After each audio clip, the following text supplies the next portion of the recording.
Fellow Americans, I want to speak to you tonight about the troubling events of the past week.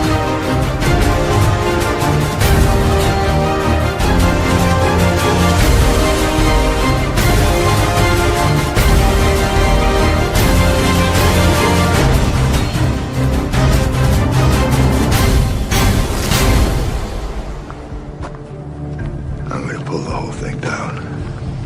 I'm going to bring the whole fucking diseased, corrupt temple down on your head. It's going to be biblical.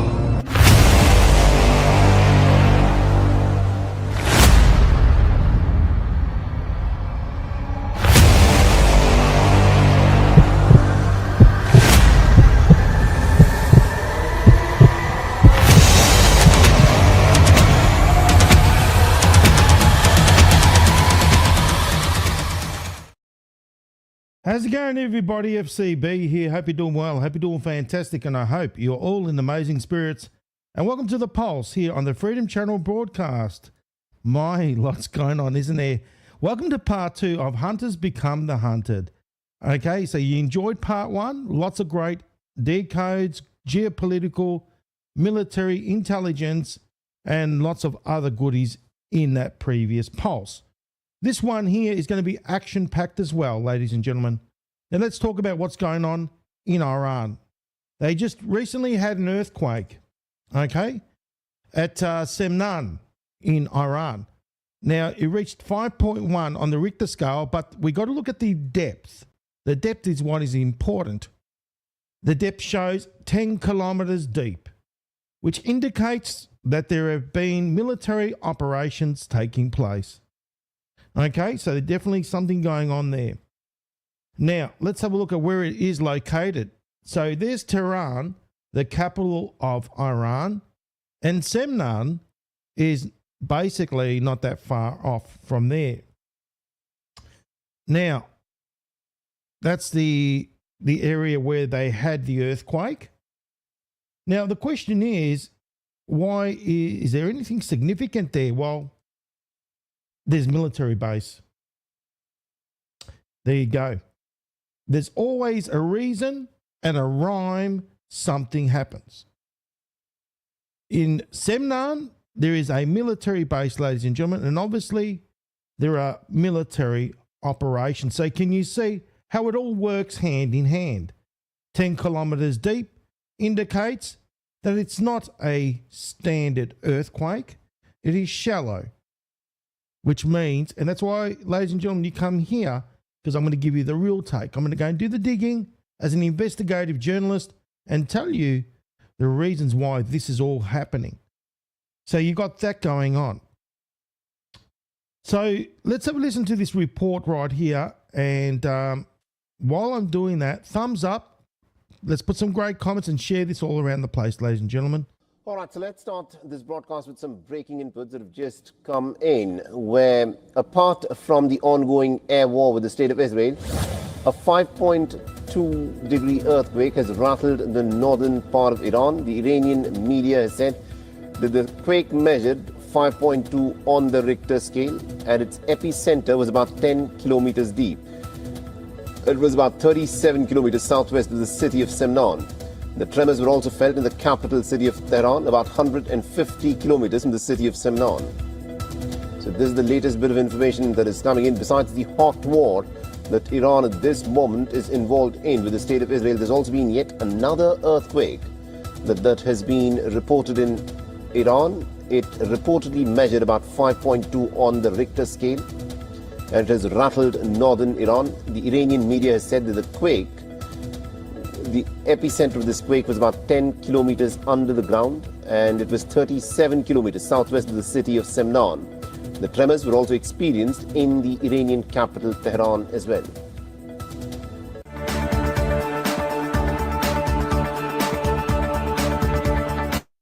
There you go, ladies and gentlemen. So definitely something is going on there. Military base, as I said, coincidence? There are none. Now, obviously you would see that the rhetoric is building up in the mainstream media, as expected, because, you know, they're trying to push President Trump into a war with Iran, a direct war with Iran. They've been trying to do this for a very long time. And President Trump knows what's going on. He's not silly. He knows the take. All right? Now, as I said, things got to happen. Things got to escalate. And we are heading for more and more escalation as we progress. All right? Now, as I've shown you in the previous polls, that these Fox News, New York Post, mainstream media are run by, we know Fox News, New York Post is owned by Rupert Murdoch. We know Rupert Murdoch is a pro-Israel Zionist, right? So he's pushing that card, and he's using his assets because, you know what? People say, is the deep state still operational? Yes, they're still operational, but they're under control. And they're being, shall we say, this is like a, how can I say, President Trump is always 5 steps ahead. Remember, he's a master strategist. He knows what he's doing.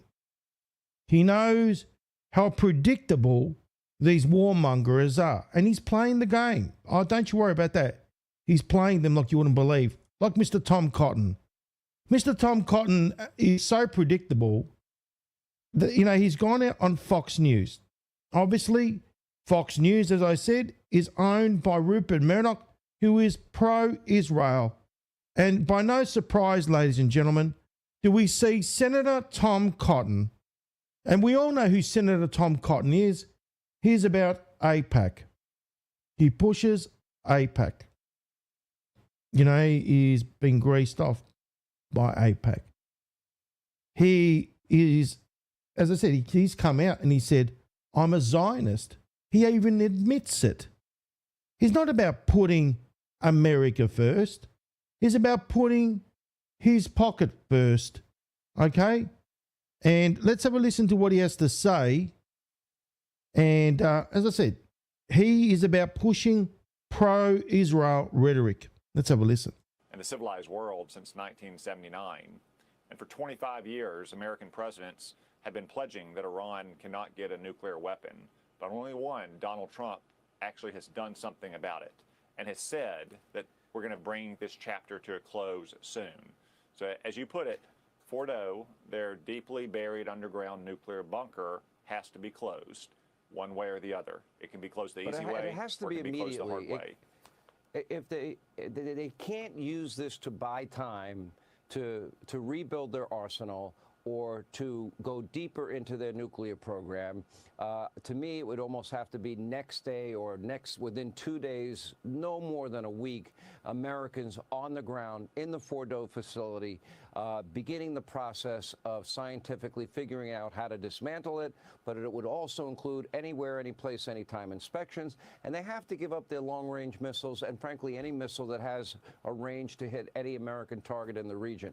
I think that would be a fair deal, considering they have no leverage and their back's against the wall because the Israelis have kicked their ass. Yeah, and Sean, I don't think the president is going to allow the Ayatollahs to tap him along the way so many other presidents have. This is the chance to bring this chapter to a close. Do you see how Sean Hannity is playing the game? I'm watching him. Sean Hannity is saying, let's not take it further, that sort of thing. Whereas Tom Cotton is saying this is the opportunity to take it further. Can you see that he's all about what Netanyahu's about. See, the thing is, you've got to realize, why does Israel want to, go to Iran? They want to take over. At the end of the day, Israel wants to expand. Now, think about this. Iran has got a lot of oil.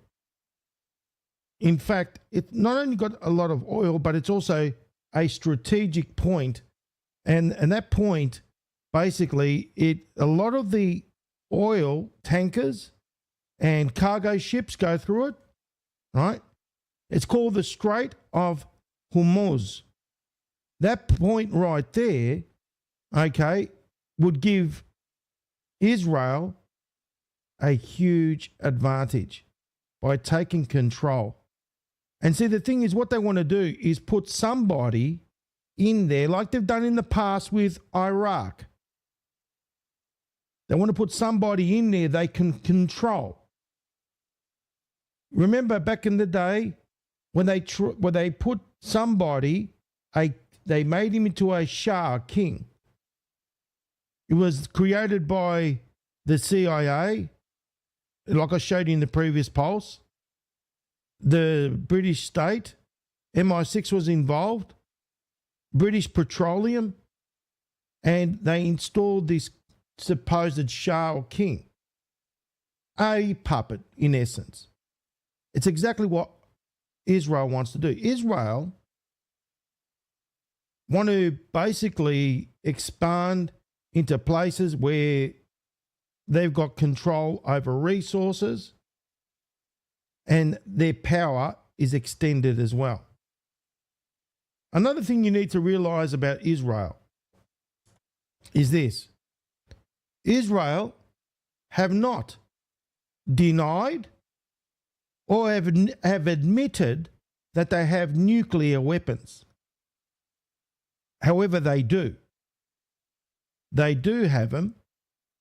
It was at the time of Dimona when JFK, he called them out and they didn't listen. And the French knew about it and they went behind his back. And then they've had weapons for a very long time. Let me show you this video. It's going to explain it, because I think people need to realize that Israel, they play this game like they don't have nuclear weapons. They can deny it as much as they want.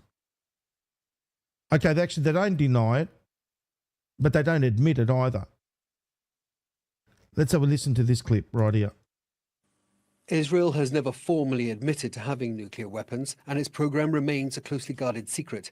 Despite this, international groups and observers have been monitoring the information coming out of Israel for decades.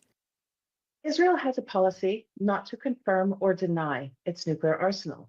But we know through declassified documents, through satellite imagery, and through information presented by whistleblowers that Israel does in fact have a nuclear arsenal of about 90 nuclear weapons. The nuclear research reactor at Dimona in southern Israel is responsible for producing the fissile material used in the warheads, operating from the 1960s onwards. This became public in the mid-80s when a disaffected worker at the plant, Mordecai Vanunu, revealed some of its secrets. According to the Stockholm International Peace Research Institute, Israel appears to be upgrading its plutonium production reactor site at Dimona, as well as running tests for its Jericho family of nuclear-capable missiles. The Jericho 2 and 3 are the most advanced long-range missiles in Israel's arsenal. They can be launched quickly and have a range of up to 4,800 kilometers. And this isn't Israel's only choice. A type of cruise missile, the Popeye Turbo, can be launched by fighter jet and also through the torpedo tubes of one of Israel's 6 Dolphin-class submarines, which can remain submerged for over a week. One of the latest versions, the INS Drakon, has a highly unusual sail thought to house missile tubes, seen here undergoing sea trials in Germany a few days ago. Gathering the information on Israel's nuclear-related program has been gradual and not just based on whistleblowers. Certainly the U.S. intelligence community and others, I mean, obviously there were these conversations at high levels between U.S. officials and Israeli officials, and some of that information got out. And then there's, obviously the Dimona reactor is there and has, no civilian purpose. Despite the intense secrecy, classified US government documents and Western observers conclude that not only does Israel have a viable nuclear capability, but a variety of means to deliver those warheads across continents. Alex Katopoulos, Al Jazeera. Make sure to subscribe to our channel to Okay. get the latest news from Al Jazeera. So basically, you've seen that Israel, they have nuclear weapons. They can sit there and play this little game of theirs, and they don't even deny it. That's the thing. They don't deny or admit it. Let's have a look at this other clip right here. While Benjamin Netanyahu has warned of the alleged nuclear threat from others, Iran has another secret facility in Tehran, a secret atomic warehouse. one of the worst kept secrets in the world is Israel's own nuclear program. It has never been officially acknowledged, although whistleblowers like Israeli scientist Mordecai Vanunu revealed it is the only country in the Middle East with a nuclear bomb. Because the only state to have atomic bomb is Israel. That ambiguity gives Israel a kind of quiet diplomatic leverage. So even without ever confirming its arsenal, the widespread assumption that Israel has nuclear weapons adds weight to how it's perceived on the world stage. It's now believed Israel has 90 nuclear warheads and the ability to build almost 300 more. During the war in the Middle East in 1973, the US shipped massive conventional military support to Israel rather than have it resort to its nuclear arsenal. Support that continues today with $3 billion in military aid annually from the US. But the threat from nuclear weapons hasn't gone away. It hangs over the entire world. There's no question about it. And in the end, I would hope that the U.S. has veto power over what Israel does, and that there are back channels saying, no, you are not going to do this. Israel's defense minister says Tehran will burn if Iran continues to fire missiles into his country. A declaration, says Steinbach, really aimed at Washington. This is not so much a warning to Iran, but as a signal to the United States that if the United States does not get actively involved on Israel's side, then it will use nuclear weapons. There's a strong perception, especially among states in the global south and others in the Middle East, that there is a double standard at play. Countries like Iran, for instance, are under intense international scrutiny, bound by inspections and treaty obligations, while Israel is widely understood to have nuclear weapons and faces very little pressure to disarm, let alone even acknowledge them.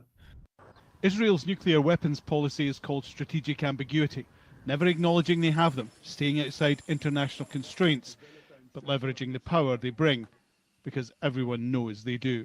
Alan Fisher, Al Jazeera. There you go, ladies and gentlemen. So is it okay? Israel has all the nuclear weapons, 90 nuclear weapons, and the provision to make another 300. And they're the ones that saying Iran bad. Look at Iran. Don't look at Israel. Israel's got 90 weapons and they won't admit it.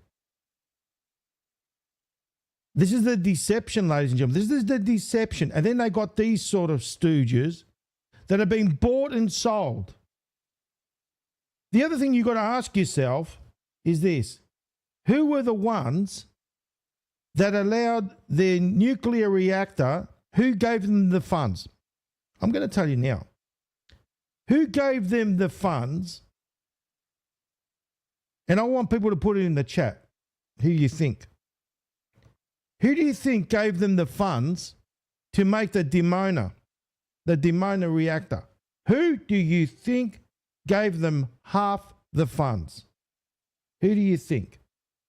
Let's see if anyone gets it in the chat. Because you know what?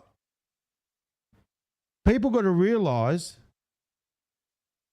that this has been, there's the money for that reactor, correct. Yes.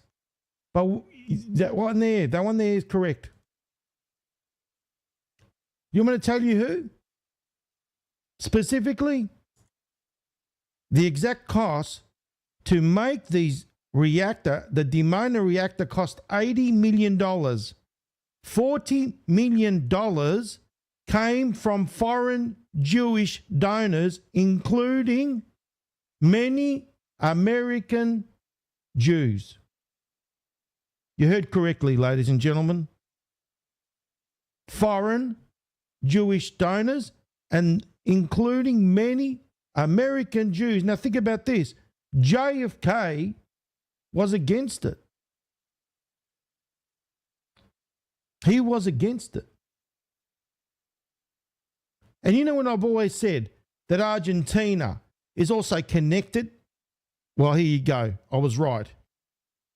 In 1961, the Israeli Prime Minister David Ben-Gurion informed the Canadian Prime Minister back then that a pilot plutonium separation plant will be built at Dimona. British intelligence concluded from this and other information that this can only mean that Israel intends to produce nuclear weapons. So Canada knew about this. France knew about it as well. And the nuclear reactor Dimona went critical in 1962 after Israel's rupture with France. The Israeli government reportedly reached out to Argentina. Yes, ladies and gentlemen, Argentina. The Argentine government agreed to sell them Israel yellow cake uranium oxide between 1963 and 1966. About 90 tons of yellow cake were allegedly shipped from Argentina to Israel, or Israel from Argentina in secret. By 1965, the Israeli reprocessing plant was completed and ready to convert the reactor's fuel rods into weapon-grade plutonium. And now does it make sense why you see Mr. Malay? Yes, let me bring that one up there. President Malay. All right, let me show you. It's going to make perfect sense now in a moment. And I've been saying it all along. Oh no, Malay is good. No, he's not good. Let's have a look at Malay. He's praying at the Wailing Wall. Oh, he's wailing for his money and wailing for the uranium that is given Jerusalem or Israel.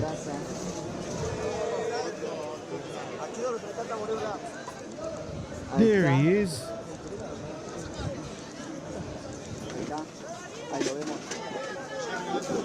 They're all bought and sold off, ladies and gentlemen. And President Trump knows about this. This is what I'm saying. Look at this. Honestly, it's sickening. There we go. Mr. Malay crying at the Wailing Wall.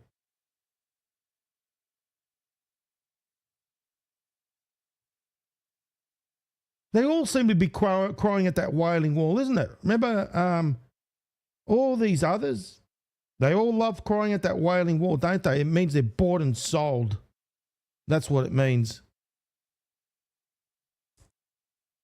Israeli yellow cake, uranium oxide, and they used it. And from Argentina, it went there, and they made the rods into weapon-grade plutonium right underneath JFK's nose. Isn't it? It's a tangled web that we weave, isn't it? It really is. Now, remember, Malay, you seen him at CPAC. I remember with the chainsaw, with good old Elon, loving it. We love Malay. Remember that with all CPAC, the people there? We love Malay. With the chainsaw and Elon Musk.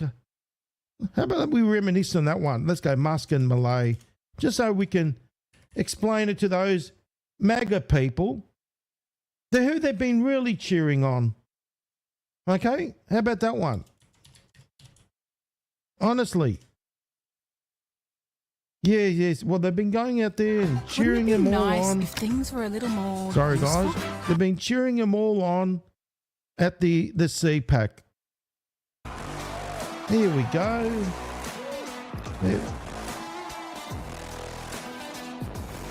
There we go.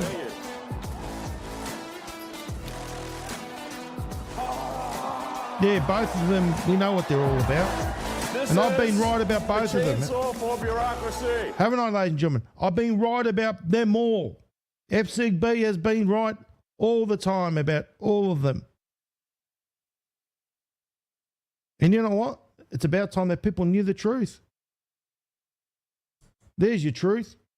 How does it make you feel that 50% of that money, and don't you worry, it hasn't stopped. That's the thing. It's a forever going money from America, not only America, but from the world as well. We've been all contributing to it. And all the money's been going to the state of Israel to screw us over in the end. Yeah, because 90 nuclear bombs is not enough. They've got provision to make 300 more. Now, everyone's, oh, we love Israel. We love Israel. We love Israel. Really now. You know, everyone's pointing the finger at Iran.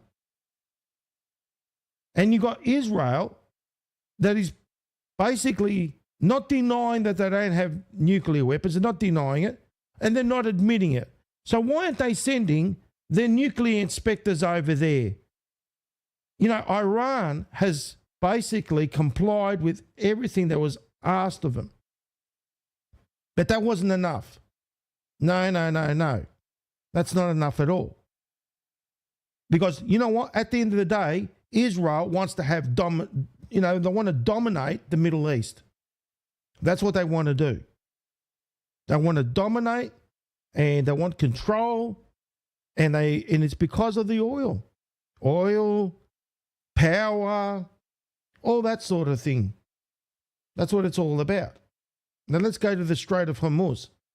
Now the Strait of Hormuz is it's a strategic point, and Iran has threatened if they get attacked that they're going to block that very point. Okay, and there won't be any ships going through it, which can decimate the world economy. Decimate the world economy. And this is all about money and oil, ladies and gentlemen. I hope you realize this. And power and control. Have a look at this video. Maria, when you think of important waterways in the world, you probably think of places like the Suez or the Panama Canals, vital man-made shipping lanes which transformed global trade. But perhaps just as important is the Strait of Hormuz, a choke point, as it's known, through which 20% of the world's oil is carried by tankers. Now, the United States' decision to impose further economic sanctions on Iran has prompted threats from Tehran to close this strategic waterway. In 2 days, Washington will end all the waivers granted to 8 countries, including the likes of China and India, that import Iranian oil. The US government says it's part of its maximum pressure campaign to stop Iran from destabilizing the region. This is how Iran's top general has responded. He said, "We don't want to close the Strait of Hormuz, but if the hostility of enemies increases, we will be able to do so. Also, if our oil does not go through the strait, other countries' oil will certainly not cross the strait either." So let's have a look at the significance of the strait in some detail, because while Iran presents itself as the gatekeeper, if you like, there are a lot more players involved. The Strait of Hormuz is the only sea route in and out of the Gulf. That tells you immediately why it is so important. And if we zoom in down there and actually place a ruler over the top of it using the tip of the United Arab Emirates as a starting point, you'll see that in any direction, it's certainly nothing more than 100 kilometers before you hit land, be it the Iranian mainland there, or one of these islands over here. Now, in this case, 56 kilometers of water sounds like a decent amount of space, but the actual shipping lanes are only 3 kilometers wide in each direction. And it was in the first half of 2018, in fact, that 17.4 million barrels of oil a day went through those lanes, around a fifth of the world's oil consumption, coming from places like Iran, obviously, but up here in Iraq and in Kuwait as well. Further down, you've got Qatar, of course, which is the largest exporter of LNG, liquefied natural gas, in the world. Its exports have to go through the Straits as well. You go down into the United Arab Emirates, into Dubai, and here you've got Jebel Ali, the largest port in the Middle East, which handles up to 19.5 million shipping containers a year. They all go through the Strait of Hormuz. And don't forget as well, if we come further west again, based here in Bahrain, in this little bay here, you've got the US Fifth Fleet, America's naval presence in the Gulf, which can be deployed in the case of any heightened tensions. When Iran's Revolutionary Guard Corps dropped commandos on an oil tanker in the middle of April this year, they were sending a number of messages to the world. Iran says the Portuguese-registered MSC Ares had violated maritime law, but it was also quick to point out the ship has links with Israel. And Israel and Iran have been trading aerial assaults. The strategic importance of this narrow seaway is, well, huge. It's the only route between the Gulf and the Gulf of Oman, and from there, the rest of the world. At its narrowest point, it's just 33 kilometers wide, with just 2 sea lanes, one in and one out, each one just 3 kilometers wide. Some 33,000 ships pass through it every year. That's about 90 a day, most delivering a total of 21 million barrels of oil worth $1.2 billion. It's the world's busiest shipping lane, supplying economic power players across the globe. China, the world's second largest economy, imports about half its oil from countries in the Gulf region. Japan, third in the global economic size list, imports 95% of its crude oil from the Middle East. South Korea imports 71% of its crude from the Middle East. And of course, these big three also send their cars and fridges and electrical goods back to the Gulf states through the Strait of Hormuz, as do the 8 nations that border the Gulf: Saudi Arabia, the United Arab Emirates, Oman, Bahrain, Qatar, Kuwait, Iraq, and of course, Iran. And here's where the oil is. You're looking at the largest known reserves in the world. One field in Saudi Arabia alone supplies more than 6% of the world's oil supplies. And that splodge of red, well, that's natural gas. There's loads of that across the region too. Qatar is one of the world's biggest players in liquefied natural gas. Iran is thought to have the biggest reserves. Yes, there are pipelines from Saudi Arabia to the Red Sea and from the UAE to the Gulf of Oman, but close to 90% of all oil leaving the Gulf goes through the Strait of Hormuz. Remember, that's more than 1/5 of all the petroleum liquids we use, from Anchorage in the west to Vladivostok in the east, northern Norway to southern New Zealand, which is why the US government describes it as a choke point critical to global energy security. It's also a major reason for the US planting these military bases across the region. 30,000 US soldiers are stationed there. The largest base is in Qatar. The Fifth Fleet is right next door in Bahrain. With it,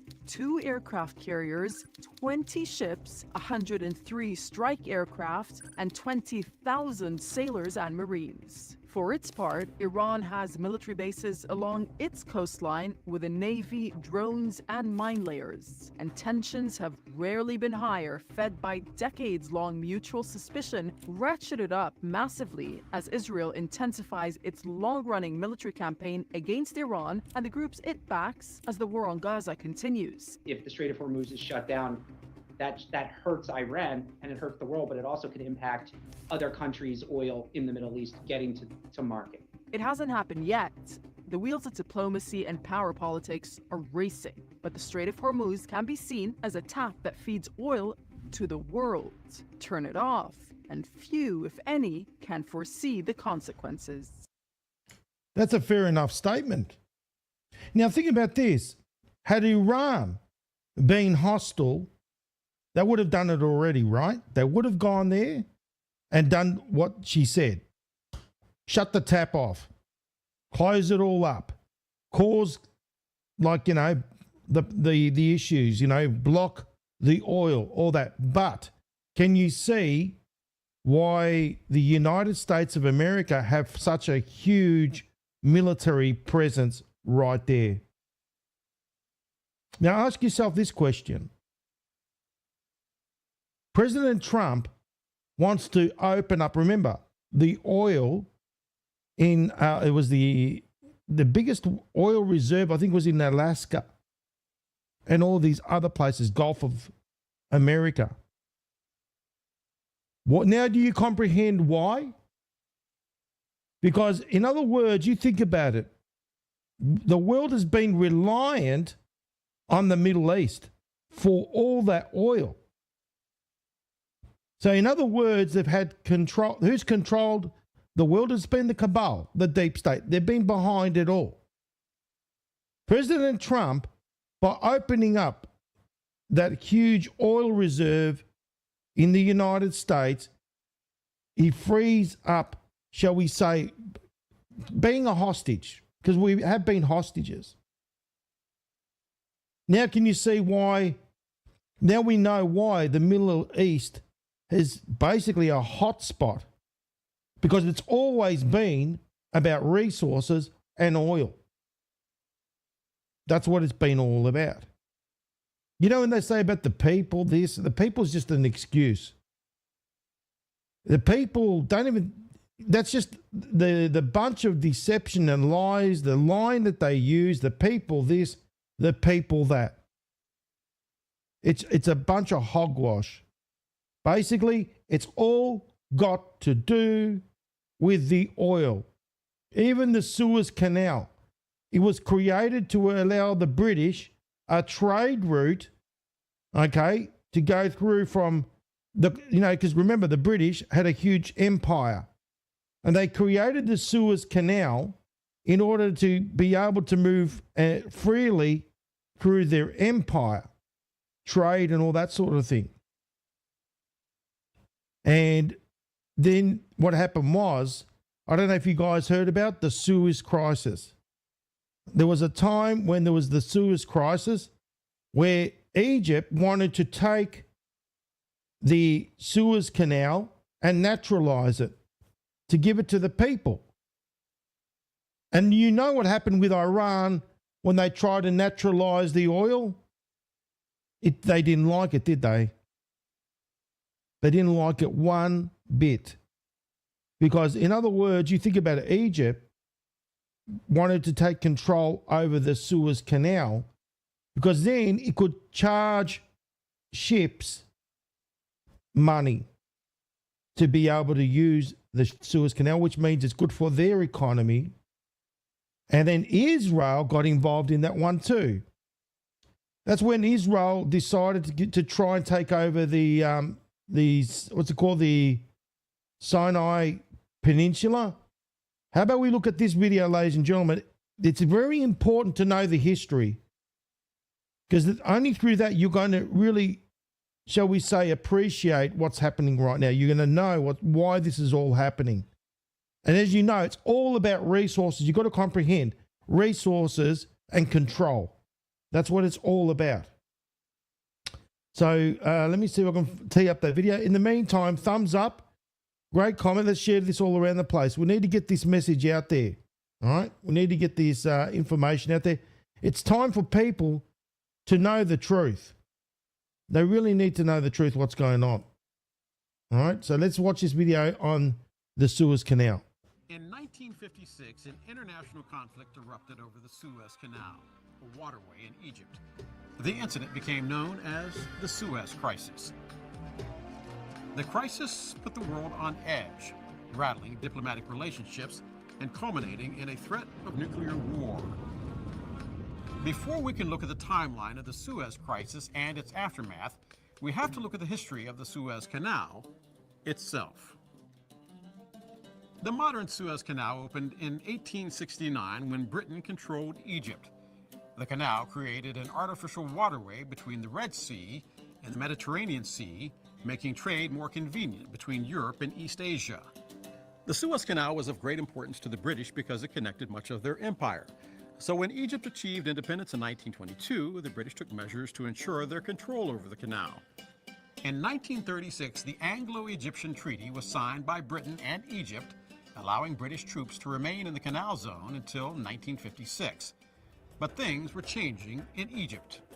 Under the leadership of military officers, Egyptians deposed their monarchy and Gamal Abdel Nasser became the country's new president.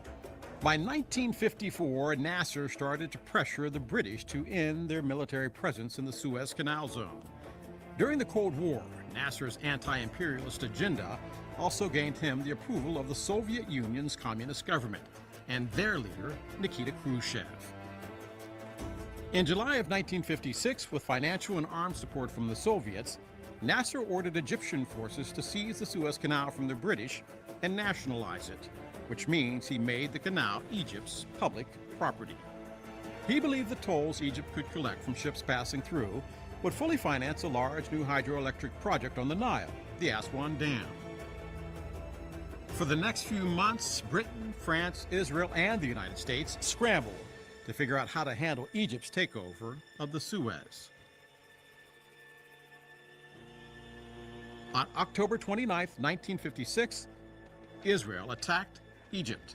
Israel wanted to resolve the Suez crisis as well as reopen the Strait of Tiran, an important trade route Egypt had previously closed.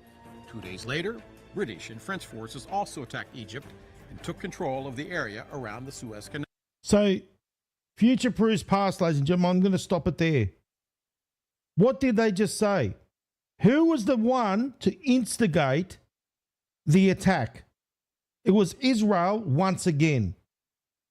Israel were the ones to do it, and then the others had their hands forced, and they did it. They took that opportunity. Like Israel were the first one to do it. Like now, future proves past. Israel is been trying to force the United States of America into a war, and that's exactly what they did with this. They did exactly the same thing. Now, the situation quickly escalated. By November 5th, 1956, Khrushchev threatened to nuke Western Europe if Britain, Israel, and France did not withdraw from Egypt. United States President Dwight D. Eisenhower warned Khrushchev not to get directly involved. At the same time, Eisenhower was furious that Britain, France, and Israel had kept the U.S. in the dark about it. There you go. This is the same players, ladies and gentlemen. This is the same players. Just like they kept JFK in the dark about how they were building a nuclear reactor in Dimona, they did exactly the same thing to Dwight Eisenhower about what they did, their plans in trying to take over the Suez Canal. It's an exact repeat. Can you see? This is like future proofs past again. Israel, right, and all the others, France and England, and who were the ones that created the nuclear power plant in Dimona? It was France and Israel, right? And JFK didn't know about it. They did exactly what they were doing without informing the United States of America about their plans. And this is exactly what they did to Eisenhower as well. They decided to keep him in the dark with what they were doing. And that's where the Soviet Union saw what was going on, and he was going to nuke him. And then that's when Eisenhower said, don't do it, don't get involved. And then he got angry because he didn't know about this. There you go. This plan. He threatened the three countries with economic sanctions if they did not withdraw from Egypt. Britain and France withdrew by December. Finally, Israel bowed to U.S. pressure in March of 1957, bringing the Suez Canal crisis to an end. There you go. The United States stepped in and they brought their plans to a grinding halt. So Dwight Eisenhower stepped in. Do you see how they manipulate, they work, and you see now, you look at what's going on right now, it's another repeat of history. You've seen what Mr. Netanyahu did back in the day of Iraq about the weapons of mass destruction that have not been found even till today. He lied, and he lied and people died. He's doing exactly the same thing with Iran. Now think about this. Iran has been nothing but transparent about what they've got. They're being transparent. And you're seeing that they even admit that they have nuclear power and all that sort of stuff, where they were lying to JFK back in the day. They even allowed nuclear inspectors, remember, they allowed nuclear inspectors into Iran, and they were actually overseeing what was going on. Now, why don't they do the same thing with Israel? That's my question. It's not only my question, ladies and gentlemen. It happens to be Matt Gaetz' question as well. Matt Gaetz is saying, and he's standing up, and you know what, I actually respect that he's actually standing up there, and he's saying, well, hold on a minute. You know which country in the Middle East hasn't been transparent? And, you know, he's with OAN, and Q actually speaks about OAN, about trusting OAN. So anyway, let's have a look at this video right here with Matt. If the world is interested in a secret nuclear program in the Middle East, there is a country that won't allow any international inspectors. Israel. Israel has a nuclear weapon. Did you know that? I do. They allow no inspections. They are fully secretive and clandestine about it, and the Americans are fully aware. You know what? I don't even blame Israel for this. If they want to develop a nuclear weapon, if they had the blessing to do so secretly, I'm not in judgment of that. But to drag the world into a regime change war over secret nuclear weapons, when you have secret nuclear weapons, is a bit hypocritical. President Trump is the kind of guy who never gives up on a deal. Throughout his life, he's probably made deals and made lots of money on them, even when others walked away or didn't see value in a transaction. So here's a deal. How about Iran and Israel both give up their secret nuclear weapon programs? If Trump got that deal, he wouldn't only get the Nobel Peace Prize, they'd probably name it the Trump Peace Prize forevermore. You heard what he said. Why don't they allow nuclear inspectors into Israel? Why is there a rule for somebody else but not for Israel? Can you see? It's like they're always they're above the rules. And this is what Matt's saying. You could see. You can see it makes perfect sense to me. Why? But then you see what's going on Fox. You can see that obviously they're going around and they're doing their rhetoric. Look at this. This is the warmongers. UN nuclear chief says Iran has material to build bombs. Yes, they got the material, but have they built it? Well, according to Tulsi Gabbard, they haven't, and that's the thing.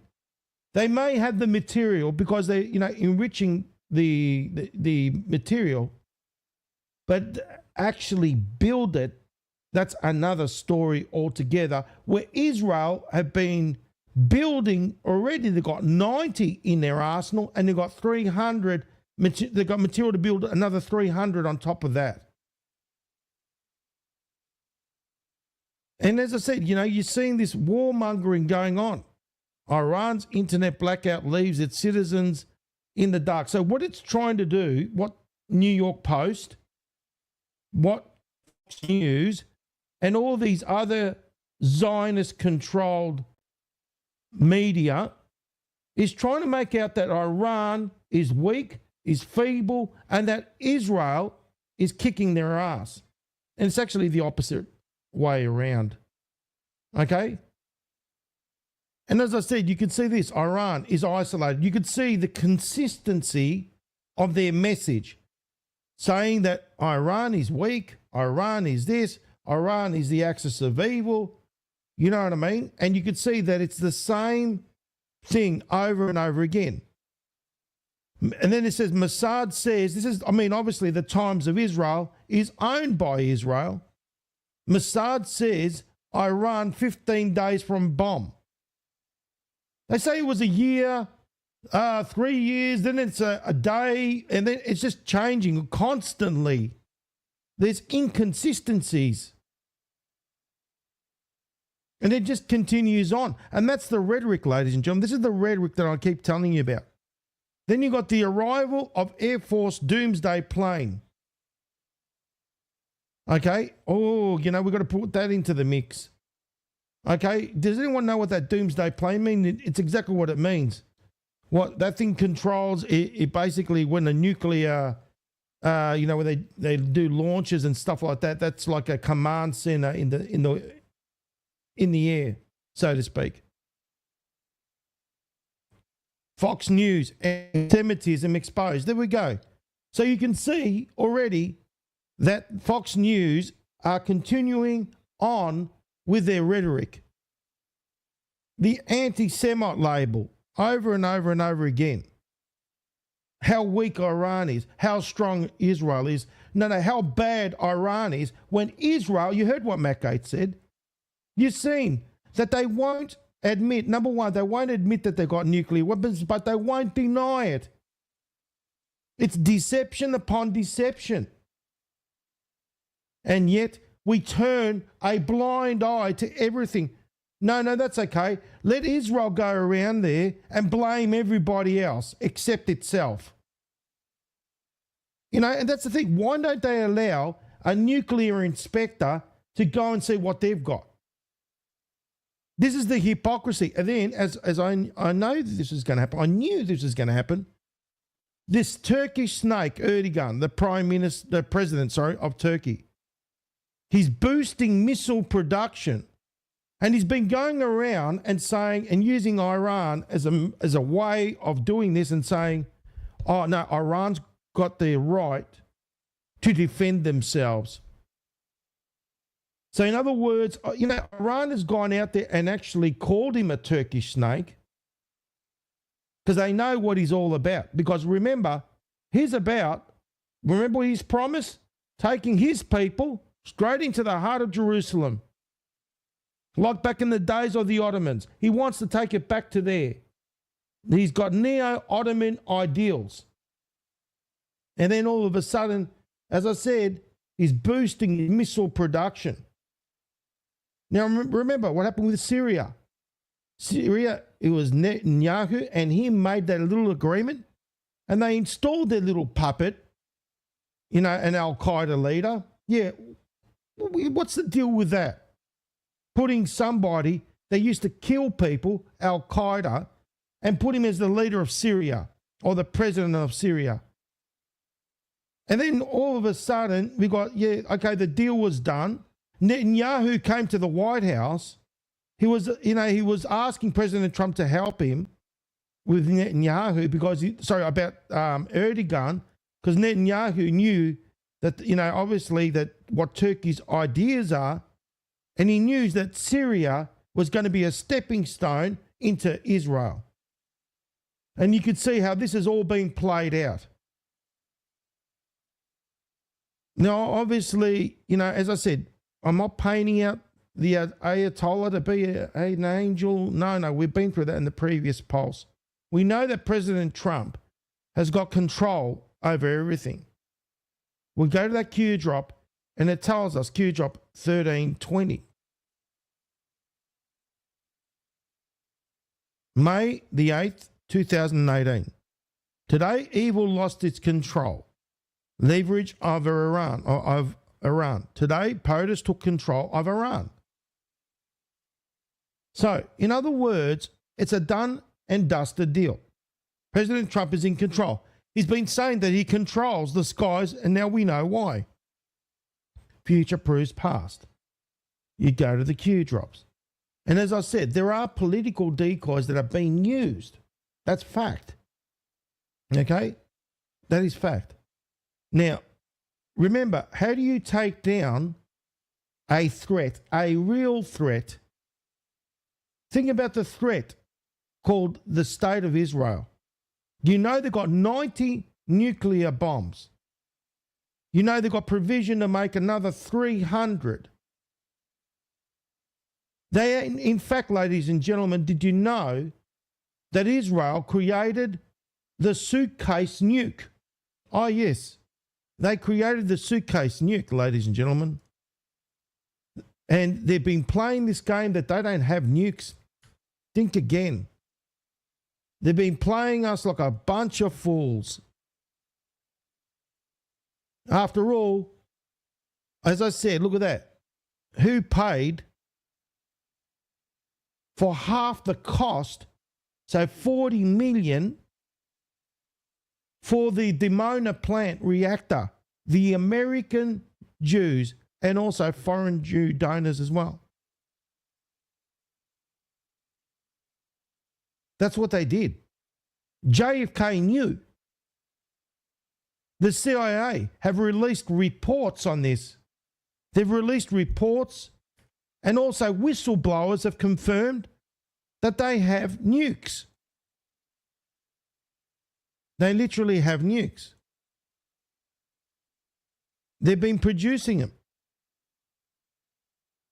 And, you know, do you think the Mossad, they've been behind this as well. They know what's going on. They've been silencing a lot of these whistleblowers.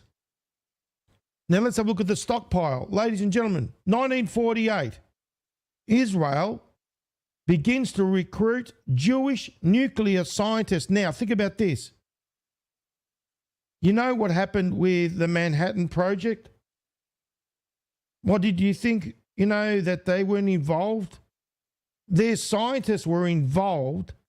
And do you think that information wouldn't have gone across there? Think again. Jewish nuclear scientists forming scientific institutes during the War of Independence. So when think about it, Israel formed in 1948. In 1949, Israeli scientists invited to participate in French nuclear program. The French. In 1957, the Dimona nuclear facility construction begins with French assistance. Now think about this. This is all going on, and JFK didn't know all about this, what their plans were. They were lying to him and saying, oh, no, that's just for electricity or for scientific purposes. In 1960, the first French nuclear tests. And think about this. Remember when they were doing these nuclear tests in Algeria, with the French were doing it? Israeli scientists participated in it at the, you know, when that was going on, and they obtained the data. In other words, they knew how to do it. In 1961, the Dimona nuclear facility was operational. In 1963, the alleged underground nuclear tests in the Negev Desert, which is in Israel. So they did all their nuclear tests underground. Everything underground, right underneath JFK's nose. In 1966, what they did was alleged underground nuclear tests in the Negev Desert, possibly zero yield or implosion type. In 1967, they had 2 bombs and 13 bombs. So two bombs, obviously different type, fusion, what would have been atomic. 5 to 6 bombs of 19 kilotons yield each. 13 bombs, 20 nuclear bombs, and a suitcase bomb. A suitcase bomb, ladies and gentlemen. That is in a briefcase. Or a suitcase. 3 capable artillery battalions, each with 12 175 mil tubes, and a total of 108 warheads and 10 bombs. 1976, they had 10 to 20 nuclear weapons. In 1979, the satellites detected possible advanced miniaturized and very clean nuclear tests in the Indian Ocean, often attributed to Israel. And you could see that this has been going on and on and on. And it hasn't stopped. And in 2015, look at this, ladies and gentlemen. Look at the bottom right there. That Israel has 200 of all the various types of, nuclear, whatever they are, weapons, targeted at Tehran, which is Iran. Have a look at that. Since 2015. And you telling me, that Iran are the aggressors? They're the aggressors right there. They're the bullies right there. 200 of them facing Iran. Because you know what? They want to expand Israel. You saw what they tried to do. They tried to sucker in. You saw about the Suez Canal, how they were the first ones to get themselves involved in Egypt. Well, guess what? USS Liberty comes to mind as well about Egypt. Remember what they tried to do? They bombed the USS Liberty, right, which is a USS, it was part of the Navy, a ship for research, and there was the Mossad behind it, and they tried to make out that there was the Egyptian ships or boats that were shooting at the USS Liberty, so therefore the US would go to war with Egypt. They tried. And then they tried also with the Levant affair, like I said, Operation Susanna. And they tried again. Remember, they employed Egyptian Jews and they bombed these civilian targets, including Americans. They don't care. To get America, UK involved with a direct war with Egypt. That's what it's been. And now they've got their sights on Iran. They're the bullies. And then they're telling us that they won't deny it, but they won't admit that they've got all this. And it's like a thing. Don't look over here, look over to Iran. But Iran's been nothing but, as I said, transparent in showing that they've got nuclear facilities. And how would they have known all about what level of enrichment? Think about that. How would they have known, like Tulsi Gabbard has said, they've got, they've enriched their uranium. How would they know? Because they allowed the inspectors in there in the first place. But why won't they allow the inspectors in Israel? Can you see shall we say, the hypocrisy of this all? And then you've got those Congress people in the United States that are being greased off by AIPAC and other Jewish lobbies and all that. And you know that they're all controlled. And the same thing all around the Western world, ladies and gentlemen. That's all going on around the world. And that's why President Trump is doing what he's doing right now. It's genius. He's had to do it. Think about it. You know, when he talks about Iran being the bully, he's actually talking about this, about Israel being the real bully. He's got control over this, ladies and gentlemen. What he's trying to do now is use Iran as a way of bringing down, and what does Q says, leaving Israel for last. Why, now do you comprehend why it's important that we leave Israel for last? Q drop 916. We are saving Israel for last. Very specific reason, not mentioned a single time, Q. Now you get it, don't you? Remember before that they were protected by the anti-Semite label. Anyone that spoke against it, you were done for. Politically, you were roasted. And then come October the 7th. Oh yes, that day right there.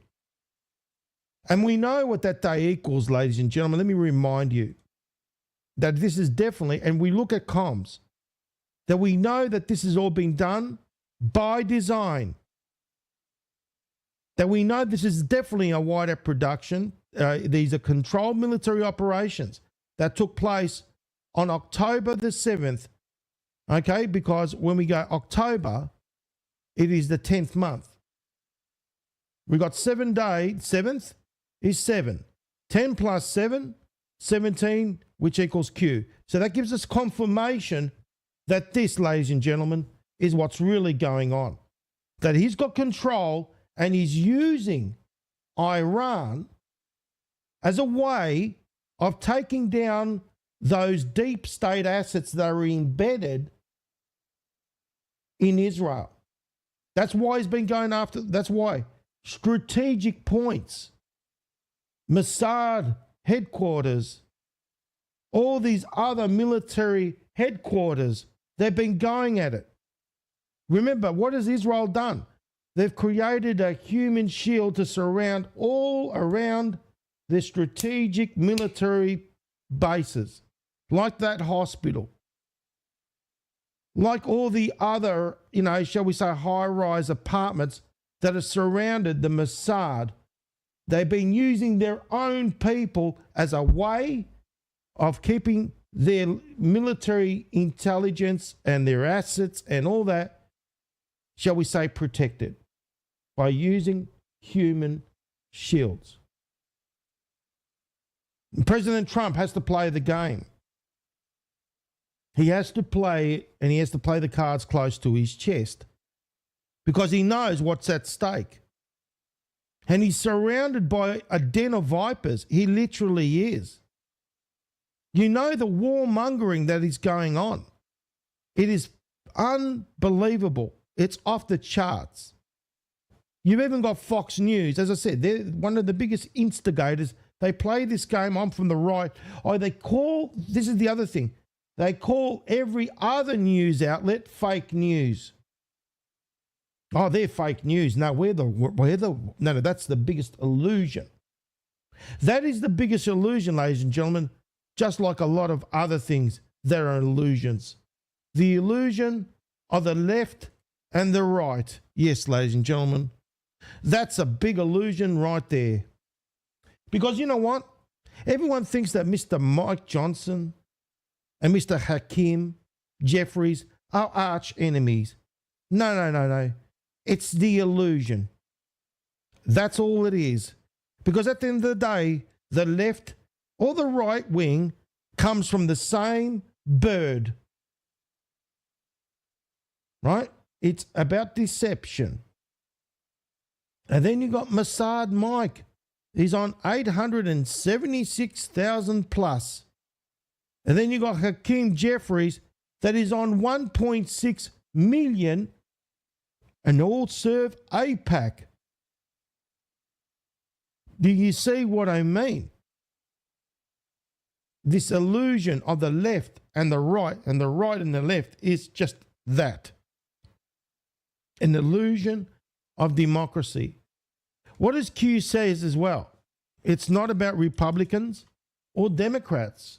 Q drop 4942. This is not about Republicans versus Democrats. This is about preserving our way of life. If America falls, the world falls. Patriots on guard. Patriots are the military. This is the thing. We've got to really stop focusing left, right, left. That thing is just nothing more than a way of controlling the mass consciousness and the masses. Oh, they're extreme religious, we're the goodies. No, that's all an illusion. That's all it is. And then you got Fox News again. Oh, no, FBI increases surveillance of Iran-backed operatives in US. Really now, didn't Bibi Netanyahu go out there on the mainstream and says that President Trump had 2 assassination attempts from Iranian assets? He did, didn't he? And that was not long ago. And I showed that on the Pulse. Then we got Mr. Patel going around there, all right? And we've got to realize that is he what is he, obviously controlled by Trump. Remember, President Trump did say one thing, and I'll never forget, sometimes good people have to do bad things. We are in psychological warfare right now, mind warfare. Up is down, left is right. That's in the Q drops as well. We must make sure that we stick with the facts, evidence, and receipts, because that's what grounds us. That's what gives us, shall we say, concrete facts. Is when we get the facts, evidence, and receipts, we are concreted, we are solid. 833. Reality is labelled as conspiracy. You are made to feel crazy. We are. I'll give you an example. You've seen what's going on with Tulsi. Tulsi's going out there and saying that the Iran have not built a nuclear weapon. They haven't been building a nuclear weapon. They're not doing it. And then you've got President Trump throwing her under the bus. And it's like our reality basically has been twisted around. You are made to feel crazy. You are told to obey. You are sheep to them, pawns to be sacrificed. That's what they've done to us. Remember, President Trump has got to play this game, and he's basically in control. But we've got to remember there are deep state assets, and they're exposing themselves, but you need to do certain things to get them to show themselves. Now, it says, remember we are winning, and do not trust what you read, because, yes, the mainstream media are going to lie. They're going to push a narrative like you've seen with Fox News and New York Post and others, that they're pro-Israel. We're in mind warfare. Up is down, left is right, boom, Q. We need to keep our sanity in check. Now, as I said, Jesse Waters, another one. He goes around there and he says things, okay, that basically you could see he's pro-Israel. Remember, you got to look at who controls them. Well, they work for Fox News. Rupert Murdoch owns Fox. He is pro-Israel. So it only makes logical sense that anybody that plays ball, okay, has to do what they're being told to do. Now, who used to be on Fox News? It was Tucker, wasn't it? Tucker was on Fox. And then he was let go because he wouldn't bite into their rhetoric. Now, you're seeing that Jesse Waters is pushing the rhetoric of Israel this, Israel that, okay, Netanyahu, being a supporter of that rhetoric. And you can see, you just keep going. Now, this is another thing I want people to get. Now, I've been to many protests, and these protests have been peaceful, but you will find that there's always somebody in a protest that is going to cause problems, or they've been planted there. They've been planted there to basically do something, so the mainstream media happen to be there on that very spot. Coincidence? You know there are none. Like, for example, these people right here. Now, I've looked at this whole protest, and it's all been peaceful and none of this rhetoric.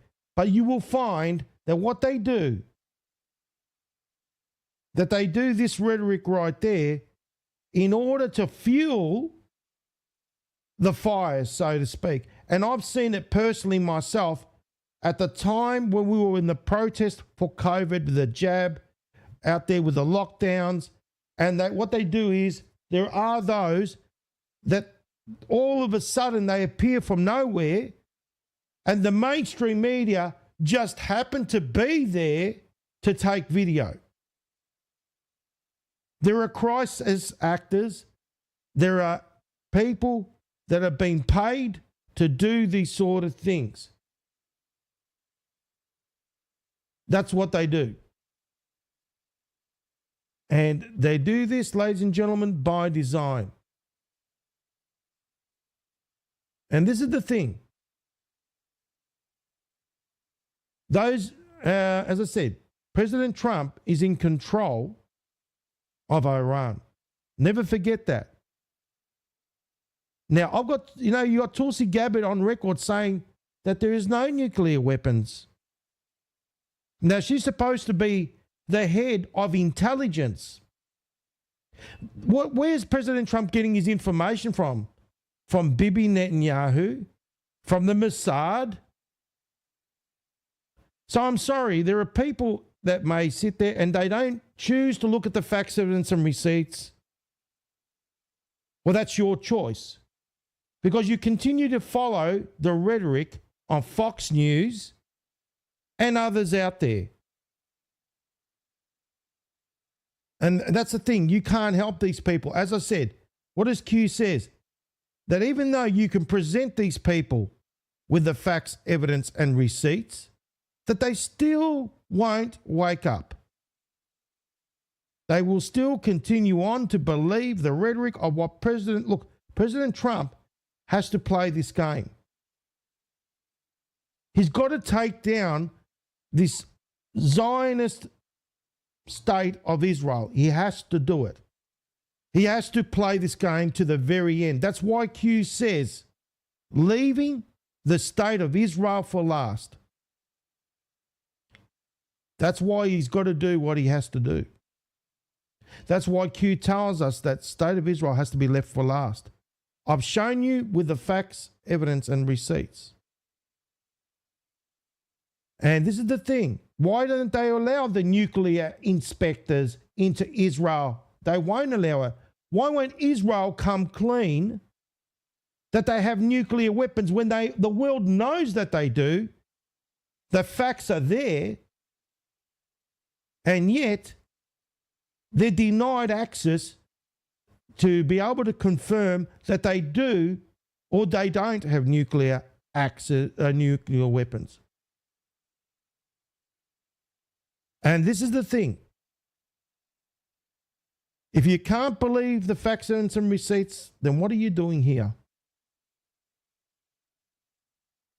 What are you doing here? You can't sit here and deny the facts, the evidence and receipts. You could sit here and deny it. That's your choice. As I said, you could show people the facts, and if they continue to deny it, well, they're brainwashed. They are truly brainwashed. That's in the Q drops as well.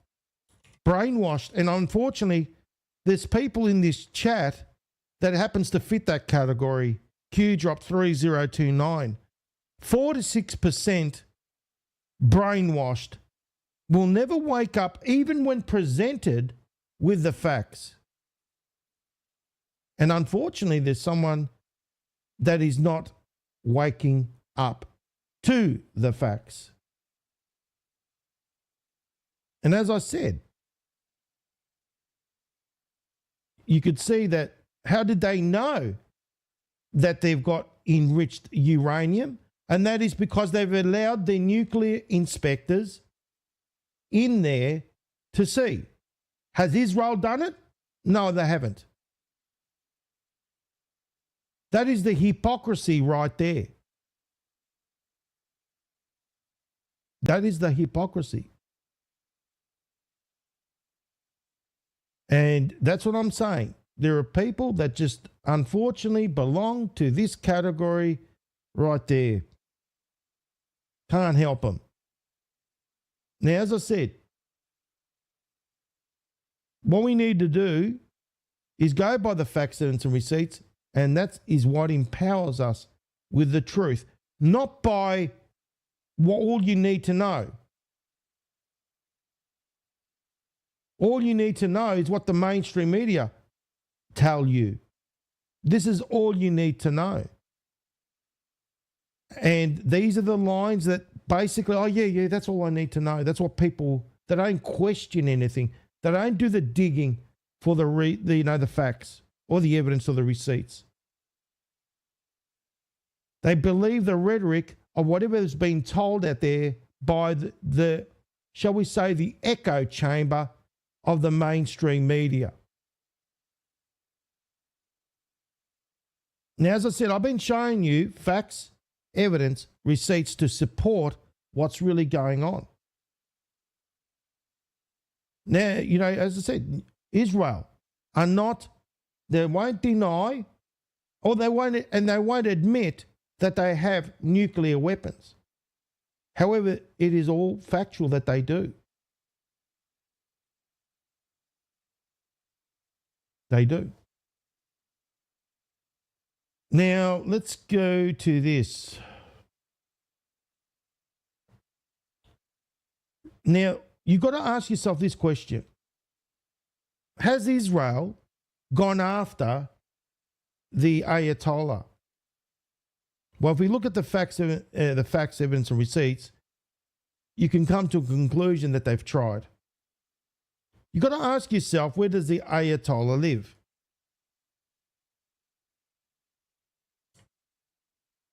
Tehran and Mashhad. Those two places. That's where he lives. What are the two places where they've gone and attacked? Tehran and Mashhad. In other words, they've been trying to go after him. When President Trump has said, don't do it, because they've been going they've gone to Tehran and to Mashhad, and they've bombed the living crap out of it. And you know why they go to Mashhad? Because those are the two places, Tehran and Mashhad are the two places which happens to be where the Ayatollah lives. Let's have a look at this. IDF destroy aerial refueling aircrafts in strike of Mashhad Airport, but they've also done other targets as well. So what they've done is they've gone after those targets in the guys, and then it's like, no, we're going after other ones. They've been trying to find him, to take down him, to basically induce another, shall we say, another regime change. That's what they've been trying to do. Now, I'm a Q decoder. I've sworn an oath to Q, to President Trump. So therefore, I'm going by what the Q drop's telling me. So the Q drops are telling us that President Trump's in control. Well, President Trump's in control. Fact. President Trump has been going out there, remember, and calling himself, the Truth post, the Truth Social post, he's been attaching the Q plus on there, which is indicative that he's been telling us, hey, I am Q plus. So therefore, Q plus, Q are basically, Q plus is President Trump and Q is military intelligence. Now, as I said, Q dropped 1320. It's telling us that he's in control, that he took control in 2018. Fact. Now, if you don't believe that, then you shouldn't be here. Because Q is military intelligence, and we've given Q proof after Q proof after Q proof. That's fact. Now, Hassan Rouhani happened to be the president back in the day when they did the Iranian deal, which we know had nothing to do with nuclear at all. It was to do with money. Q dropped 1454. EU sanctions Iran. Leaders of the EU only care about protecting the flow of money, not the safety and the security of their people or the world. The Iran deal was orchestrated for the sole purpose of lifting sanctions, blockades, to allow access of foreign businesses for individual co-wide enrichment. It was a scam. Nothing more, nothing less than a scam. And as I said in the previous pulse, that we just happened to reach the delta, the 19th of June, where we're about to experience another regime change. Now, think about this. The Ayatollah, President Trump has taken over Iran. That means back in the day, in 2018, he took over Rouhani. He got rid of him. Do you think for a moment that he would leave the Ayatollah to run the show? That's the supreme leader. No. That's why I'm saying there are political decoys being deployed. So that should make perfect sense. But what we're experiencing is is going to be a regime change. 7-year delta was reached yesterday and it's coming. Let's go to that Q drop right there. It was, let's go June 19. That was yesterday. Let's see if I can find that Q drop, ladies and gentlemen. Give me a quick moment while I do that. Here we go. Q drop 151558. So 1558. Let's bring that one up.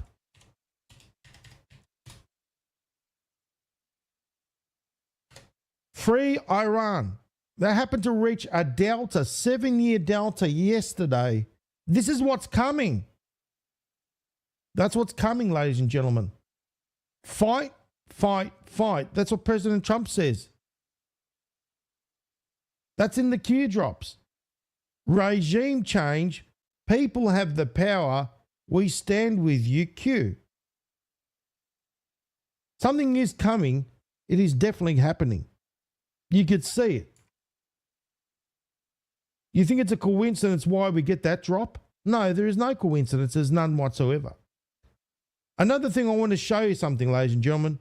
You know I'm about showing you the facsimile and receipts. That's what I stand by. And all I can do is show you the facsimile and receipts.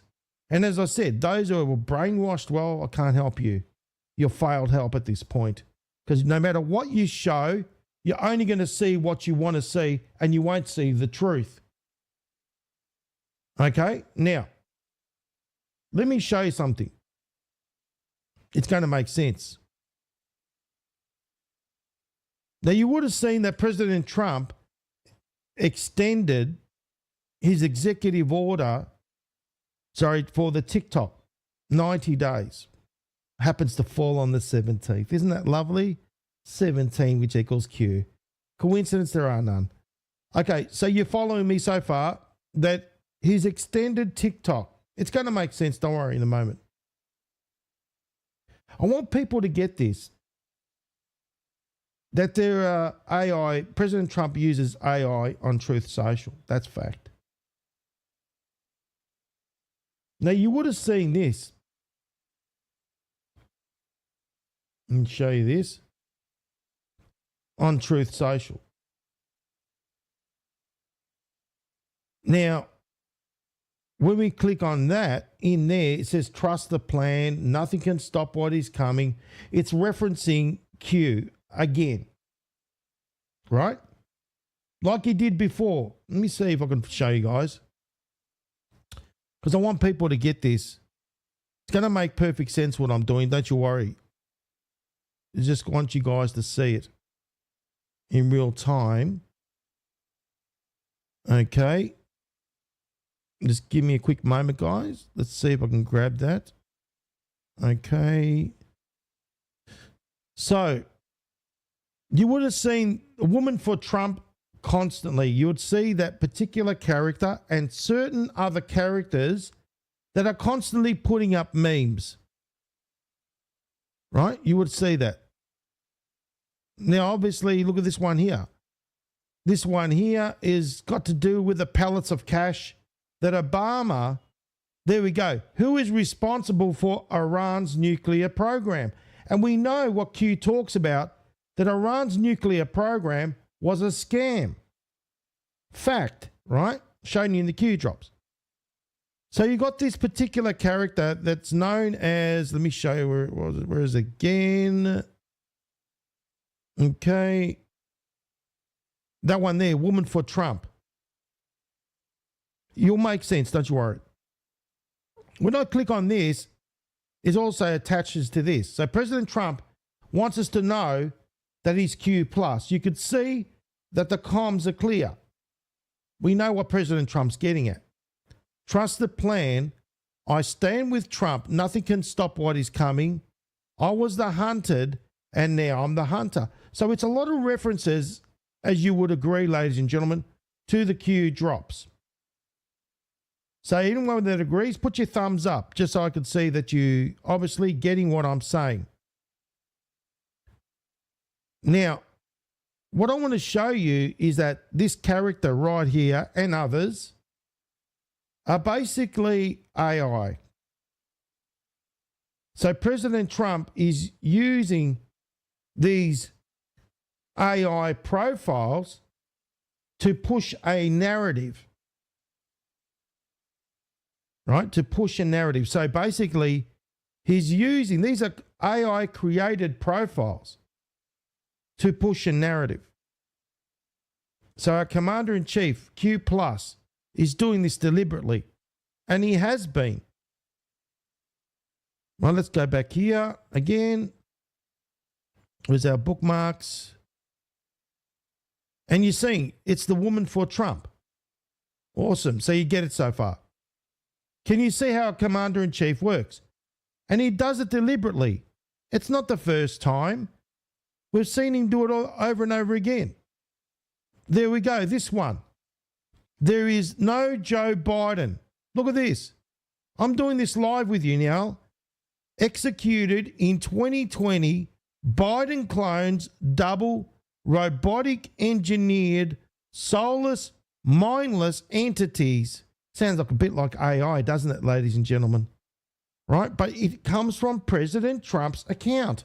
That is his legit account, correct? Correct. Right?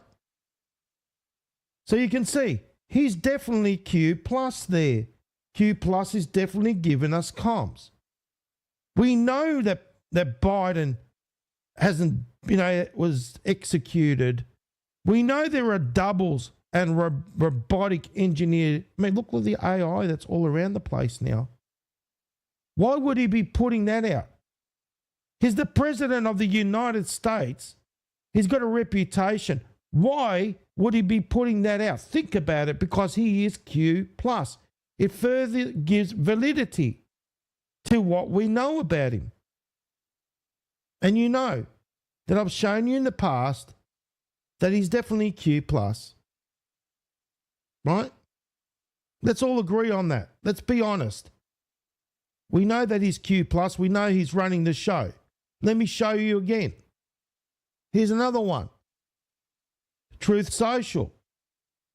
Spiritual Street Fighter 17. Another one. Have a look behind President Trump. There's your Q+. Right? We click on that and it takes us to this picture. We go behind and there's your Q+ again. So anyone should not have a doubt in their mind right here and right now that that man is Q+. And that Q is real. 120% without a doubt. We should not have any doubts. And another one, on his lapel, on his shirt, he's got a Q+ there. When we click on it, it takes us to this picture. Right there. Can we all agree that President Trump is Q+? We can all agree on that. We're not going crazy. This is all factual. And that's what I'm saying. Those that were sitting around calling us civic Q-tards, calling us all these names, calling Q's this and Q's that. Well, swallow your words right now. Okay? Why don't you swallow them? Because I'm showing you the facts, evidence, and receipts. And you can't deny it, that he is Q+. And this is live. You can see this live, right? Now, what I want to prove is that President Trump also uses AI. He does use AI when it comes to Truth Social. Right? And he does it by design. Now, as I said, let's go here. This is President Trump's Truth Social. I've taken a screenshot. Now, as I said, you got that women for Trump. That's AI. So in other words here, this post, he's speaking about TikTok, right? He's speaking about TikTok. Therefore, anyone that posts underneath it should post things that are relevant to whatever's been discussed by Commander-in-Chief, right? Correct? You would comment and it would be relevant to whatever you're posting. If you're posting a meme, it would be relevant to whatever is being posted here. Well, AI doesn't get it right. AI, that's why I'm saying, and this is the observation that I've made over and over and over again with the same characters, that you'd expect a meme to do with President Trump's TikTok. That's what you would expect, but no. And that's why I know, ladies and gentlemen, this is definitely AI, because you will find the moment that President Trump posts, that you will find the same group of characters that will post a meme and it has no relevance at all. And AI does have a hit, but most of the time has misses. Patriot for life. This is another AI. What does that have to do with 90 days TikTok? Do you support Press Secretary Carolyn Levitt exposing the fake news mainstream media daily? What does that have to do with what President Trump's executive order on extending TikTok? Nothing. Zero. Nada. The same thing here. The Fed chair. Look at this. The woman for Trump. That's why I know this is AI. Resign in disgrace, you loser. But that's got nothing to do with TikTok. It's got to do with the Fed and Powell and the tariffs. Nothing to do with TikTok. This is what I'm saying. Can you see that these memes are being generated by AI and done by design? See, people think that these are genuine people that put out these posts. This is artificial intelligence. There are bots being deployed.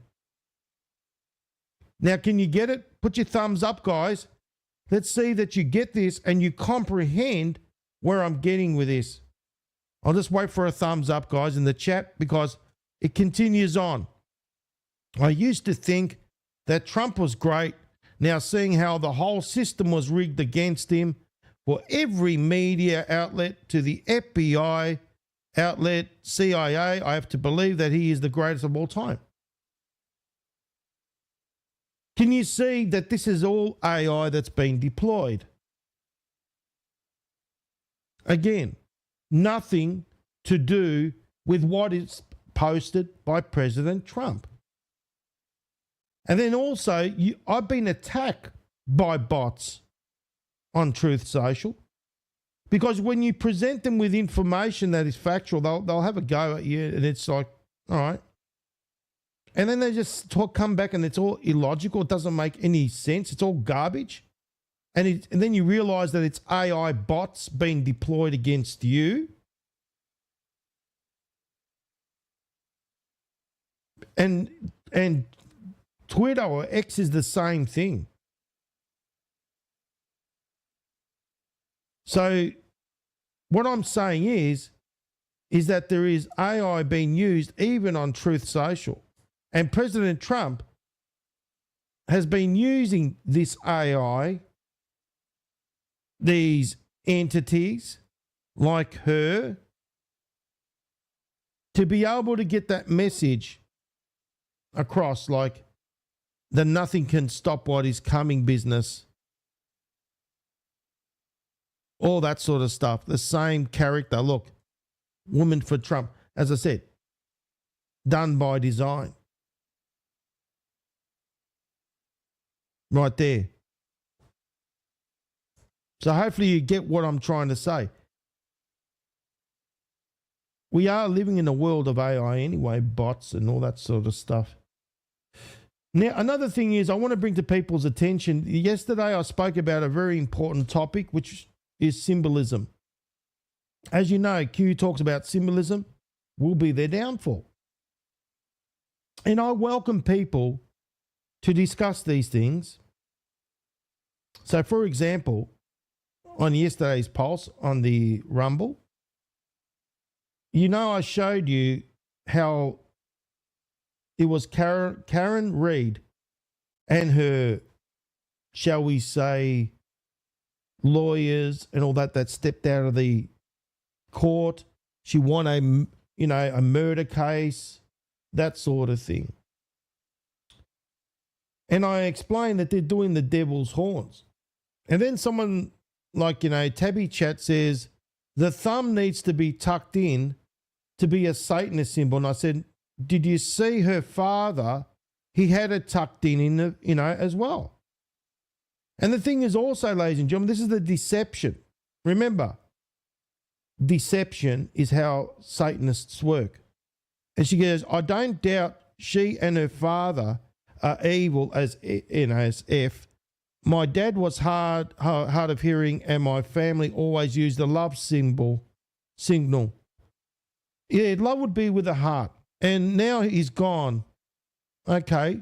But let me tell you something. Let's go into that.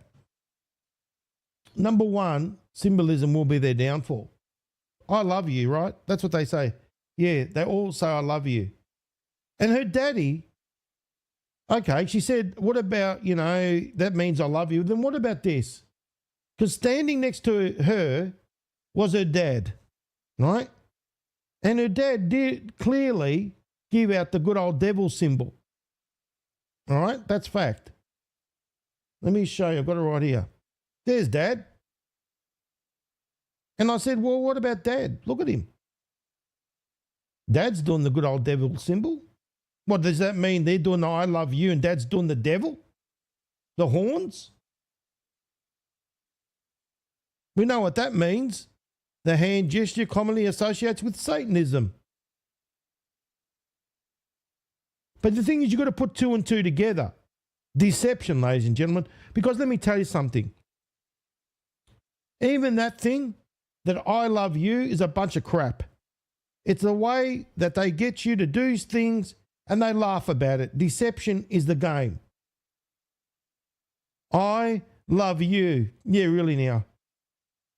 Okay, so does Gene Simmons love you as well? Well, apparently Gene Simmons shows the I love you sign at a fashion show.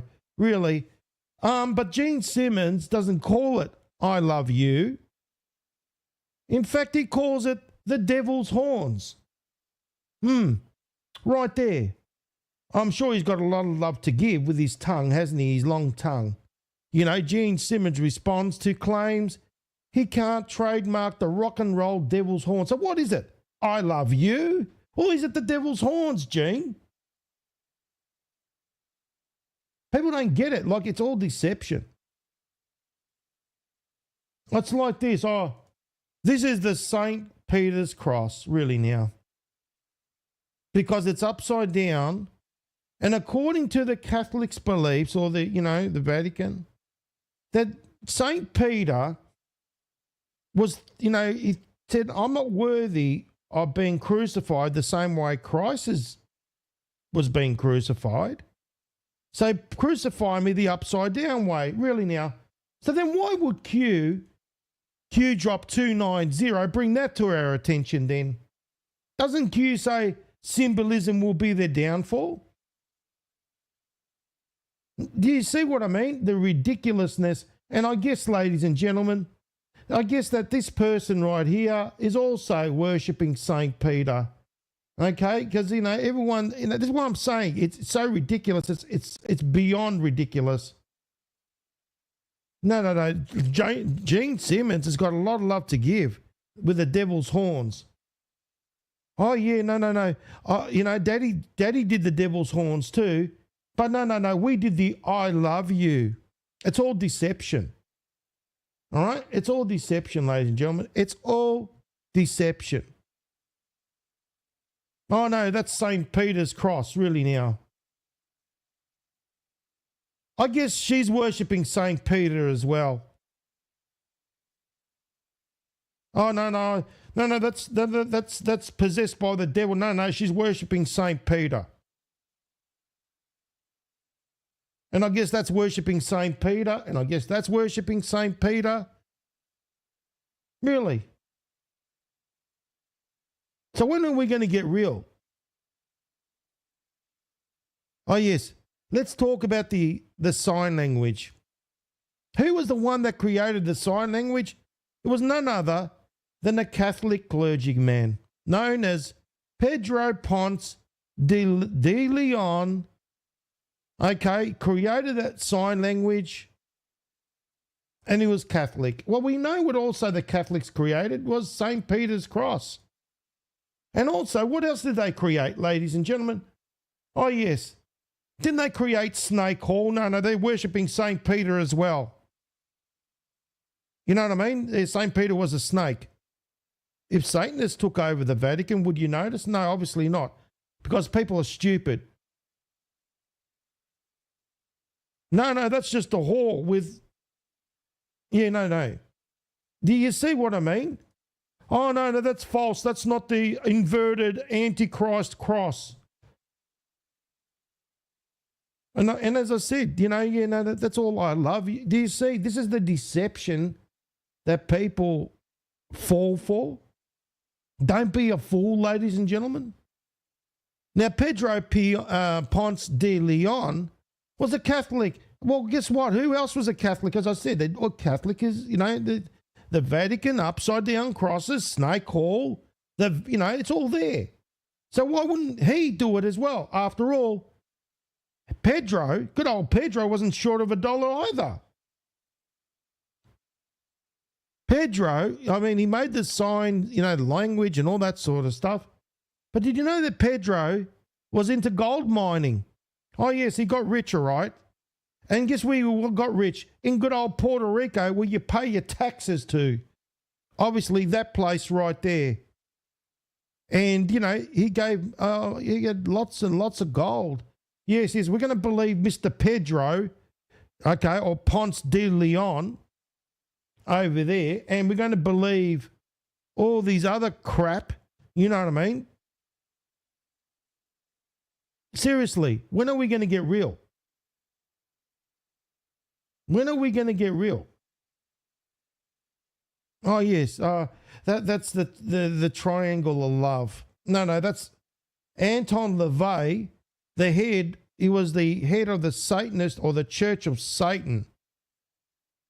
And how many of these leaders have you seen do that? Oh, that means I love you in a strange way. So please spare me the bullshit when people say to me that means I love you. No. And then it's like this.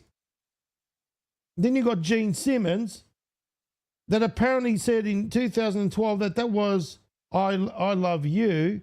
And then he's talking about it being the devil's horns. What is it? That's the art of deception right there, ladies and gentlemen. Oh, yes, no, that's the D20. Why would Q put that out there? Why would Q put that out there? Why would Q put this out there? Symbolism will be their downfall. So please, as I said, I don't want to hear I love you crap ever again. Just like this one. And, you know, honestly, ladies and gentlemen, the White House has really been, you know, shall we say, they put out this garbage, the GOAT. The GOAT, okay. What does the GOAT stand for? All of a sudden, this term happened to come out from nowhere. The greatest of all time. Yes, just like the upside down cross, just like the I love you sign. And I suppose this is also, you know, the greatest of all time. Really now, well, I decided to give the White House a little piece of my mind and say, you're an absolute disgrace, calling the best president of all time a goat, a Baphomet. You know, you can slice it and dice it. You can use your deception in so many different ways, shapes and forms. And I've shown you, ladies and gentlemen, how they're deceiving, how they deceive you right in front of your face. Oh, yes, the 666. You remember that one? The 6 feet apart. Yeah. Committing, as I said, a worldwide, social distancing. No, that was a satanic ritual. Yes, unfortunately, that's what people were committing. 6 there, 6 to the left, and 6 to the right. 6, 6, 6. Everything is in front of your face. And symbolism will be their downfall. Because you know what? This is what it means, ladies and gentlemen. You can sit there and, as I said, you can call it whatever you want. You can try to polish a turd, but at the end of the day, it's still a bloody turd. The greatest of all time is a goat. Really. That's what it means right there. You remember that little decode I did the other day with the parade and I showed you the Baphomet that was right in front of your faces? You remember that, don't you?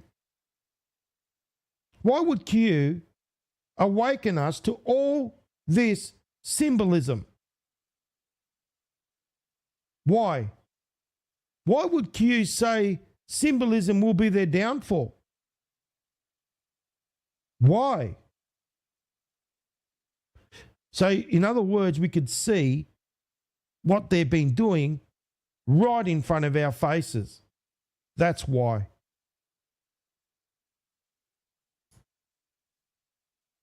But do you see the stupidity, ladies and gentlemen? This is what I don't get. The level of stupidity of people that are out there. They went and did social distancing, 666.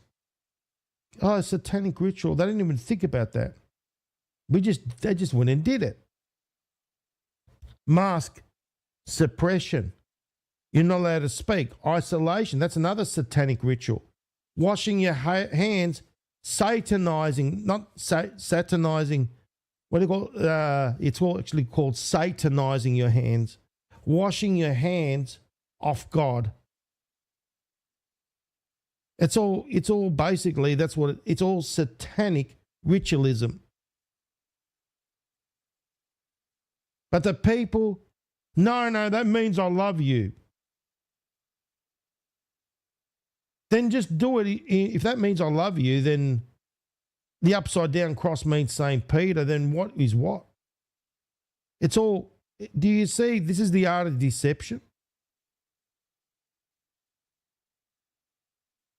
It's not sanitizing, it's satanizing, because you're washing your hands off God. 666. Desolation, isolation, that's all satanic ritualism. That's what we've been doing.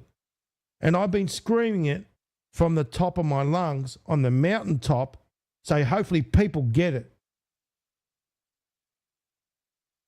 Hopefully people get and see that it's been taken right in front of your very faces.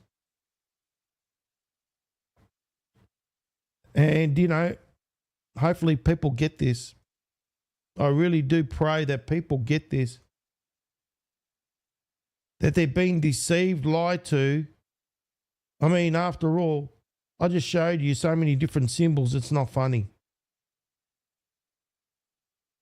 And as I said, if you believe, like, you know, as I said, Q, you're a Q, as I said, Q follower like me, a Q decoder.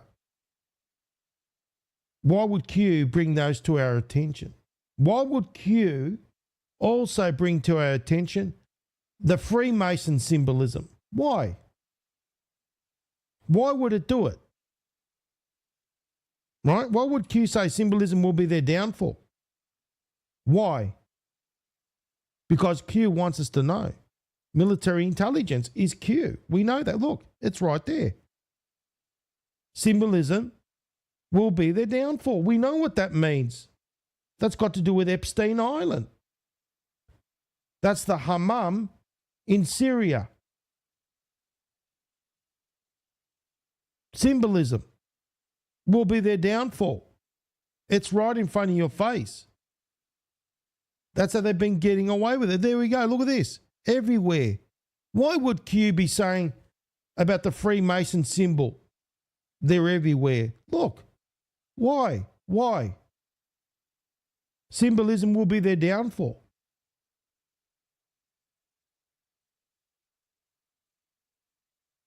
And that's the thing. I mean, if you don't get it, then unfortunately you're failed help at this point. I can't help you any more than that. Now, let's have a look at this. Tulsi Gabbard was recently thrown under the bus. Okay, let's have a look at this video and I'll explain. Let's have a look. Let me just bring that up. The IC continues to assess that Iran is not building a nuclear weapon, and Supreme Leader Khamenei has not authorized the nuclear weapons program that he... So let's go back. The IC continues to assess that Iran is not building a nuclear weapon, and Supreme Leader Khamenei has not authorized the nuclear weapons program that he suspended in 2003. The IC continues to monitor closely if Tehran decides to reauthorize its nuclear weapons program. The IC continues to assess that Iran is not building a nuclear weapon. Right. She said that the International Committee, IC, I think that's what IC stands for,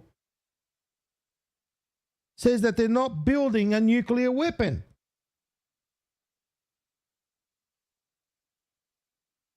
Whether you trust or whether you don't. But nobody's looking at Israel. Think about that one. No one's looking at Israel to see all the nuclear stockpile of weaponry they've got. Everyone's pointing the finger and you know what? Iran do have the capability. That's the thing. President Trump says they cannot build one. Right. They cannot build one. But have they built one? And she's saying, no, they haven't. And also, not only her that has said that they haven't built it, but also the inspector has said they haven't. You know that they haven't done it where it talks about in the Q drops that it's not about nuclear. It's all been about scammetry, about pumping money into Iran. So based on that, yes, they could have the material to do it. But they haven't. That's the thing. But Israel has. Israel has done it. And they're not denying it, and they're not admitting it. They won't allow a nuclear inspector there to check it out. And how did they know that Iran has the material to do it? Because the inspector, they allowed the inspector to check it. Right? Let's be logical now. They allowed the inspector to check it. Have they allowed them to go to Israel and check what they got? No. But she's telling you that the supreme leader is not building one. You could have the material. but you're not building it. Right? Big difference. And Supreme Leader Khamenei has not authorized the nuclear weapons program that he suspended in 2003. The IC continues to monitor closely if Tehran decides to reauthorize its nuclear weapons program. Iran continues to seek expansion of its influence in the Middle East. Right. So now she's going to speak. Now think about this. Right there, there's a committee. Now, Thomas Macy has come out and said, in order for you to be part of this intelligence committee that's there, you need to raise money, big money. So these Congress people or senators or House representatives, in order for you to be part of these committees, they don't just allow you to be part of these committees. You have to raise a shitload of money for them. You have to do it for the party. Otherwise, you're not privy to sitting on that committee. Now, who do you think gives them the money to sit on that committee, which the intelligence committee is like the very faucet that switches off which comes out, what comes out, the JFK files, all that sort of stuff. So in other words, isn't it in the best interest, as you know, that information doesn't come out? So who do you think they put there? Who do you think has the money to be able to be part of that committee over there? It's the ones that are greased off by AIPAC. That's why AIPAC is giving them a lot of money so they can forward to their Republican Party to allow them to be part of the committee. Do you comprehend how it works? It's not you put your hand up to be part of it. You've got to have the money. And who's the one that gives money to these senators to be part of the committee? It's AIPAC. Here we go. Watch this. Despite the degradation to its proxies and defenses during the Gaza conflict, Iran has developed and maintains ballistic missiles, cruise missiles, and UAVs. Right. So she's saying that they've developed UAVs, ballistic missiles. They're within their rights to do so. They're within their rights to have a means to defend their sovereignty, aren't they? They're within their rights. And they're not using nuclear bombs. They're using missiles, UAVs, right, and ballistic material. Nothing to do with nukes. They're well within their rights. But you got Israel. Israel got nuclear bombs, and they won't admit it, and they won't deny it. So realistically speaking, who is the bully that has been causing all the problems? It's Israel. And also Israel is connected to AIPAC. They've got their lobbyists. Remember, Bibi Netanyahu, okay, he speaks about it, and I've got it on record. You've seen that video where he talks about how they've got control over the Senate and the Congress, right, using their Jewish lobbyists. Pay attention, please. Including systems capable of striking U.S. targets and allies in the region. Tehran has shown a willingness to use these weapons, including during a 2020 attack on U.S. forces in Iraq and in attacks against Israel in April and October 2024. Iran's cyber operations and capabilities also present a serious threat to U.S. networks and data. In the past year, we've seen an erosion of a decades-long taboo in Iran on discussing nuclear weapons in public, likely emboldening nuclear weapons advocates within Iran's decision-making apparatus. Iran's enriched uranium stockpile is at its highest levels and is unprecedented for a state without nuclear weapons. Iran will likely continue efforts to counter Israel and press for U.S. military withdrawal from the region by aiding, arming, and helping to reconstitute its loose consortium of like-minded terrorists and militant actors, which it refers to as its axis of resistance. And the thing is, you've got to ask yourself, where is she getting this intel from? Where is she getting this intel? Number one, she said about them having the enrichment, the uranium to make weapons. They can do it. But have they made the bombs? No, she said they haven't done it. But then also all these other intelligence, do you think, where did she get it from? Mossad. You know, the CIA, remember, intelligence, they work together. So she could be getting bad intelligence as far as from the Mossad. And this is the thing, I mean, it's been going on for a very long time. Because you think about it, what do they want? What do they want, ladies and gentlemen? The oil, the resources, the control. You've seen how important the Strait of Hormuz is.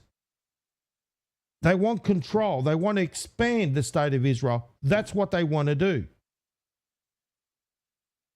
Although weakened, this collection of actors still presents a wide range of threats, including to Israel's population, U.S. forces deployed in Iraq and Syria. And do you see what she said? Not to anyone else, Israel's population. Once again, Israel, Israel, Israel, state of Israel, Israel. It's always about Israel. Have you noticed? The state of Israel this, the state of Israel that. It's the state of Israel. to U.S. and international military and commercial shipping. How close do you personally think that they were to getting one? Because Tulsi Gabbard testified in March that the intelligence community said Iran wasn't building a nuclear weapon. I don't care what she said. I think they were very close to that. I don't care what she said. I think they're very close. Now, think about this. Number one, he's going to throw her under the bus, not only once, but twice.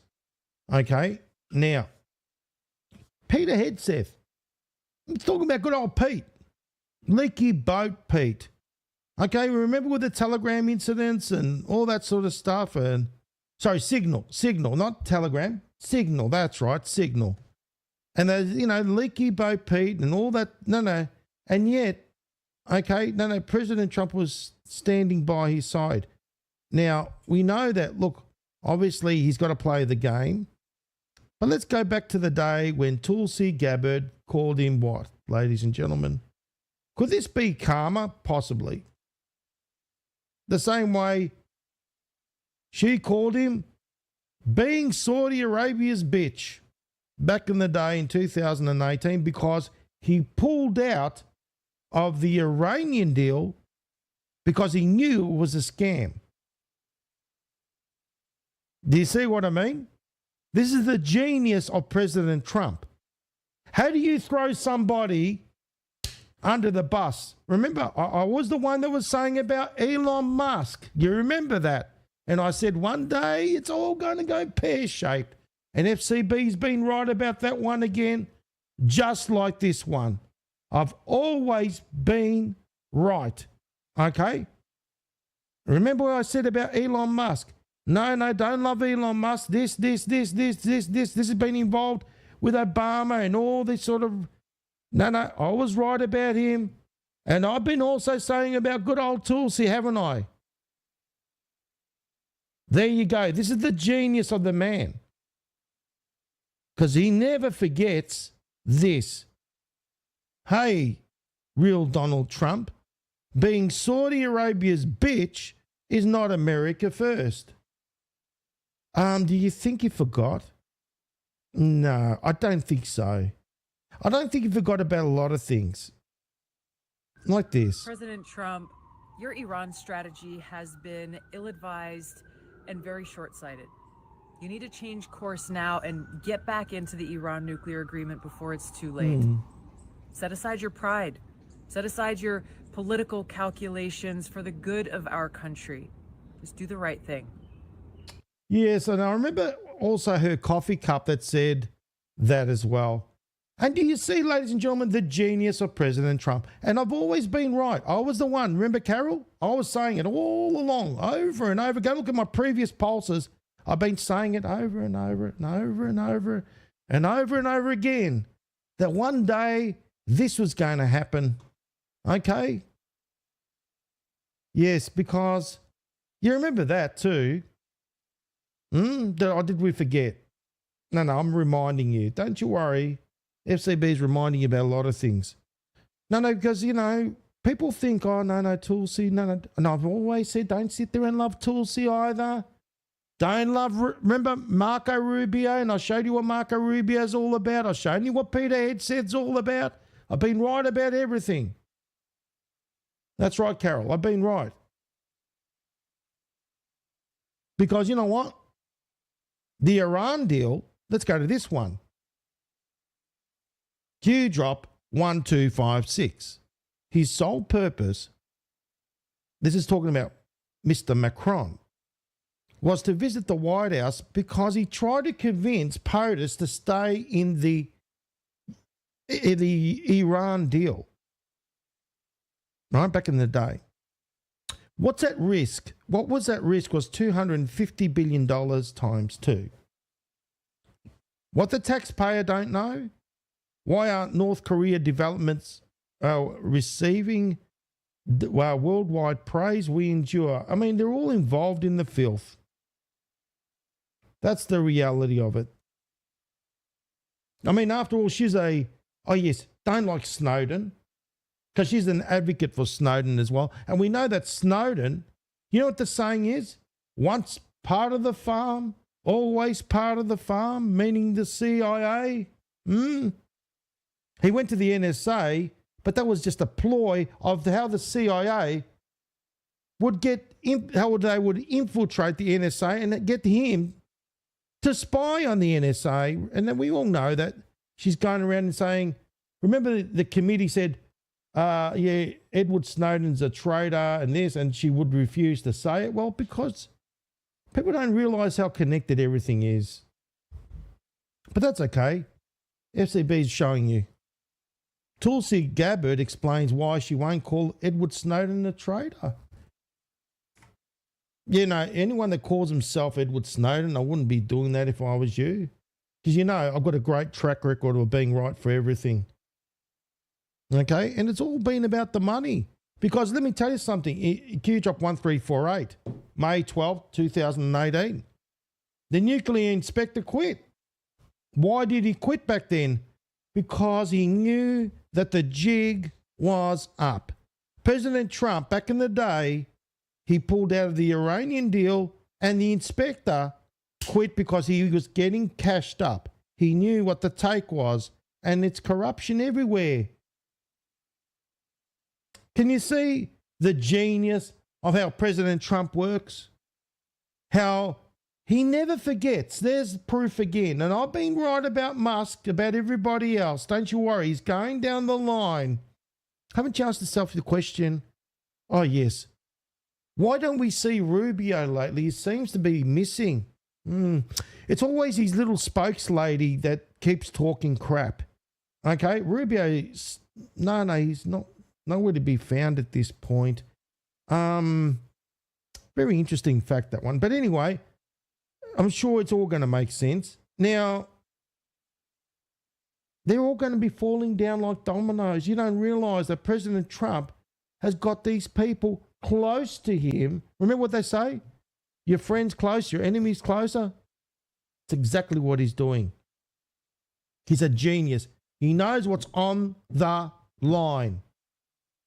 Remember, you know, you got to play things a certain way. Things have got to be done strategically. Like I just showed you right now. Do you see the genius of that man? Okay, did you see the genius? There we go. That's the genius of President Trump. Because we know, you know, he knows what the take is. You think we know this. You think he doesn't know? Think again. Think again. He's the one that's playing the game. Don't you worry about that one. Okay? He knows what the take is. Don't you worry. He's got to do things a certain way. Remember what Q says. Leaving Israel for last. It's necessary because a lot of things are going to be tied up there and pointing in that direction. A lot of things are going to be pointing in that direction, ladies and gentlemen, when this thing's all over. It literally is. And I know there are people that don't like what I'm saying because they don't like to hear the truth. Well, I'm sorry. I can't help you there either at this point. Now, as I said, President Trump is surrounded in a den of vipers. Oh, did we forget about this? Everyone thinks, oh, Bibi Netanyahu, oh, you know, Bibi. No, Bibi has no loyalty. No. Bibi's a snake. President Trump knows what kind of snake he is. Okay? He knows. Let me remind you one of these videos. Pay attention. I was saddened by the fate of the Palestinian people. They deserve a far better life. They deserve the chance to achieve their extraordinary potential.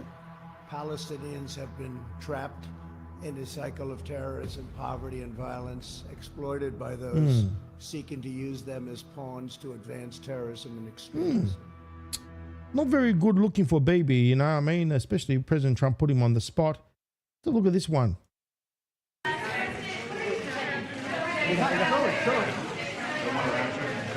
No. There you go. Don't think that President Trump. No. There's people got to realize that Bibi Netanyahu, forget about it. You've seen that one, okay? Yeah, because Bibi Netanyahu is a snake.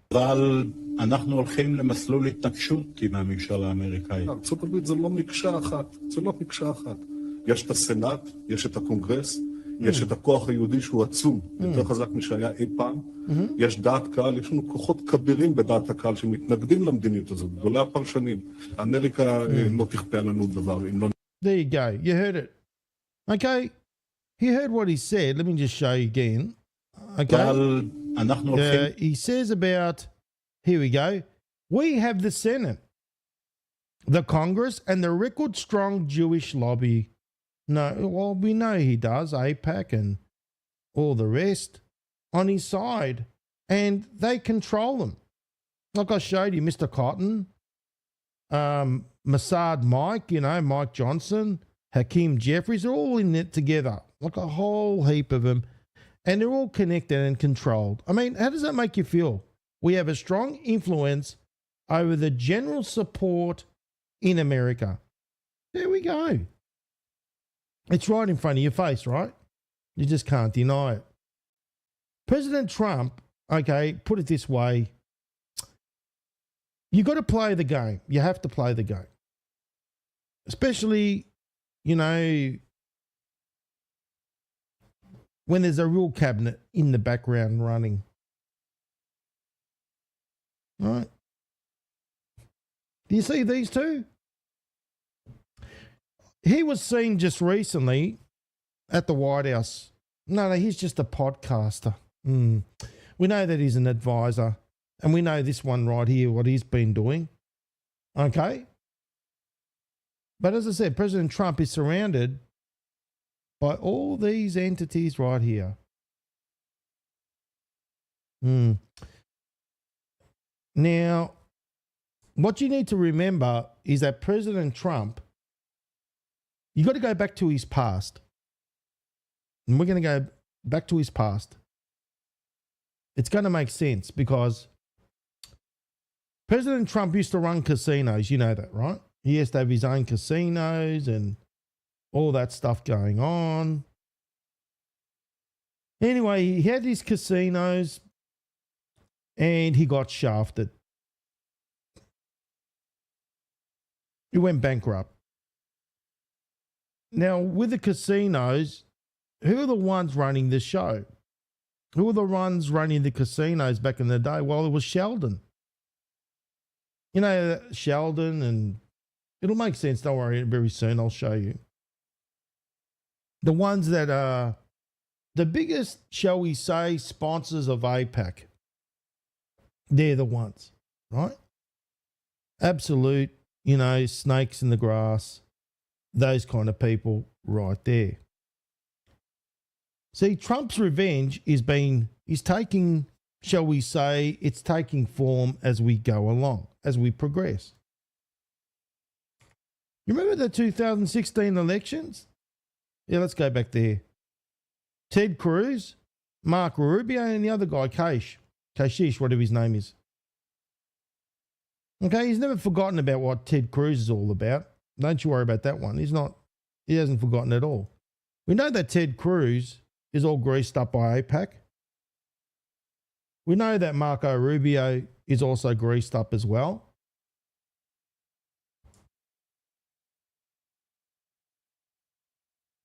President Trump has never forgotten about Sheldon Alderson. Or that lady right there, Miriam Alderson. Now, she gave $100 million to the Trump campaign, but back in the day, okay, she didn't. Okay, now she's a widow now, but her and her hubby owned all these big casinos in Vegas and other places. Have a look at his face. He's actually disgusted. There's good old Sheldon back in the day when he was alive. But have a look at that. Now, President Trump basically, he went bankrupt. Back in the day, Donald Trump's casino group, bankrupt. Then you know the thing is, in this industry of casinos, you know, realistically speaking, that it's a really, shall we say, dog-eat-dog world. And these, shall we say, Zionists were behind destroying President Trump, trying to destroy him. And that Sheldon Alderson was one of the, well, look at this. One of the richest casino owners is good old Sheldon. 29.8 billion. Yeah, rest in pieces, you dickhead. All right? Him right there. You think he ever forgot? Did you think he ever forgot about what damage they did to him? With his casinos, they tried to bankrupt him. Do you think that he forgot? No, he never forgot. Don't you worry about that. There's some scores to settle. President Trump, as the founder of the company, with the casinos, basically he had to resign, and so did Ivanka. Trump, the top filer in recent decades, in other words, for bankruptcy. And he used to own quite a few casinos in Atlantic City. Now, as I said, it's a dog-eat-dog world. Now, you think about it. You got these snakes. You got to play the game, don't you? They tried to screw him over, bankrupt him. People don't realize all this. And there we go. Look at that. Oh, yeah, by the way, Paradise Papers, major Jewish political donors stashed their cash. He was involved. Good old Sheldon. And look who else is involved. Soros. And you see how it all connects up?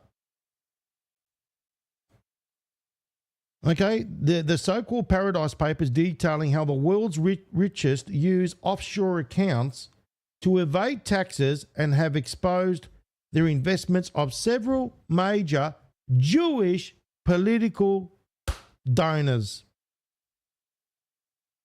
George Soros is one of them. Among the names that have come in up the leaked documents include George Soros and Penny Pritzker. And there's good old Sheldon right there. Right there, ladies and gentlemen. And Carl Icahn. And Carl was also involved with liquidating, I think, President Trump's casinos, or I think he was involved in that, who donate to Republicans and their allies. Both Alderson and Icahn have strong ties to President Trump. Now you think about this. You've got this grudge. Let's just call it what it is. You got this grudge. You've got all this pain inside you. You've been screwed over Do you think he forgets? No, I don't think he forgets. In fact, I think he's going to get even. Okay, that's what he's going to do.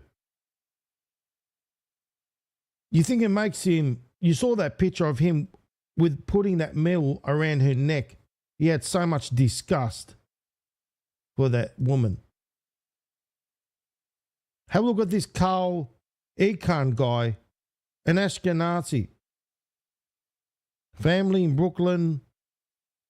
He's the one that, had to do with the, look, I think he bought the casinos and all that sort of stuff off, liquidated it. It just makes you sick to your stomach. Look, there's so many things that they did to this man. It's unbelievable. You know that they tried to screw President Trump. Now have a look at this. Moving forward, you got Ted Cruz that was endorsed by Jeb Bush. And you know that Ted Cruz was endorsed by AIPAC.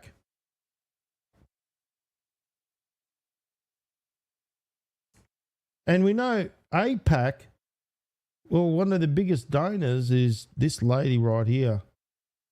Oh, not that one. This one right here. Miriam Alderson, billionaires. So you think about this. You've been screwed over. They've tried to bankrupt you every which way possible. Because you heard about that when President Trump they tried to bankrupt him and all that. And you got a beef. And you're holding it all in. And you got to play this to the very, very end. Because she and all the others support, obviously, the state of Israel. They're all about putting the state of Israel first and America last. This is all a ploy. They control your Congress people.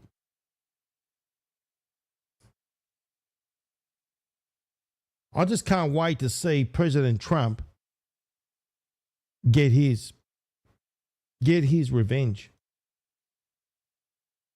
I really can't. Because you know what? He deserves to get his, shall we say, his justice for what he's gone through.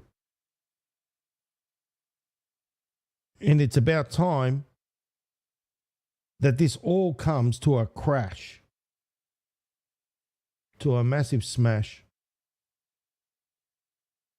Now you can see, ladies and gentlemen, how important this all has to play out in a certain way. Now, do you comprehend why the state of Israel is left for last?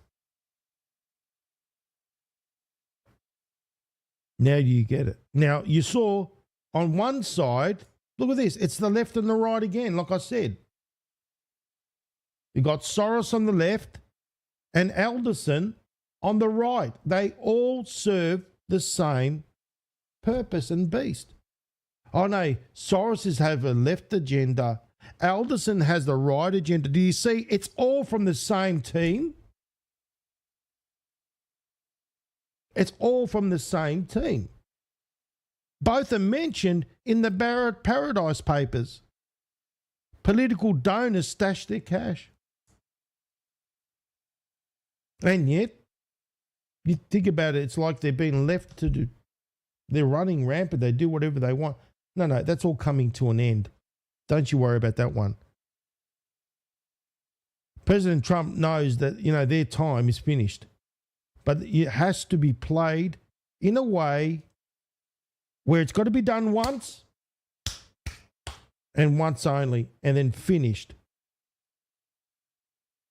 Now, you've seen that they're even, Ted Cruz. Oh, don't you worry. Ted Cruz plays this little game of his that he's not the deep state this and the deep state that. Well, he's part of the deep state. Don't you worry about that. He's part of that little deep state.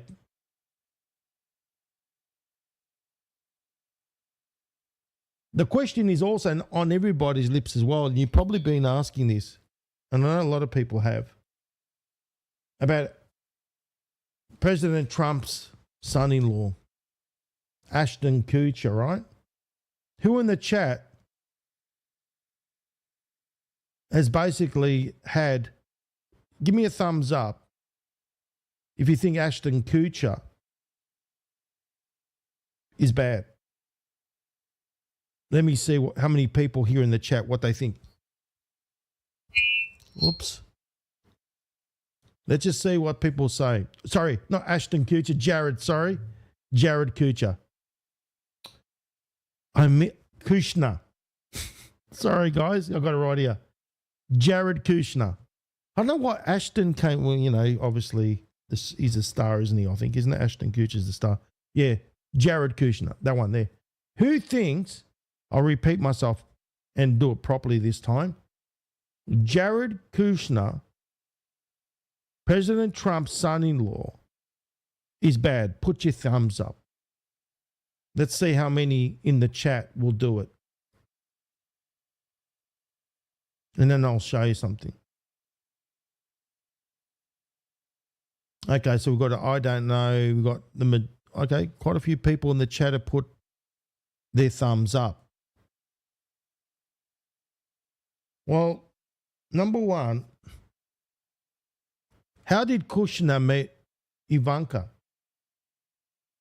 Well, Kushner met Ivanka through Rupert Murdoch's ex-wife. So I don't know if that's good or bad. No, well, we know what Rupert is all about. He's a piece of shit, right?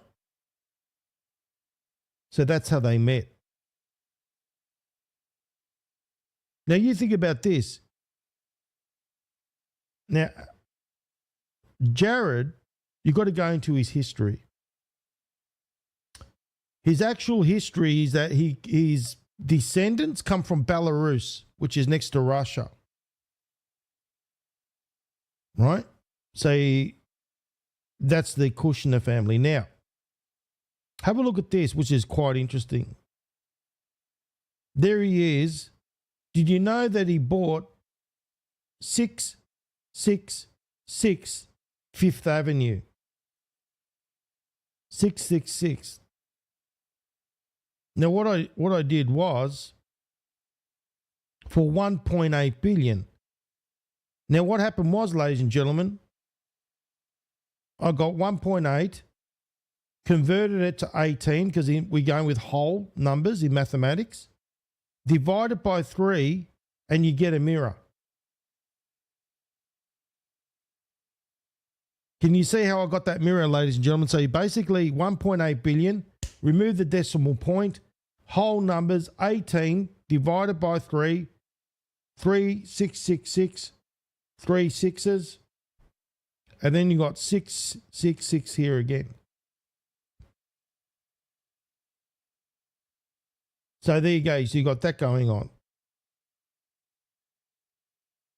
Now, as I said, Ivanka met him through Rupert Murdoch's ex-wife. Now, the Kushner family, as I said, come from the Belarus, which is next to Russia. Okay? The family originated from Belarus next to Russia, and they were based in New York. And they, after surviving the Holocaust, developed a 4,000 apartments. So they were in the real estate business as well.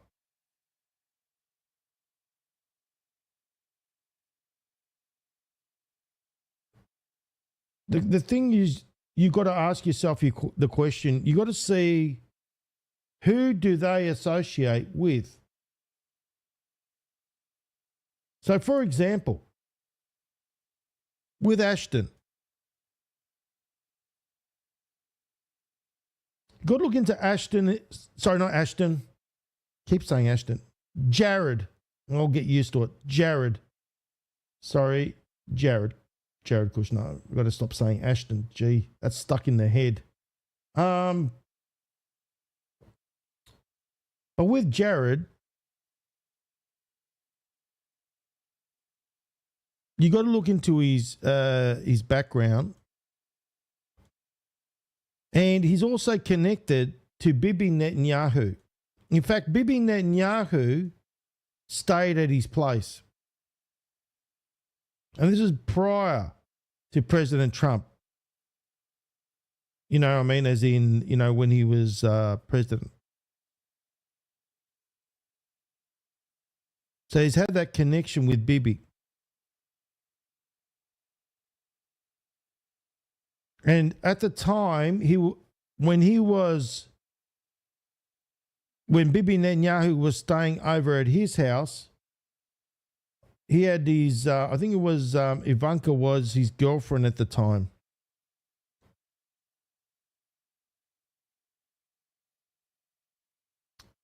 Also, the thing is with Jared. Why do I keep saying that word? With Jared,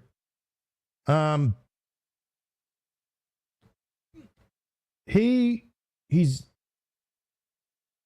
religious background is what they call Jewish mysticism. So he was into Jewish mysticism and the Kabbalah, all that sort of thing. He's been somebody that's, shall we say, pushing the Palestinian thing, you know, for the... Remember, he was in the real estate business as well. And the West, what do they call it? Not the West Bank, the Gaza Strip. He had his eyes on that as well.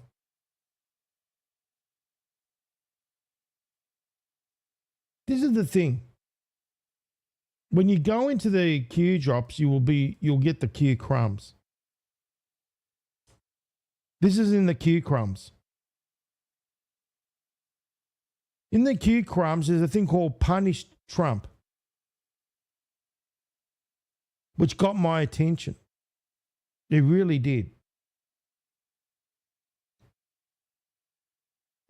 Now, in here, it also mentions that what are Israel's interests? Expand greater Israel, prevent Iran from achieving nuclear power, and dismantle and disrupt coherent circular Muslim countries in the region. I found it very interesting to find that in these drops. And that was back in, when would they posted that? Now, according to this looks like it was in, like, you know, this is from the back in the day. I mean, not back in the day when they were dropping originally, like when the Q drop started in 2017. But this looks like it comes from 2012 from the board, because these boards, 4chan and 8chan, have been, they've been operating for a while now. But what's interesting is this, that President Trump, we're talking back in the day when there was 9/11, that he lost a lot of people, friends. And he's never ever forgotten this. Remember when he said one day we will know about what happened in 9/11? Well, he knows. And what it says here is that basically, and this is the thing, ladies and gentlemen, can we say that's facts, evidence, and receipts? No, this is Q crumbs.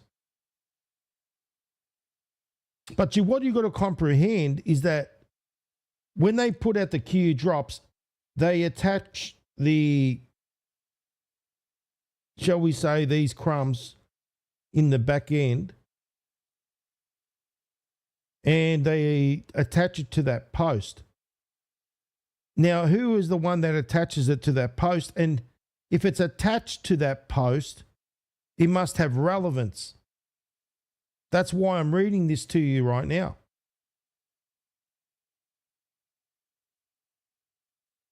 Now, according to this, is that basically he's got a vendetta. That's why they call him Punish Trump.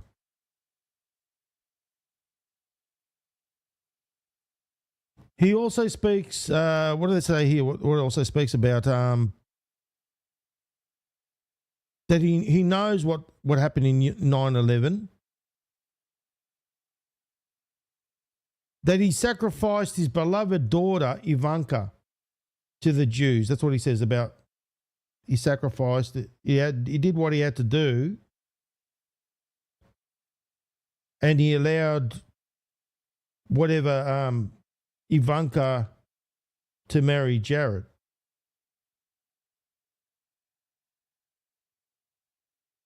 Now, apparently, he's also had a mentor as well. Now, the reason why he did it was so that he could have plausible deniability against charges of anti-Semitism. So, in other words, by doing that, it basically, he couldn't be called an anti-Semite because his daughter ended up marrying one of them. Do you get me so far? Hopefully in the chat, guys, thumbs up if you get me so far, because this is pretty full-on stuff. It literally is. Now, this is true. This is pretty full-on. It's pretty hardcore. Let's just call it what it is. It's hardcore. That you would do something that you, like, number one, that you would allow this to happen. Now, think about this. His daughter, if he said, no, you can't see Jared, you think about it, no, stuff you, I'm going to do what I want to do.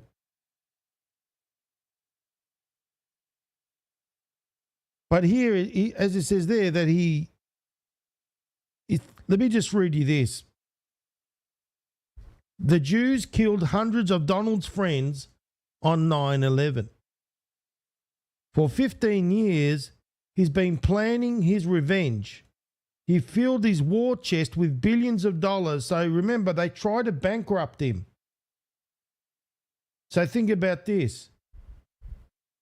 He's been he did all these shows, these reality TV shows. He did what he did, and he tried to fill his chest as in the, to get the money. Because think about this. In order to do what you have to do, you have to have money. That's why Q says, why would a billionaire, think about that drop right there, we'll go to that one, do what he's doing? Why would a billionaire do what he's doing? This is the thing, I'm just reading you, as I said, this is not the Q post. This is the crumbs behind the posts that are attached to this. So please get this. You've got to comprehend. Now, you've got to also comprehend this as well. And I want people to not get upset, not get angry, not get hurt. We're the observers, not the absorbers. And I want people to sit there and have a listen and try to get it. Now, you think about this. As I said, Ivanka's a grown woman. If President Trump said to her, no, she would have done it anyway.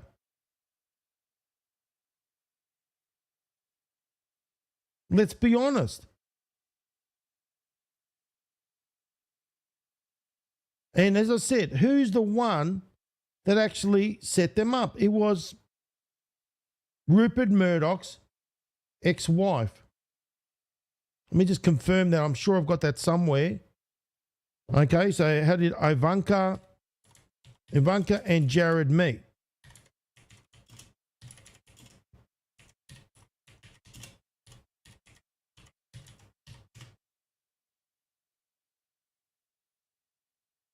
Okay, let me just see if I can find it.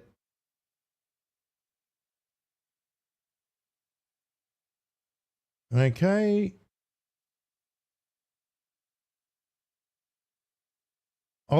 Jared Kushner reveals how Rupert Murdoch, there we go, Bono, Billy Joel help him reunite with Ivanka Trump.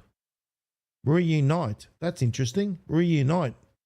But who was the one to originally introduce him in the first place?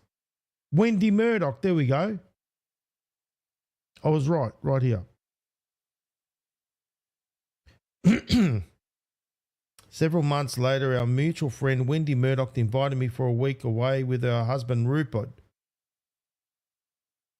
So you could see Rupert Murdoch revealed how, there we go. So, as I said, let's get back to this. You think about it. She's a grown woman. She makes her own decisions. Now, as I said, we read this, and this is not in the Q drop, it's the Q crumbs behind the scenes that are attached to this drop. Please, I want you to comprehend this. Okay? And you've got to comprehend also that President Trump, the amount of things that he's gone through is made him the man that he is today. Because let me tell you something, his experiences that he's gone through in his life, and your experiences, think about it from this perspective. Your experiences is what defines you. So in other words, you go through the school of hard knocks, like President Trump has gone through. You become more resilient. You get more inner strength. If President Trump had been fed with a silver spoon, it would be a different story, wouldn't it?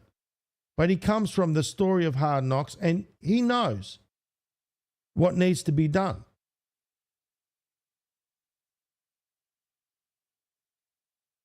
Hopefully you guys get it. So can we continue? Now, let's continue on.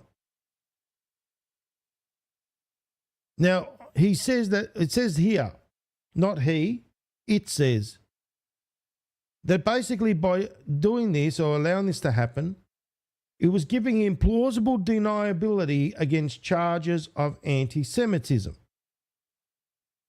Because you hear what they say, oh, you know, remember who called him America's Hitler? Did you forget about that one? Who's the one, let me put that in the chat, guys, who called Trump America's Hitler?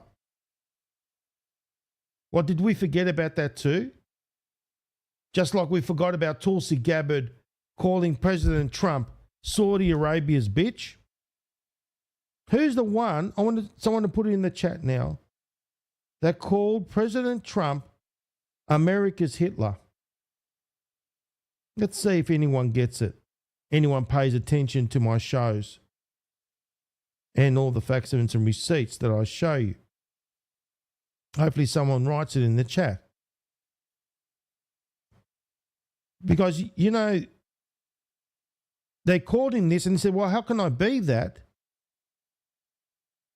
if my daughter, that's right. Well done, Shanty. Well done, Shanty, and well done, Matrox. You pay attention. Now, as I said, J.D. Vance called him America's Hitler. Fact. How can you call him America's Hitler if his daughter's married to a Jew? Therefore, it gives him plausible deniability, doesn't it? It all makes perfect sense.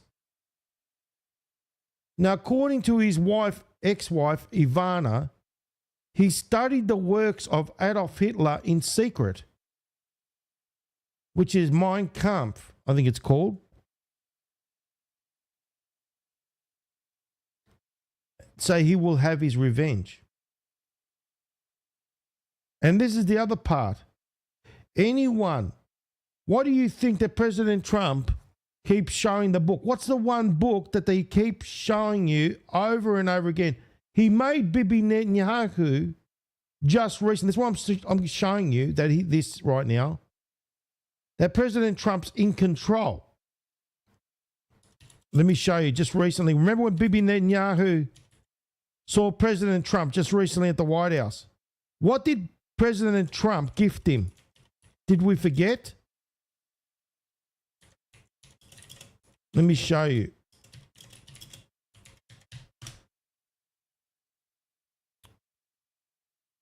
Did you forget what he gave him? People don't realize that he does things for a reason. He gave him the book, The Art of the Deal. That's the book he gave him. Then we go here and have a look. It's in the Q crumbs. It's right there. Anyone who reads The Art of the Deal, I want to get that book, will know that Trump is 100% red-pilled to the actions of the Jewish menace, meaning the Zionists, the State of Israel. The first chapter of his best-selling book is basically him calling Jews up all around New York City and putting them in their place. Nobody makes that much money in New York City without knowing how to play against the Jews. Trump has personally witnessed, must be hard to imagine. Can you see what I'm talking about? So already, why would he give Netanyahu the art of the deal? Can you see how this is all connecting up? Can you see how this all makes perfect sense? And what is the saying? Keep your friends close and your enemies closer. So far, is everyone getting it in the chat? Give me a thumbs up. Hopefully you guys are getting what I'm saying.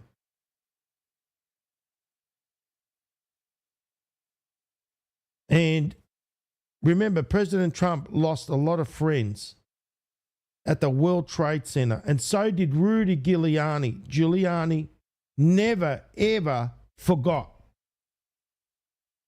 That's why Rudy Giuliani called Netanyahu let me see if I got it right here. But by no coincidence, he called him the new Churchill. Because Churchill, remember the previous polls? How we exposed him to be a genocidal maniac? Do you remember that in the previous pulse when I showed you how Churchill was a genocidal maniac and all the atrocities that he committed? And do you think that Rudy forgot? Rudy didn't forget. Rudy didn't forget at all. Rudy knows. Just like President Trump knows. Remember, it happened on his watch. 9/11 happened on Rudy Giuliani's watch. And as I said, do you think he forgot?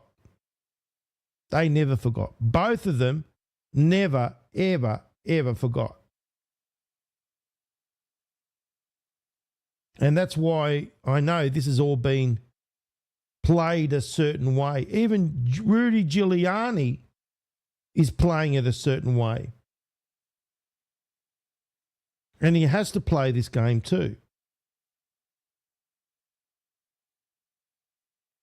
Have a look at this. Who was the Prime Minister when JFK Jr. had that accident.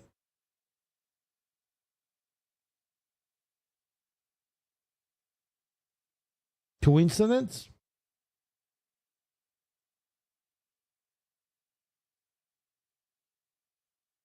There are none. It doesn't exist.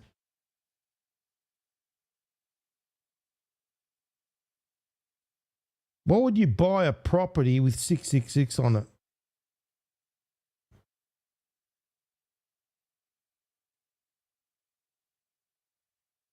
You can't call them coincidences, guys.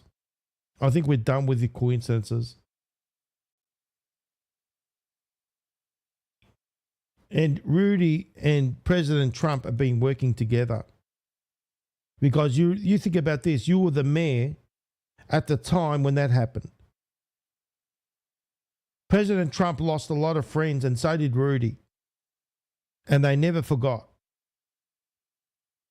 They never, ever forgot. So you think about this. You have to play this game. And it says, this is the true reason the GOP is so terrified of Donald Trump. He knows the truth, and they know what they did to him. He'll stop at nothing to seek his revenge against those that killed his friends.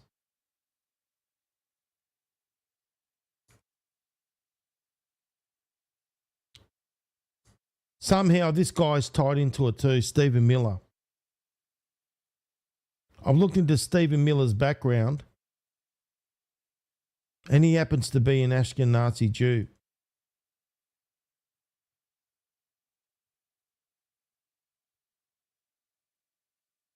He's the one that writes up President Trump's speeches and all that sort of stuff. And I'm not saying that, this is what people got to get. I'm not against the people. I love the people. I don't care what you are. It's the ones up the top that pull the strings. Now, is Stephen part of this? God only knows. Honestly.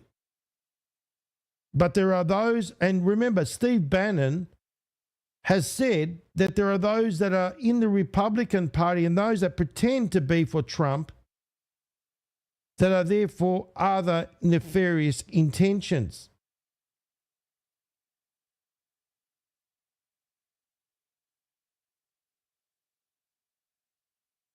Now, Stephen Miller is, there we go, right there.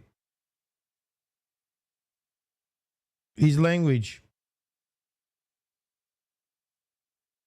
He's from the same, I think he's Belarus as well. Yes. Which is the same place where Jared's from as well. So Jared is from Belarus, and so is Stephen Miller.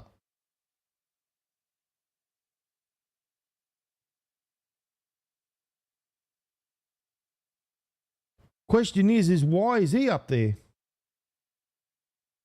And it says here, can we do it this time? Can we finally beat, the Jews at something? And I don't want to be, as I said, the people. This is not an attack on the people. You know that that this is how they always win, by taking it to their turf. By putting it in their courts, because they own the court system, which they control with their Jewish lawyers and their Jewish judges. He's a lawyer, by the way.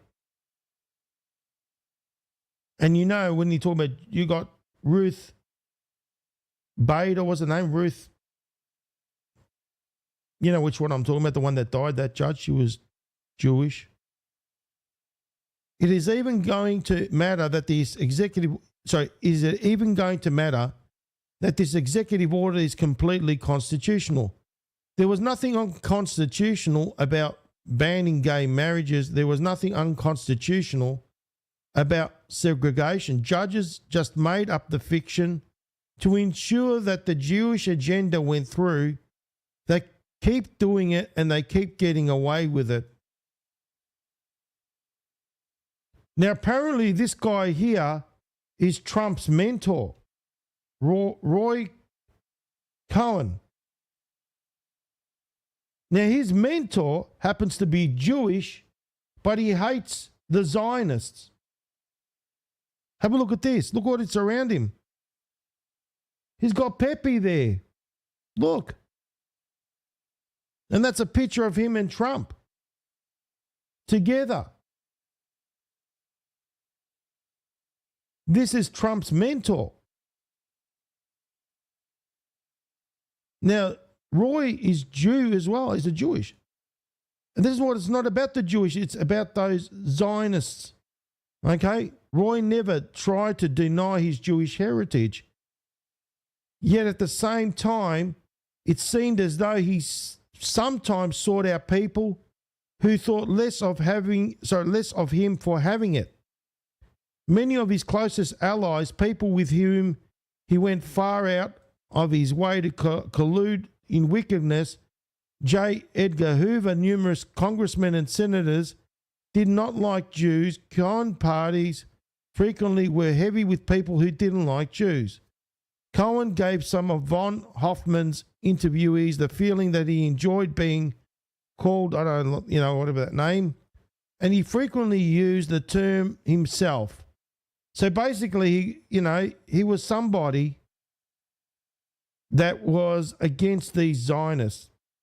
He could be terribly anti-Semitic. So you've got a guy that's Jewish that is being anti-Semitic. How does that work? And he says that that not all Jews are communists.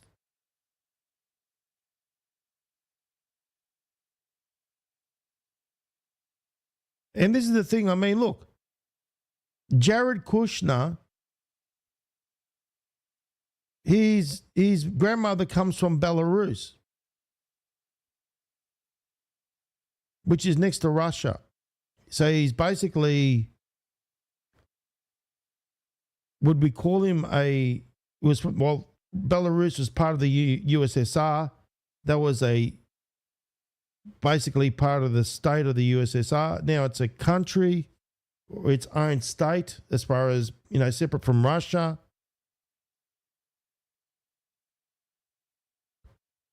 But you could see, ladies and gentlemen, look, there's a lot here as far as that President Trump, in essence, has been planning this.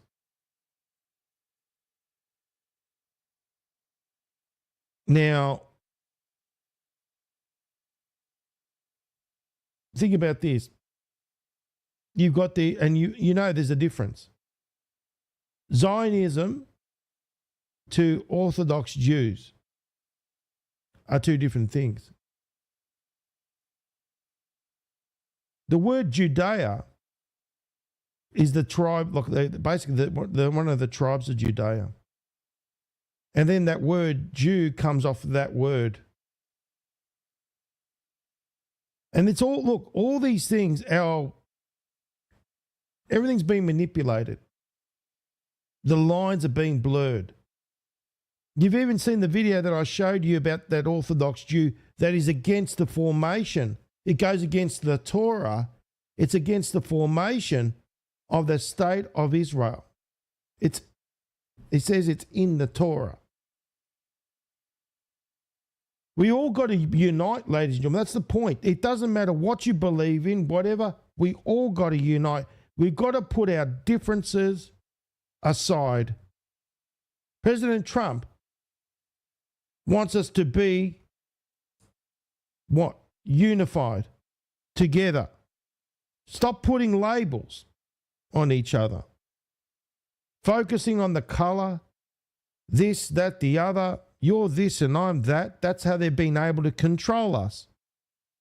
Keeping us separated, keeping us weak, keeping us divided. That's how they've been doing it. Now, we need to appreciate what President Trump is doing. We need to truly appreciate what he's doing. He's about breaking down all these barriers, and so am I. I don't care if you're purple, you're my brother or my sister. We're all in this together. Where we go one, we go all. That's right, Carol. Where we go one, we go all. That means we're all in this together. Like I said, I've been exposing. Think about it. This is how much I love my fellow brothers and sisters. They're in Israel. To expose what they've been doing. To show that they've been using them as human shields. That's what I've been doing. Do you see, I even don't like those labels that they use on people. I don't like it. I cringe. Because President Trump is about unity, and so am I. And you know, this thing, he's anyone that goes against the state of Israel is a Zionist, is a anti-Semite. That's how they've been getting away with it. Remember, there's a label that already has a bad smell. Why would Scavino bring up that video or that post about saying that? About why would Scavino bring that out? Because he's letting us know, like the conspiracy theorist label that was created, they use it to tarnish somebody. They use exactly the same thing with the anti-Semite label. If you don't fall with the narrative, with the masses, you're going to be labeled that. You know what it's like to be labeled a conspiracy theorist. Who gives a shit anyway? It's a label. It doesn't define us. That anti-Semite label is something that they use for people that don't believe in what, their narrative is. We're all in this together. We're all equal. And we've got to put aside all this crap. Seriously. It's got to finish. We've had enough. I've had enough. I'm sure we've all had enough of fighting and division while these fools here are laughing about it. That's what I'm saying. Look, the illusion of democracy right there. I'm from the left, he's from the right, I'm from the right, I'm from the left. Divide, divide. The black and white checkerboard. Freemasonry again.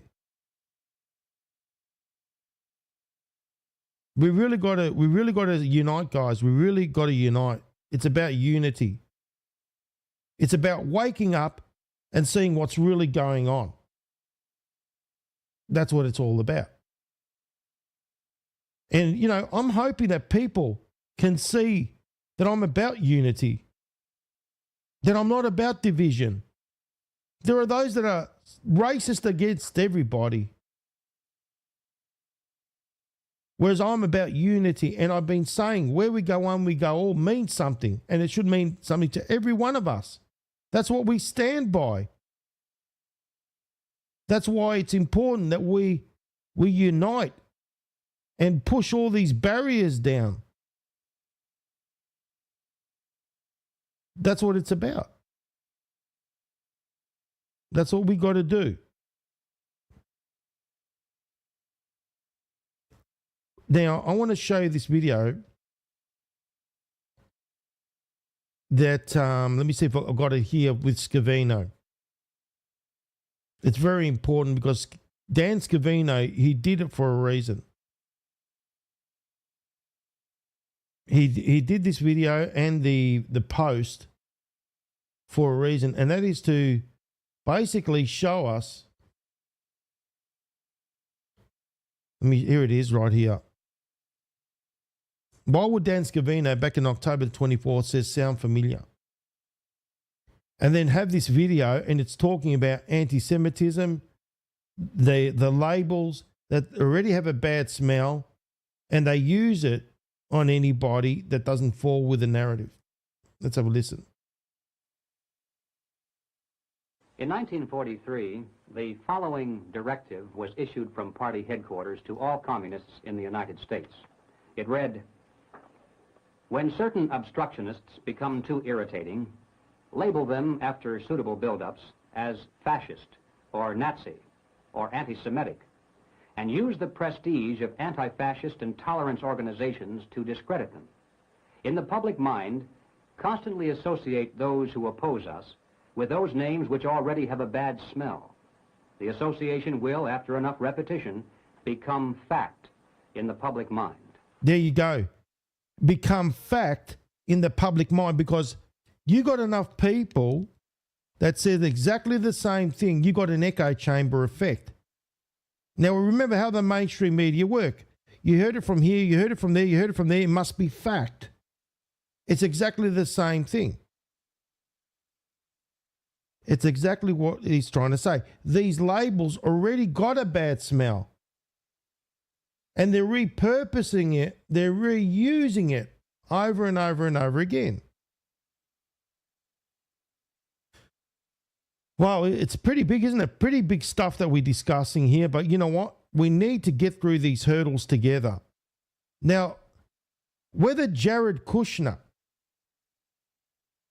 can I say, is he definitely bad based on what is being said? No.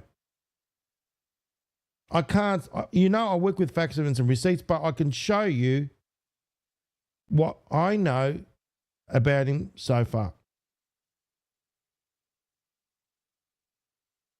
Remember, Belarus. He also has a Jewish Orthodox background, which they're different to the Zionists. Now, he says that he does believe in the state of Israel. Could he be playing the game? He could. He could be playing the game. Look, we don't know who is who and who is what. Let's be honest.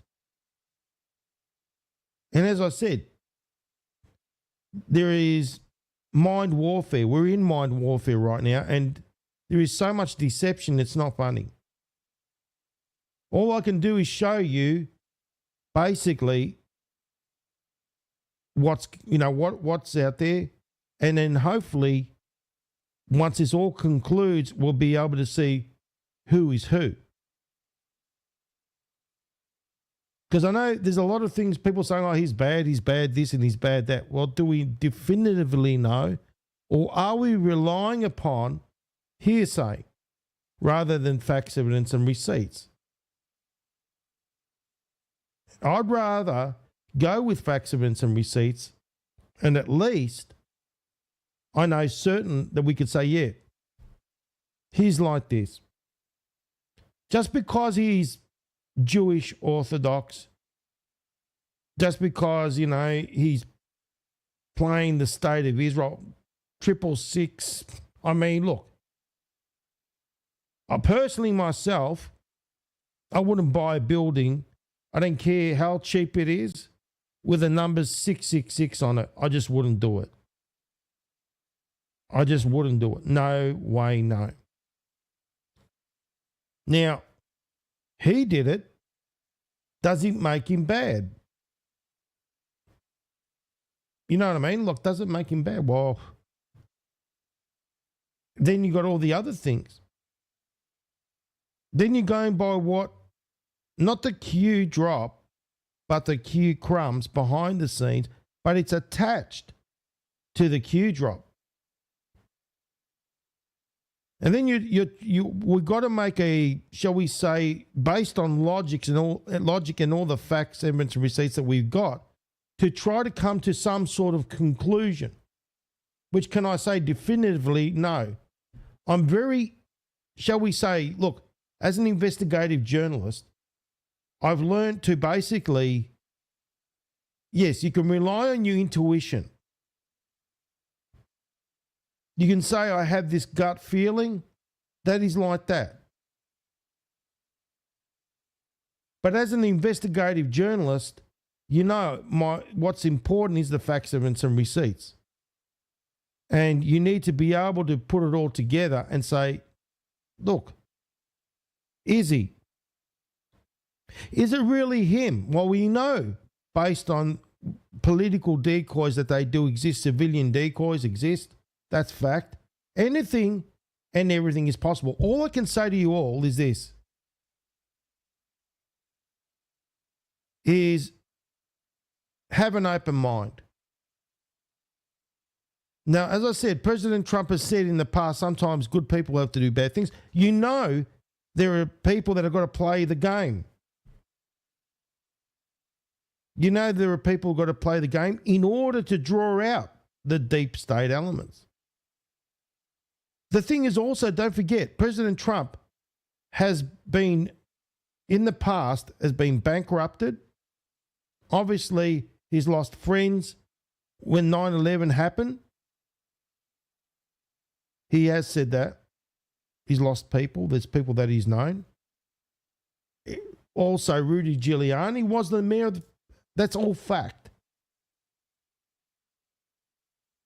Now, you'd think that he would have a vendetta based on all those sort of things. Now, his daughter was going to marry him whether President Trump liked it or not. Grown woman makes her own decisions. Fact. Could it be, yeah, that because of that, it's actually a byproduct that he can get away with this anti-Semite business? Yes. It sort of gives him immunity because of that. That's fact as well. Remember, Ivanka has had children with this man, with Jared Kushner. Fact. He could also be, remember, playing, as I said, the game, and he's doing things, you know, by design to help President Trump reach his goals. And that's what I'm saying. The only way we're going to get through this is to have a open mind, because anything and everything is possible, considering all the variables. Hopefully you get what I'm saying. Everyone in the chat, please give me a thumbs up to comprehend that you get what I'm saying, please, because it is very important that I make my position clear.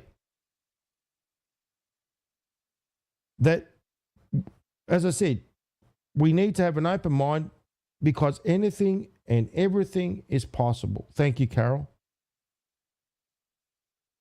Thank you. Now, let's continue on. President Trump recently did a gaggle at Bedminster. Let's have a look at that video right there. So Rwanda, a long-term war with the Congo, a very bloody war. They're all bloody, but this was a really bloody one. Is going to be making peace with Congo, and they can get on to making trade deals with the United States and other places. And so, in other words, that battle has been going on for a very long time. President Trump has stepped in, and obviously they're making peace. have a much more normal form of life. We're very honored by that. And we have Israel, and nobody really knows what that one is all about. Do you hear what he just said? We have Israel, and we don't know what that one's all about. Do you see what he says? I mean, you know, he's giving us like these comms. Like we don't know what that one's all about. We know that obviously it's very important that he plays the game, and he's got to bring it all down organically by using Iran. And he's got to play this I don't know, neutrality card, but also for the state of Israel at the same time. Let's continue. We're going to find out pretty soon, I guess. No, we'll find out pretty soon. Apparently gave him 2 weeks. Mr. President, the Iranian foreign minister this afternoon said if the U.S. is serious about negotiations, that you would call up Israel and request that they stop their airstrikes. Will you make that request? Well, I think it's very hard to make that request right now. If somebody's winning, it's a little bit harder to do than if somebody's losing. Right. In other words, he said that, would Iran, if they came to the negotiating table, would you get Israel to stop the bombing? Now, they're going to bomb regardless. Remember, Israel, they didn't, people think that they went in for that thing, the nuclear material and all that. No. You've heard Netanyahu. No. He is basically, he's calling him, no, I don't trust their words. I'm just going to continue on with the campaign. I'm just going to continue on. So basically, it's showing, think about this, the world is watching. The world is seeing that, realistically speaking, that Bibi Netanyahu is basically the bully. That's what people are seeing. Because that reporter is saying, if Iran came to the negotiating table, would you tell Israel to stop? Now, President Trump says it's hard for that to happen because apparently Israel is winning. But realistically speaking, you have a look at who's winning. Have a look at the contrast. Number one, Israel's been bombed to the shithouse, like as far as all the strategic places have been decimated, Mossad, all these intelligent military bases, all these sort of things have been decimated. You're seeing that they're living also in shelters underneath the ground, whereas in Iran, they're sitting there on their motorbikes, having parades, flags are everywhere, that sort of thing going on, business as usual. So realistically speaking, who is winning?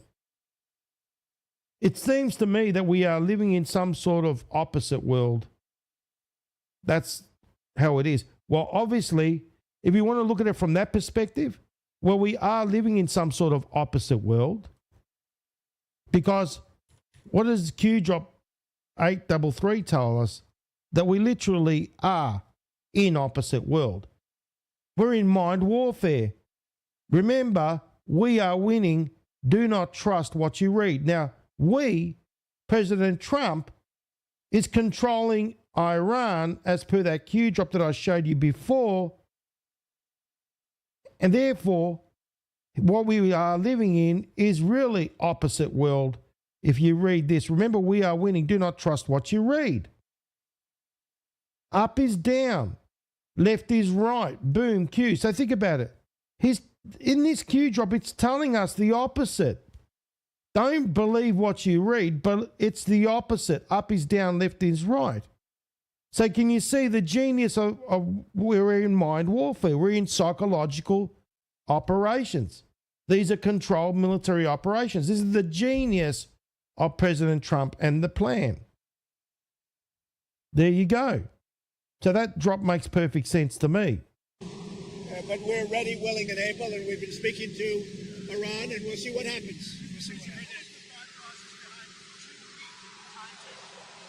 Just a time to see whether or not people come to their senses. Did the Europeans help at all in talking with the Iranians? No, they didn't help. So what happened was Iran went to, I think it was a Switzerland or one of those places, and they spoke, and yeah, nothing came out of it. No. Iran doesn't want to speak to Europe. They want to speak to us. Europe is not going to be able to help in this. 20 years ago, you were skeptical of a Republican administration that attacked a Middle East country on the idea of questionable intelligence. There we go. So this reporter, have a listen. This is genius. This reporter right here is speaking about Iraq. Remember when I showed you that video, and I'll show you again, but that video with Bibi Netanyahu, it's a flashback. This is what the reporters saying. When you had questionable intelligence with the Republican Party, who's it referring to? Remember during the days of Iraq, wasn't it who was it? George Bush? It was George Bush, wasn't it? And he's referring to, have a listen to that. So he's going back to that day. Republican administration. So he's going back to the days of George Bush when, remember the information that Bibi Netanyahu, now let's go back to that day. I think it was in 2000 and, let's see, who was the president there? I think it was George H.W. Bush. Correct. No, George W. Bush. It was George W. Bush at the time. George W. Bush. And he is saying the Republican administration that attacked Middle East country, meaning Iraq. That's what he's talking about. That attacked a Middle East country on the idea of questionable intelligence. That's to do with the weapons of mass destruction. That's what it's talking about. So going back to those days. Of weapons of mass destruction. How is this moment different with Iran? Well, there were no weapons of mass destruction. There you go. What did he just say? There were no weapons of mass destruction. Well, let me show you that video, ladies and gentlemen. Let me show you back to the day when Mr. Bibi Netanyahu went out to George W. Bush and he claimed that Saddam Hussein had these weapons. President Trump is saying that they couldn't look, they never found it. You see the genius of this man. That's what I'm saying. You got to ask yourself these questions as well. These reporters, you know that they're there and they're scripted to say what they're asked to say. I mean, they've got to say certain things to bring out certain narratives. This is the genius. Unbelievable, isn't it? It's phenomenal. Let's see if I can find that video with Bibi. Here it is, right here. All right, where is it? Just give me a quick moment while I play it. Have a listen. The IC continues to assess that Iran is not building a nuclear weapon, and Supreme Leader Khamenei has not authorized the nuclear weapons program that he suspended in 2003. The IC continues to monitor closely if Tehran decides to reauthorize its nuclear weapons program. Today, the Jewish state refuses to be a victim of a nuclear holocaust perpetrated by the Iranian regime. We struck at the heart of Iran's nuclear enrichment program. We struck at the heart of Iran's nuclear weaponization program. We targeted Iran's main enrichment facility in Natanz. We targeted Iran's leading nuclear scientists working on the Iranian bomb.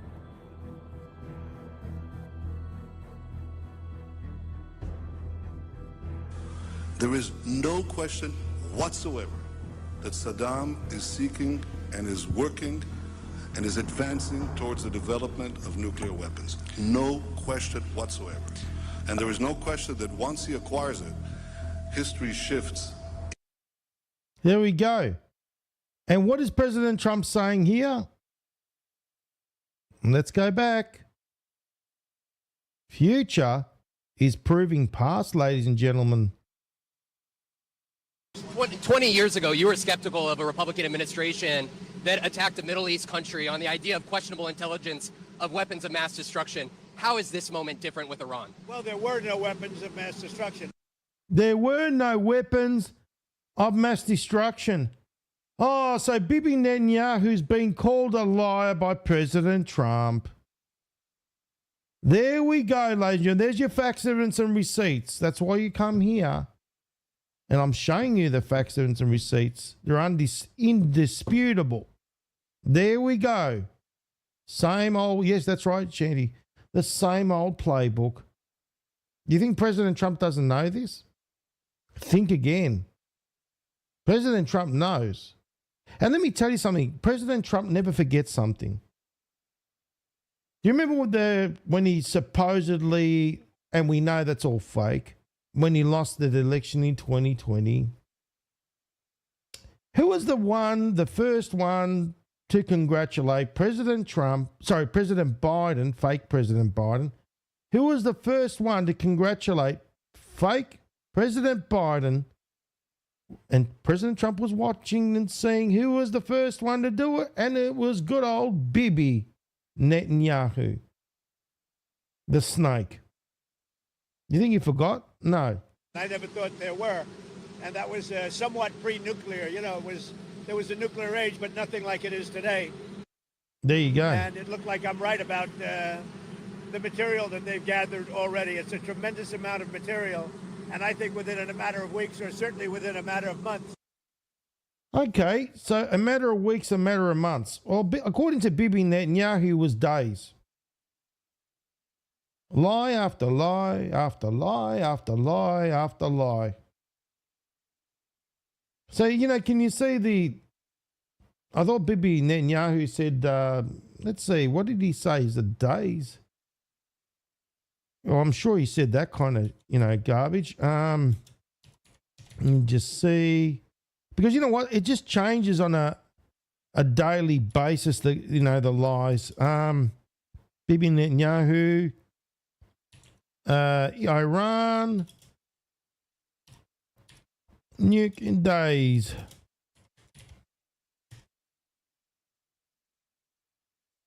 Okay, because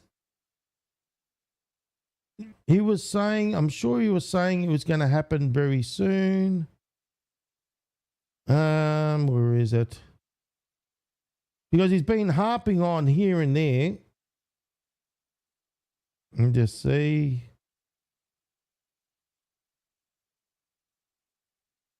You got to keep up with Bibi's bullshit. Yeah. The history of Netanyahu's rhetoric. Yeah, pretty much. It's been a rhetoric that's been going on for 30 years, ladies and gentlemen, right there. Bibi's little rhetoric has been going on for 30 years. 30 years he's been saying about this, and Iran having a nuclear bomb, Iran having a nuclear bomb, Iran having a nuclear bomb. And then he said about Iraq, and then they went into Iraq, weapons of mass destruction, which they couldn't found. Nothing, Jack. You know what I mean? They were going to be able to have a nuclear weapon. We can't let that happen. I was very much opposed to Iraq. Yeah. He was opposed to Iraq. I said it loud and clear, but I was a civilian, but I guess I got a lot of publicity. He said, I was opposed to Iraq. Now, what did he say? Opposed to Iraq going into war, doing what they did with Iraq. That's what he means. But I was very much opposed to the Iraq war. There you go. I was right. He was opposed to the Iraq war. Future proves past. Now, let's have a look at it from an analytical point of view. You just heard President Trump that was asked by a reporter, and they were referring to the days of Iraq, how a previous administration, Republican administration, had basically gone with the rhetoric of weapons of mass destruction, and you could see who was the one to influence. It was Bibi Netanyahu. And then you got President Trump that's saying that he opposed it. That there was no weapons of mass destruction. You heard him. Now, here's the President of the United States of America. Now, you think for a moment, for him to make those kind of statements, he's got the goods. He knows what's going on. So for him to tell you that there's no weapons of mass destruction with Iraq to be, in the first place, he's telling you as the President of the United States, not as a civilian, but as the President.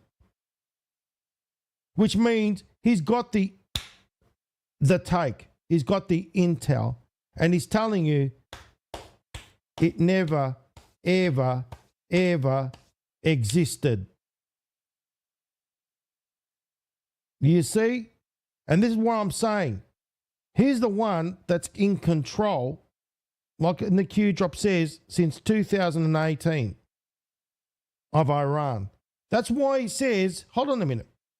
He says that he controls the air or the airspace in Iran. So why, since he's made that statement, has the bombing continued and allowed Iran, think about this, if the US if he's made a statement and says we control the airspace of Iran, that's basically telling you that he's in control of that airspace and is allowing those missiles to go across and hit those strategic targets over in Israel. That makes perfect logical sense to me. Because if he's got control, and if it was for Israel, there's no way those missiles would be making their way across. There you go. And I actually did say, don't go in, don't go in, don't go in. But I said, if you're going to go in, keep the oil. There you go. If you go in, don't go in, keep the oil. See? He's telling people about the oil. Because what he's telling people is this, that he's not going in there for the nuclear weapons, you know what I mean, or for the nuclear material. At the end of the day, he's going in there and he's showing what the state of Israel, what Bibi Netanyahu's intention is to control the oil. Think about what every war in the Middle East has been fought about. Resources, power over that. So President Trump is genius by saying this. Don't do it, but if you go in there, keep the oil. Do you see the genius of the man? They didn't do that. What intelligence do you have that Iran is building a nuclear weapon? Your intelligence community has said they have no evidence that they are at this point. Well, then my intelligence community is wrong. Who in the intelligence community said? Hold on a minute. You're the president of the United States, and they're saying you're the intelligence community. And this was, remember the previous, when he was being asked the same question, when he was flying from Canada back to Washington, he was asked a similar question, and he denied, Tulsi Gabbard. And then it's like, what intelligence community? Do you see how he's playing coy? You're director of national intelligence, Tulsi Gabbard. She's wrong. So China has gone in there with massive cargo aeroplanes, and they've been seen delivering goods. Fact. They've been seen delivering goods. And also it's been said that they've been receiving material, as in ballistic material and all that sort of stuff for their missiles. But President Trump's saying, no, they're there to pick people up. Reports of serious planes landing in Iran from China? They say that they're there to take people out, but I can't tell you about that. I get along very well with China, get along very well with President Xi. I like him, he likes me. We have a very good relationship. We'll see what happens. I can't imagine them getting involved. The decision that you need to make on Iran, whether to strike militarily, is this the biggest decision you'll have to make as president? Well, I can't tell you that. I have to see what happens. I can't tell you that. I mean, look, let's go back to that question. It was very interesting. Likes me. We have a very good relationship. We'll see what happens. I can't imagine them getting involved. The decision that you need to make on Iran, whether to strike militarily, is this the biggest decision you'll have to make as president? So in other words, what they're trying to do is try to push the rhetoric of President Trump striking Iran, direct conflict.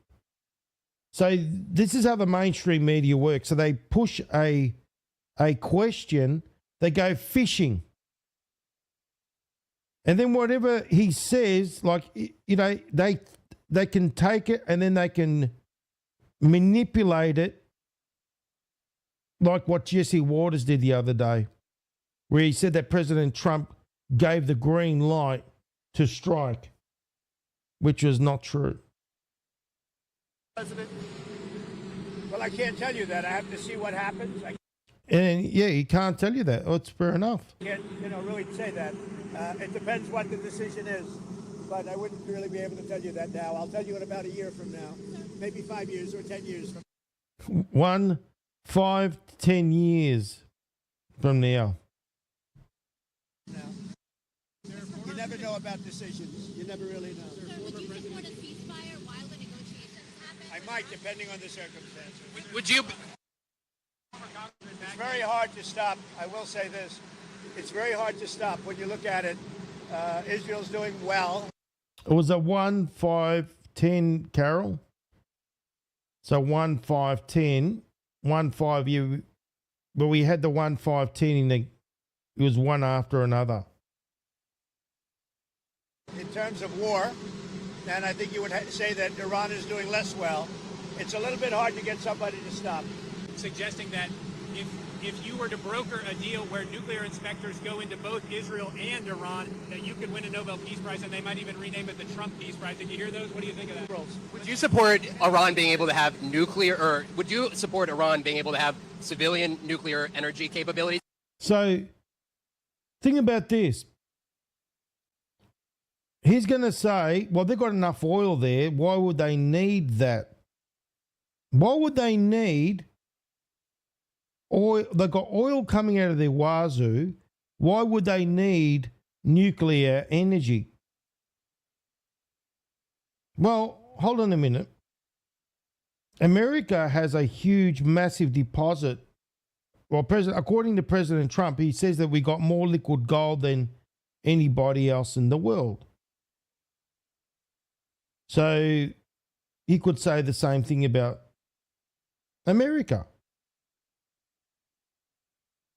realistically speaking. But you know what this is? It's basically, the thing is, there can't be any nuclear anything at all. That's what he's going on. Now, remember, he's got to play this game.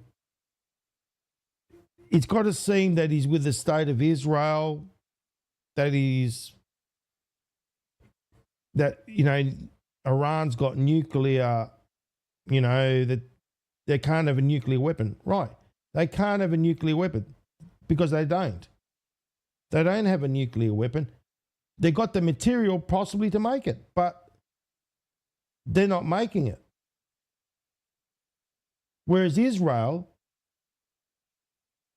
has basically went under the proviso that they did this whole thing with Dimona, and they said, no, this is what I'm saying. I think this is more of a future-proof past scenario.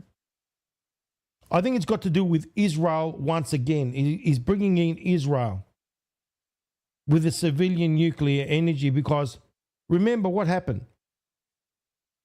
They said, oh, no, Dimona is only for civilian nuclear energy. It's got nothing to do with creating weapon-grade material, or enriching and making nuclear weapons. And I think it's a future-proof past scenario, like bringing in a narrative. That's what I'm getting from this. Because the ones that did exactly that was Israel. No.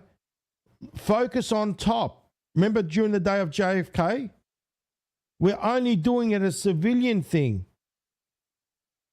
And they lied to JFK, and they knew, and the French knew, and it was all happening underground.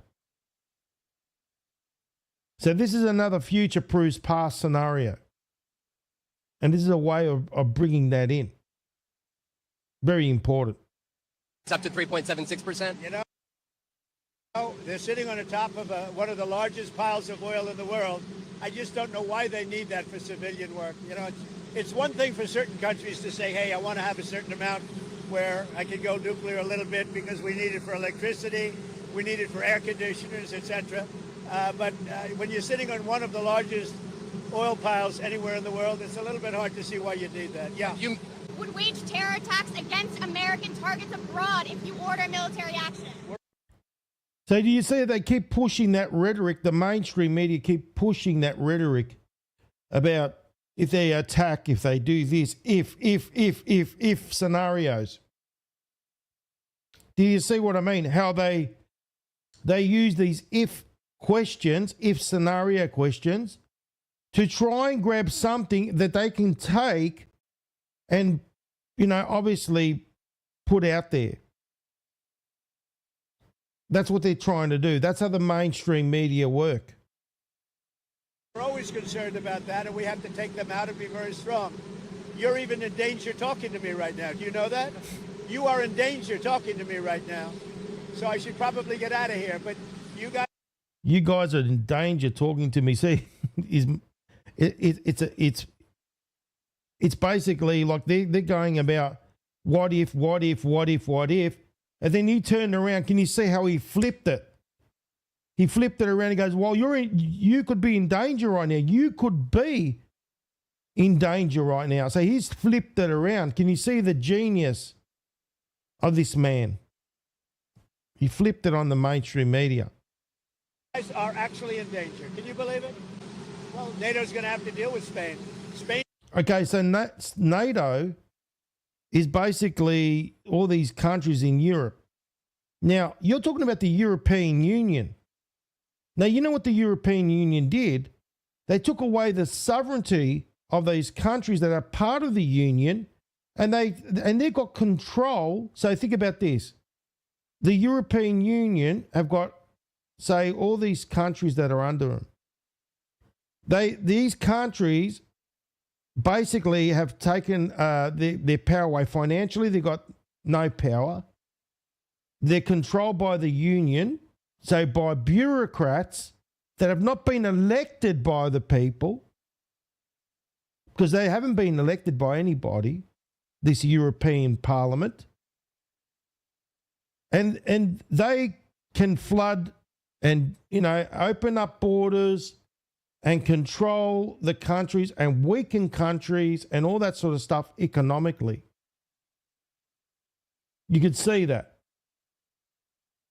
Now, Spain is part of the NATO. So you've got the countries that are also part of the European Union, they're a part of the NATO as well. There are those that are part of NATO.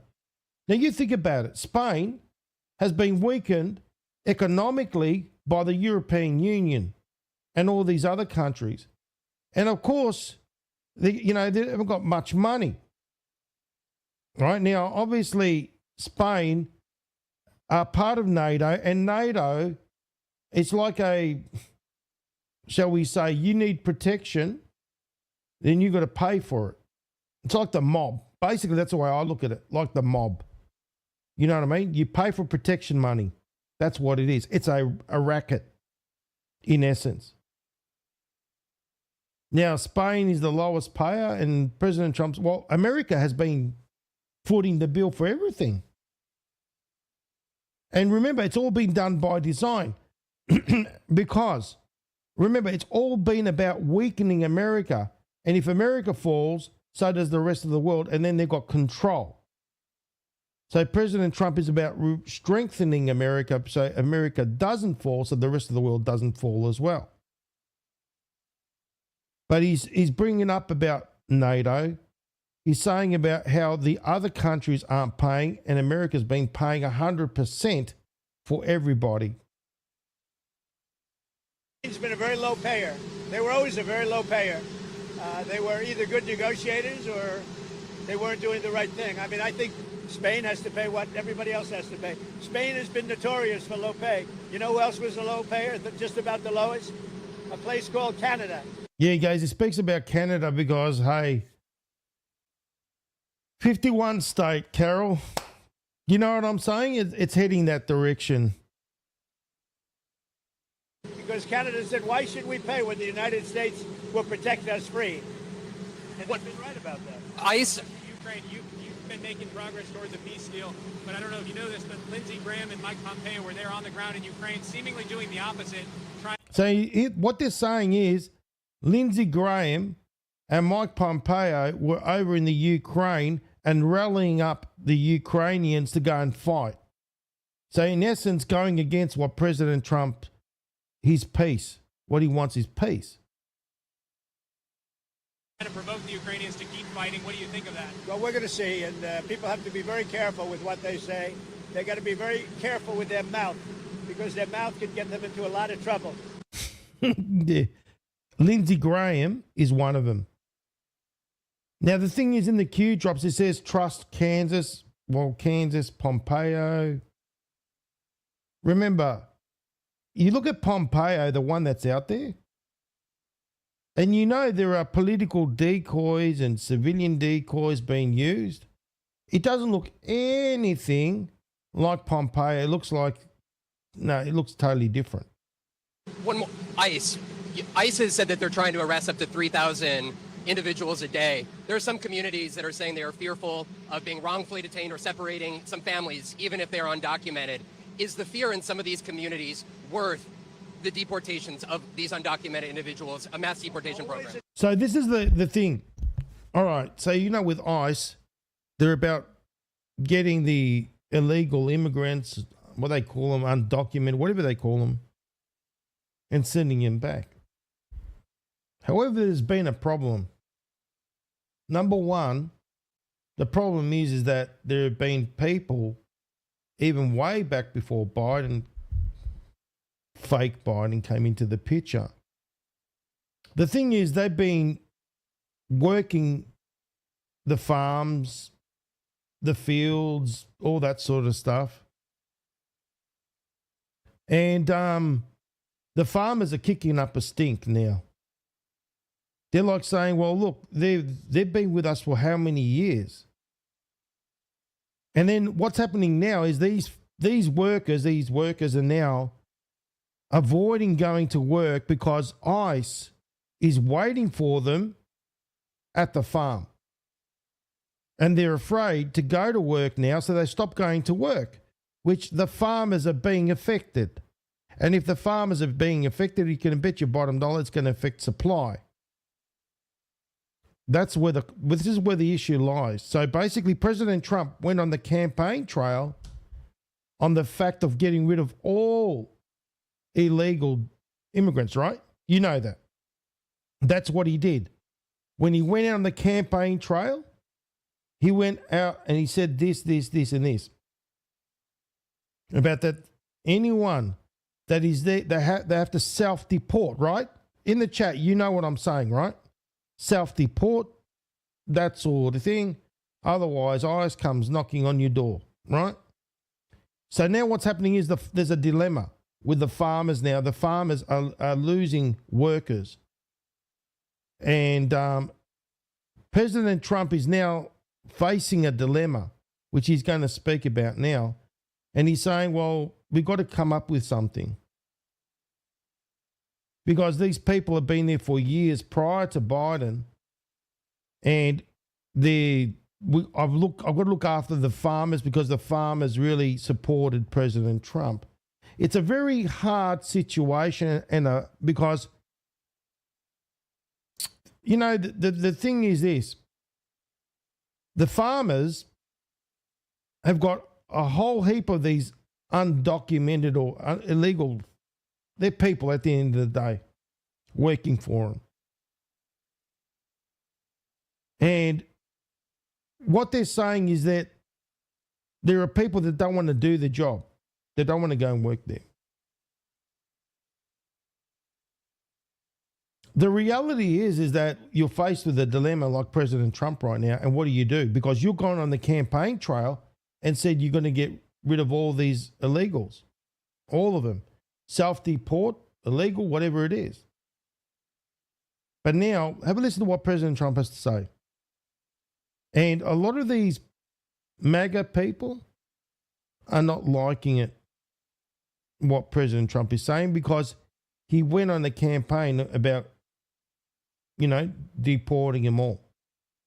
Tough subject because, look, we have farmers. I love farmers. I won 80%, 85% of the farmers, and I love them, and I'm never going to do anything to hurt our farmers. And you could also say the leisure business, etc. There's So the leisure, meaning, I would say, when he says the leisure business, I would say the hotel industry, the resorts, that's what he's referring to. I think that's what he's talking about. some businesses where you have a disproportionate amount of people that are the people that you're talking about. At the same time, we have to get the criminals out of our country. And we're looking at doing something where, in the case of good, reputable farmers, they can take responsibility for the people that they hire. So basically, he's leaving the ownership to their farmers, the responsibility.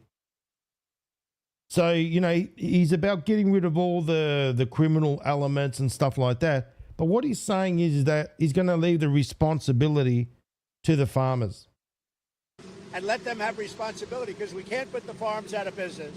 And at the same time, we don't want to hurt people that aren't criminals. Most of the people that came in over the last 3 years under Biden, I would say probably 3.5 to 4 years, those people, you have a lot of criminals, you have a lot of, we're looking at that very closely. You've had people that have worked on farms for 20 years. It's very hard to go in there and say, you're coming out. But we're going to let the farmers take. So he said there are people that are obviously been there for 20 years, undocumented, illegal, whatever you want to call them. And he's saying that we're going to leave it up to the responsibility of the farmers. Now, I could see in the chat, guys, look, I could see that there are people that, because you got the farmers that are in a bind. Then you got, I know people have been saying, well, I thought that Trump was going to get rid of all these illegals and they'd be vetted in the right way. Okay? And I get it. Look, I get it. The thing is, let's face it, this has been going on for a very long time. What's going on? It's been going on for a very long time. So you got to look at it from this perspective that this man right here has got to find a solution to this problem that it may not please everybody, but at least it's a solution that is basically I don't know what you want to call it, the best solution that you can come up with. Yeah, Carol, I would say like a sponsorship. Like a sponsorship. It's a very interesting thing. Because look, this is nothing new, guys. This is nothing new. Let's be honest. This has been, as he said, 20 years. You're talking about 20 years or 10 or whatever it is before Biden. This has been going on for a long time. Now, I can see, look, there are people here in the chat, and I appreciate your feedback. I'd rather pay 20% more for groceries, but I understand everyone can't afford it. Yeah, well, that's right. The thing is also, you got to look at it from the farmer's perspective, where I guess they're between a rock and a hard place. Now, let me pose another question. Now, with the introduction of AI and new technologies, would you rather prefer that the farmers employ AI machinery? I want to get your feedback in the chat, guys. Would you rather them employ, AI machinery to do the job, to do that, and then you get rid of these illegals? Let's see what you say in the chat. I would love to get your take, ladies and gentlemen. So I know there are people there that are saying, I'd rather pay like 20%. Yeah, Matrix, I'll get it. The criminals, yes, without a shadow of a doubt. I get it.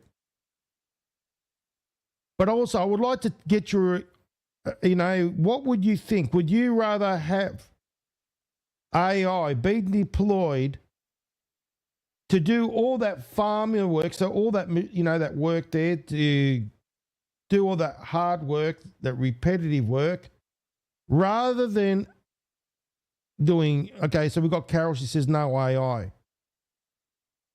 Let's see who else. So DT Donnet says yes. Is that a yes for the AI? Okay. And that's the thing. I mean, first time watching, you seem pretty decent, but an Aussie weighing in when their country's in the shit irritates me. Excuse me. But let me tell you something. Number one, all right, I am somebody that I am international. Let me get that straight. I'm looking at everything at a impartial point of view. Don't bring in this, okay, because that is exactly when I'm talking about this kind of division offshore. I don't appreciate that kind of rhetoric. Just because I have an Australian accent doesn't mean a damn thing. Okay? It doesn't mean a damn thing. What I'm trying to do is present what President Trump is saying and explain the various options. Now, if you are going to use that kind of rhetoric, I suggest that you leave. Because this is not about separation. And I want you to comprehend something. The other thing is that whatever you do over there affects us over here. In fact, it infects the whole world. So I have every right to be able to speak my mind, because we're all connected to this, and that's exactly how they've been able to get away with it. So I would appreciate if you're either going to have the decency to respect what I'm saying or get out. I'm not going to have that kind of rhetoric. You know I'm about unity. You know I'm about the truth. You know, okay, what I support President Trump. I have given my life. I've sacrificed a lot. So how dare you say that about me? How dare you? That is so disrespectful, considering what I have done. And this is the thing, ladies and gentlemen. If you're going to think that because I am from Australia and I have an Australian accent, that I don't care about what's going on over there, think again. Because we're all connected into this. Where we go one, we go all. So, you know what? That kind of person right there, you know, honestly, you really got to have a hard look at yourself and respect the fact that what I'm trying to do is help mankind. And this is the thing. You don't, you know, just because you're in Perth, Australia, it doesn't mean a damn thing. We're all in this together. And you know, I weigh all the geopolitical. I've been focusing for many years on what's been going on in America. And what happens over there affects us over here and worldwide. So if you can't comprehend that, then unfortunately you're in the wrong place. This is not a, shall we say, restricted to local politics. Okay, as I said, I'm, you know, basically involved internationally. And just for the record, offshore, I am a qualified international investigative journalist.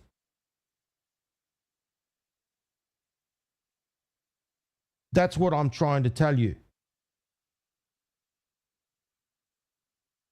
So please have the utmost respect. Now, getting back to what I'm saying. President Trump is faced with a dilemma. he's faced with a dilemma as to what can he do. Now, obviously, people are seeing that ICE has been going to farms and places, and they've been running rampant. And he's now faced with, obviously, a situation that is a solution that would better everybody. Obviously, the farmer, he needs to look after the farmer. Very important. But as I said, let's get back to what I was saying before I was distracted. So, as I said, and I need to go back to the chat and see exactly what people were saying as far as the AI business is concerned. So, machinery with a fewer working people. That was Peter. Thank you. I hope they stay in their jobs to maintain and heal the earth. Thank you very much. Calyptro, hopefully I pronounced that correctly. Shandy says no AI. DT says machinery. Matrix 2 says in 5 years humanoid robots will be taking place of farm work anyway. It is just a matter of time. Well, it's true. It is just a matter of time. Because, you know, President Trump has been saying about that, you know, we need more energy to produce, you know, say, you know, for AI. And how do you get a handle over AI? Well, you need to have the infrastructure in place. Remember, China has gone forward in leaps and bounds. So now he's got to play, well, he says that he's forward, but he needs the energy to be able to obviously have a handle on AI. So it's very interesting times, ladies and gentlemen. It is very interesting times. Now, what I'm getting, what President Trump is saying right now is he's leaving the responsibility to the farmers. Right? So it's up to the farmers what they want to do. What if they're going to, who they're going to obviously have as their workers, all that sort of thing. Question is, having that kind of power, the farmers can easily exploit people. That's a given too. You want to stay in this country, you better do what you're told. And I'm not talking about good, you know, exploitation. I'm talking about nefarious. That's just you know, I'm looking at different avenues. As an investigative journalist, you've got to look at all the avenues. And that's why I hope that like President Trump saying, the farmers have the responsibility. The thing is, obviously there needs to be parameters put in place to make sure that they don't exploit anybody. That's what I'm saying. Not saying that they will, but obviously there's got to be parameters and things put in place so that does not happen. But let me tell you something. What I can tell you right now is with AI, the machinery that's out there, and I've seen it, there are tractors, even John Deere have brought out tractors that operate without an operator, that actually work with AI. The plowers, you don't need somebody to plow. A farmer could sit in his home and having his dinner or cracking a beer open, having a drink, while that thing out there is doing all the plowing, all the sowing, all the seeding. And I'm sure if it's able to do those things, I'm sure it's able to do all the harvesting as well. So let's be realistic. We are moving towards AI. And can AI do all these things? Yes, most definitely it can. Most definitely it can. And can it do it more efficient? Yes, it can. Let's face the reality. Now you think about it from the farmer's perspective. Number one, if you've got all these people, and you know what, they have to house them, they have to look after them, they have to pay money. Now, from a farmer's perspective, talking about dollars and cents here, in the big picture of things, they would look, you think about it from their perspective. You could run a whole operation, go out to dinner with your wife or you whatever, and this thing would be doing it all for you. That's where we're heading towards. That's exactly where we're heading towards.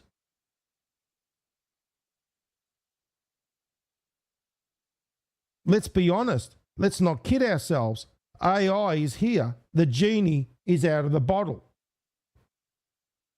And I'm sure you all would agree that a farmer, somebody that thinks about dollars and cents, someone would think about financial freedom, would do that, right?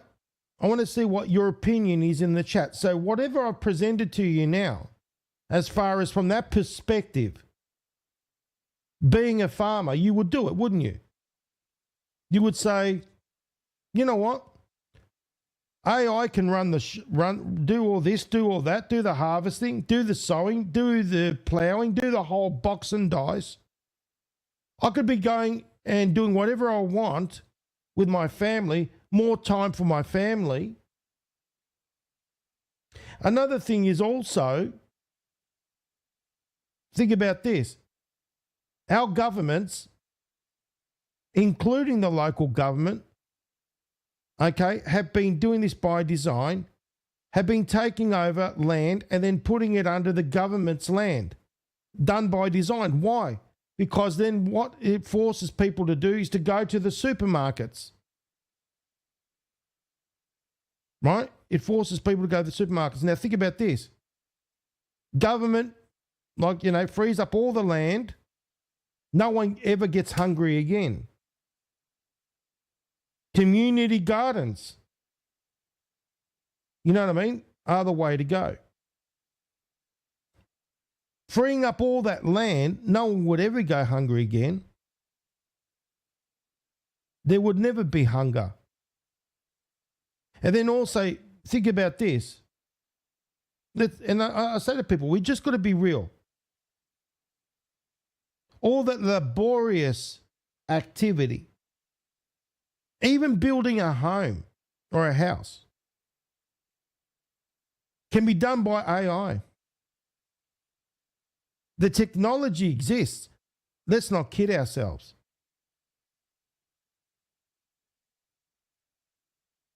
And that's the thing. Even your cars, your phones, everything is run with AI.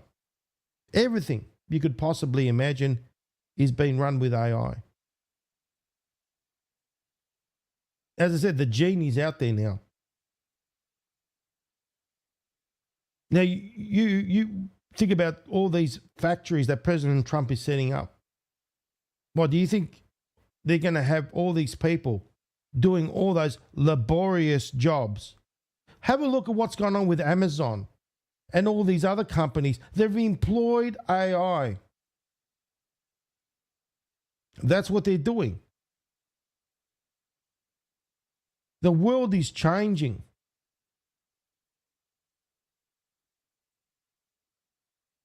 And what we got to do is realize that there are things that are, happening right now, and we are living in very uncertain times. Let's just call it what it is. We're living in very uncertain times.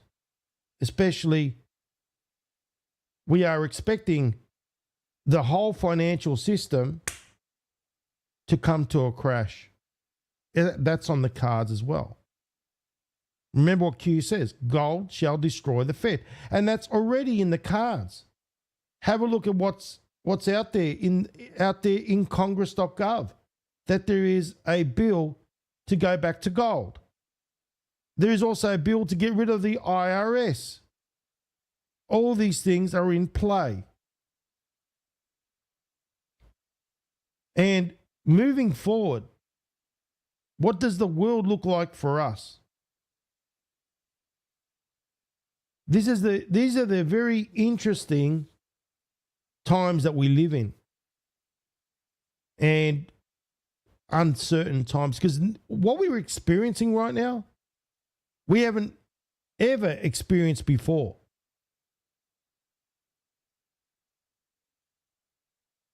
And we just need to, number one, that's why I say, I'm always somebody that firmly believes in standing with the facts, evidence, and receipts, using your logic, okay, to ground us is very important. Because you know that when you got the facts, evidence, and receipts, it's concrete steps. And also, I'm about reaching out to other people, larger audience. So when they watch this show, they can see that it's not just somebody that, you know, because they call us conspiracy theorists. Okay, that label right there. They call us these names. Well, how can you call somebody a conspiracy theorist when they're showing you the hard facts and some receipts? You just cannot. And I'm trying to get back the word truth back into the word movement, because that word right there has been tarnished. It literally has been tarnished. And I'm looking forward to the day when we can hold our heads up high and say, you know what we've been saying has always been on our true north. And anyone that watches this show can say, this guy gets it. This guy is basically being able to, whatever he's been saying, it all makes logical sense, and it's all based on solid facts, evidence, and receipts. That's what I want, you know, people to get. That's why I'm trying to reach out to people that are, call them black-pilled, if you will, so they can basically open their eyes for the first time and see what's really going on. That's what I'm hoping. So anyway, let's continue on. That was a pretty deep talk, wasn't it, guys? And thank you, Offshore, for your respect. I really appreciate that. Thank you for listening. And now, you got it. Responsibility. They're great people. They'll do it. They know the good and the bad. I never want to hurt our farmers. Our farmers are great people. They keep us happy and healthy and fat. Right. He never wants to hurt the farmers. So obviously at this point, I could see that there's going to be some concessions being made. Implications the president to be that of a peacemaker. You worry that striking Iran would change that? Okay. So he's been presented with, if you're going to strike Iran, don't you think that will affect the label that he wants to? Remember, he says, I want to be remembered as the unifier and the peacemaker. These are like questions that normally the mainstream media would not ask. Always a peacemaker. That doesn't mean sometimes you need some toughness to make peace, but always a peacemaker. So that's peace through strength. No, you're welcome. I'm glad that we have these conversations, and I think it's probably, who wants to have a hot seat at one stage? Just give me a thumbs up. Win in Iran without ground forces? Is an aerial campaign in Iran enough, or do you need ground forces? Well, I'm not going to talk about ground forces. The last thing you want to do is ground forces. Does Iran have... So obviously he's saying that the last thing you want to do is ground forces, because that's when you really get into this war. That's what happens. 2 weeks, or could you strike before that? Are you essentially giving them a 2-week timeline? Giving them a period of time. We're going to see what that period of time is. Now, what I can see, he's saying that he wants to give him a couple of weeks. He wants to give him a period of time. Let me tell you why. I know that he's doing that for a reason. The reason why is Israel. Israel is going to be their own undoing. That's what's going to happen.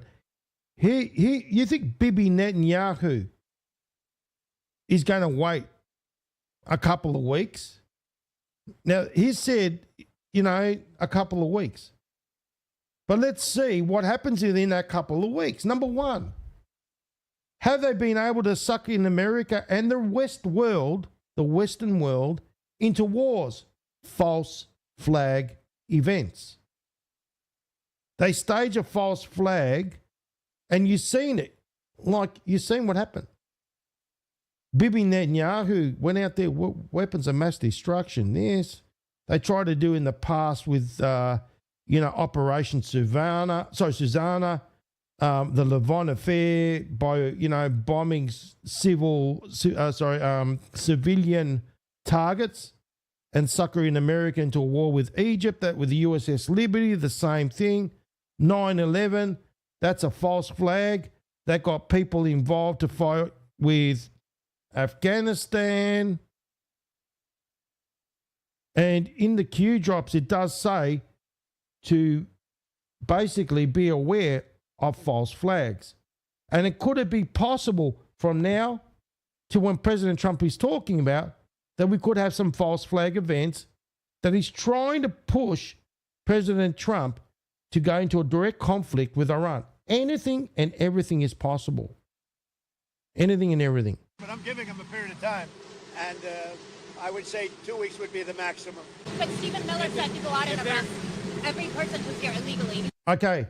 What did I just say before about Stephen Miller? Remember when I spoke about Stephen Miller, that he's a lawyer, that he's the one that does President Trump's speeches during his rallies and all that, and that he's a Ashkenazi Jew from Belarus, where, that's where his background is. But apparently he's been saying, the mainstream media have been quoting Stephen Miller to go after every illegal, that there's no quarter, every illegal. And President Trump is saying, because he's been presented with that question, let's have a listen to what he has to say, that he's told ICE to arrest everyone.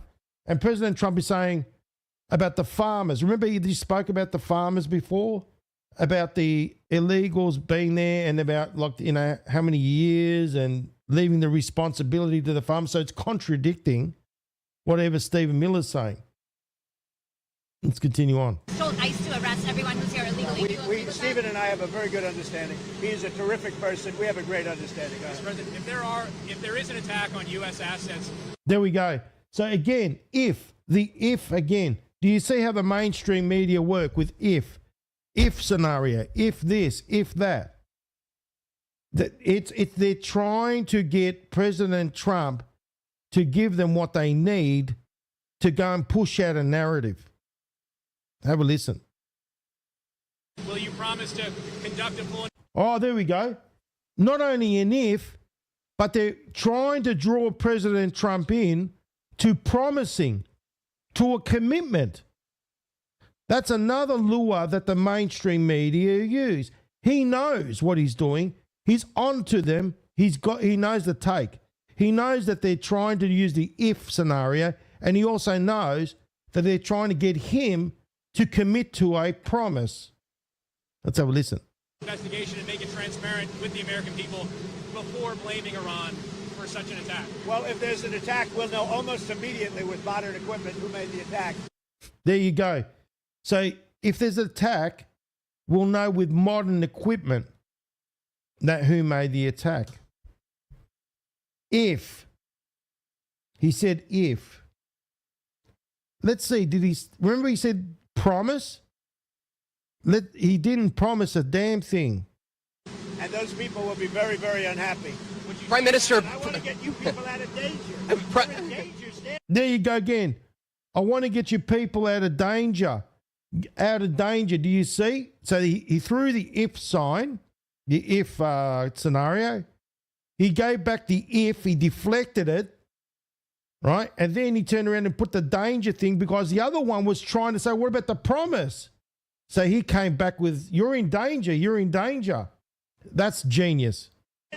One more. Prime Minister Netanyahu said that they had the capacity to take out all of Iran's nuclear facilities. So what role would the U.S. be able to play, and why would they, if Israel says that they have all of the abilities, their own military? I'm not sure he said that, but they really have a very limited capacity. They could break through a little section. So basically, he's talking about the, you would have heard about the bombs, the special bombs, ladies and gentlemen. I've got a video clip which you can watch, which explains about the these bombs. They're called bunker busting bombs. Let's see how they work. There are different bunker buster bombs of different caliber, but what sets it apart from the rest is this GBU-57, which is typically delivered by the B-2 Spirit stealth bomber. Due to the bomb's large size and weight, the aircraft can carry only 2 of these weapons in its bomb bay compartments. While it lacks thrusters, the weapon is equipped with 4 active lattice fins and a precision guidance system that enables it to glide accurately to its target using military-grade GPS. Constructed from a specially designed high-performance steel alloy, using its weight when falling under gravity to penetrate or dig itself up to 200 feet of underground soil or concrete. We'll also look into the difference between the massive ordnance penetrator and the mother of all bombs with step-by-step process of how they work, all in the video ahead. To give you an idea of the varying levels of penetration capability among different bunker buster bombs, let's compare a few examples. First, we have the BLU-109, also pronounced blue. It is a 2,000-pound or bomb developed in the 1970s. This weapon is capable of penetrating approximately 1.8 meters or about 5 feet of reinforced concrete. Next, we move on to the GBU-28, which is equipped with a laser-guided system at its front. This bomb can penetrate to a depth of nearly 6 meters, equivalent to roughly 20 feet, which is as tall as a 2-story building. However, neither of these compares to the massive capabilities of the GBU-57, also known as the Massive Ordnance Penetrator. It can penetrate over 60 meters into the ground, around 200 feet. To put that in perspective, this depth is comparable to the height of a 20-story building depending on the 4 heights. These examples demonstrate the significant advancements and differences in penetration levels among these specialized weapons. Let's put an average human here against this weapon, which is 20.5 feet long, giving it a streamlined aerodynamic shape that is crucial for stability and precision. With a diameter of 31.5 inches and weighing an incredible 30,000 pounds, translating to approximately 14,000 kilograms, it utilizes its massive weight to generate the kinetic energy required for deep penetration. This heavy, compact design enables it to break through over 200 feet of reinforced concrete, making it one of the most effective bunker-busting munitions in the world. Let's take a look at the parts of this weapon. The most important part is the body casing, made of hardened ferrocobalt alloy to withstand impact. Interestingly, the body comprises more than 80% of the bomb's total weight. Inside this cover, you will find the following components. At the front is the nose fuse well, all of which are joined by a fuse conduit. Sandwiched within this rod is the explosive-filled 5,000-pound warhead, which translates to approximately 2,267 kilograms. This conduit then connects to a tail fuse, which, interestingly, is the main detonator and is crucial for delayed action. Moving to the back, nestled inside the tail, we discover the intricacies of its guidance system. Here, the inertial guidance kit collaborates seamlessly with the military-grade global positioning unit, ensuring precise navigation towards its intended target. Alongside these components, one can find the adapter ring, which facilitates the attachment of the telemetry antenna, crucial for transmitting data, as well as the encryption key battery, which safeguards sensitive information. Venturing deeper into its structure, we encounter the thermal batteries vital for powering the system and the composite fins strategically positioned to aid in directing the missile towards its objective. These fins, meticulously controlled by internal gears, maneuver with precision, responding to commands to adjust the trajectory accurately. Let's take a look at the smaller bunker buster and how it works. It has a laser sensor at the front, and just behind that are adjustable fins. In the midsection, there is a warhead that weighs approximately 650 pounds containing tritonal explosive. This is a mixture of 80% TNT and 20% aluminum powder. Finally, we have the retractable fins at the rear. To give you a better sense of its size, comparing it to a person can be helpful. The casing has a length of approximately 19 feet long, which translates to around 5 meters. This section is made of an artillery barrel, which is very strong, and has a diameter of 14.5 inches, which translates to around 37 centimeters, making it relatively narrow. They intentionally made the smaller cross-sectional area. This means the bomb displaces less material, whether earth or concrete, as it penetrates layers of reinforced bunkers or building.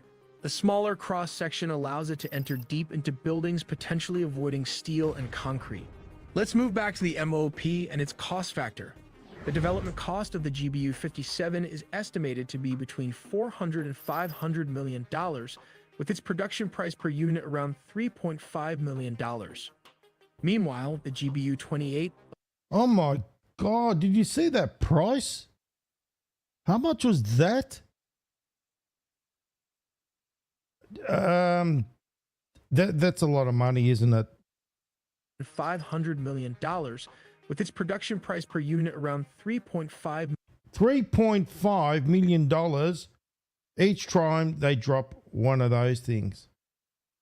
$3.5 million. And that's the one that the United States have got, that one there that they want to, you know, they would be using. $1 million. Meanwhile, the GBU-28, a 4,000-pound bomb, costs approximately $100,000 to $150,000 per unit, while the per-unit cost of the BLU-109 is approximately $25,000 to $84,000 for each JDAM kit. It's a lot of money. It's a lot of money. War is very, shall we say, that's who makes all that money? When there's war, there's money to be made. And we're not the ones making the money. They're the ones. Let's take a look at how this works. Step 1. The bomb deployment platform, as previously mentioned, a B-2 stealth bomber flies at a very high altitude. When the aircraft reaches the designated location and the conditions are optimal, it releases the weapon. The bomb is designed for precision, and the deployment height plays a crucial role in its trajectory and effectiveness. Then step 2 comes the targeting precision. The bomb is outfitted with advanced guidance technology, including GPS and inertial navigation systems, which are military-grade satellites. Then comes step 3, that is adjusting the trajectory. The guidance information and data is then transmitted to the bomb's 4-lattice motors fins located at the rear. These fins can move and adjust in real time, allowing the bomb to correct its course as it descends under the force of gravity. These adjustments are essential because the weapon does not have thrusters to change its trajectory. Instead, it relies on the movement of these fins and a high-altitude drop to control its flight path. This is why the bomb must be deployed from a very high altitude so it has enough time and distance to adjust its trajectory accurately. Here comes the most difficult part, that is step 4, impact and penetration. The bomb, known as the Massive Ordnance Penetrator, weighs approximately 30,000 pounds, which is around 14,000 kilograms. When it reaches its target, it strikes with immense force, designed to penetrate deep into hardened structures, such as bunkers. The energy upon impact allows the bomb to bury itself over 200 feet into reinforced concrete, ensuring it delivers its payload precisely where it is intended for maximum effect. Finally, step 5 involves the tricky part of arming the weapon. It was installed with 2 SDB fuses. Double fuses are required as a backup. The first is for G-sensing and the second is the time delay fuse. Why the redesign was necessary, it was to ensure that the bomb could strike facilities buried beneath significant layers of hardened material. For this reason, the fuses are placed at the rear of the bomb to prevent them from being damaged. Once the time delay or the G-sensing fuse reaches its destination, it can blow up, creating a mini earthquake that can bury bunkers and 20-story buildings inside them. Many people often confuse the Massive Ordnance Penetrator MOP with the mother of all bombs MOAB, which stands for Massive Ordnance Air Blast. The mother of all bombs weighs approximately 21,600 pounds and is designed to detonate above the ground, creating a massive shockwave and blast radius. However, unlike the MOP, it does not have penetration capabilities. This MOP is capable of digging up to 200 feet underground before exploding. While the Massive Ordnance Penetrator can be deployed from bombers such as the B-2 Spirit aircraft. But this is not the case with the mother of all bombs is so large that it must be delivered via a C-130 aircraft using a pallet system. Once deployed, the bomb is dragged by a parachute and falls under gravity, guided by an inertial navigation system and military-grade GPS. On April 13, the U.S. dropped one of its largest non-nuclear bombs on a tunnel complex in eastern Afghanistan. When it detonated, the blast sucked all the oxygen out of the caves. We make original videos from scratch, so please do subscribe and hit the notification bell for more videos. There you go, guys. So you get an idea how it all works. It's pretty full on, isn't it? And the costs are astronomical. And taking one of those things, off the chain, I mean, think about this. That thing would go down and dig down and then bang at the right appropriate spot. It's going to be very interesting moving forward and seeing what's going to happen. If anything like that is going to happen, it's unbelievable, isn't it? It's really, as I said, we're in very uncertain times and anything and everything is possible. Don't rule anything out, ladies and gentlemen. Don't rule out a damn thing. Don't do it. Have an open mind. You're really going to need it, especially with what's coming our way. Let's see what, shall we say, these next few hours or days ahead bring, because apparently now I think it's, isn't it morning over there, or as in 9 or 8:30 or something like that over in the, shall we say, Israel and Iran. They don't work with, we only shoot down things during the day. It doesn't matter what time, they just go for it. They don't care. Okay, but it's going to be very interesting. But what I have been noticing is that their targets are pretty much strategic.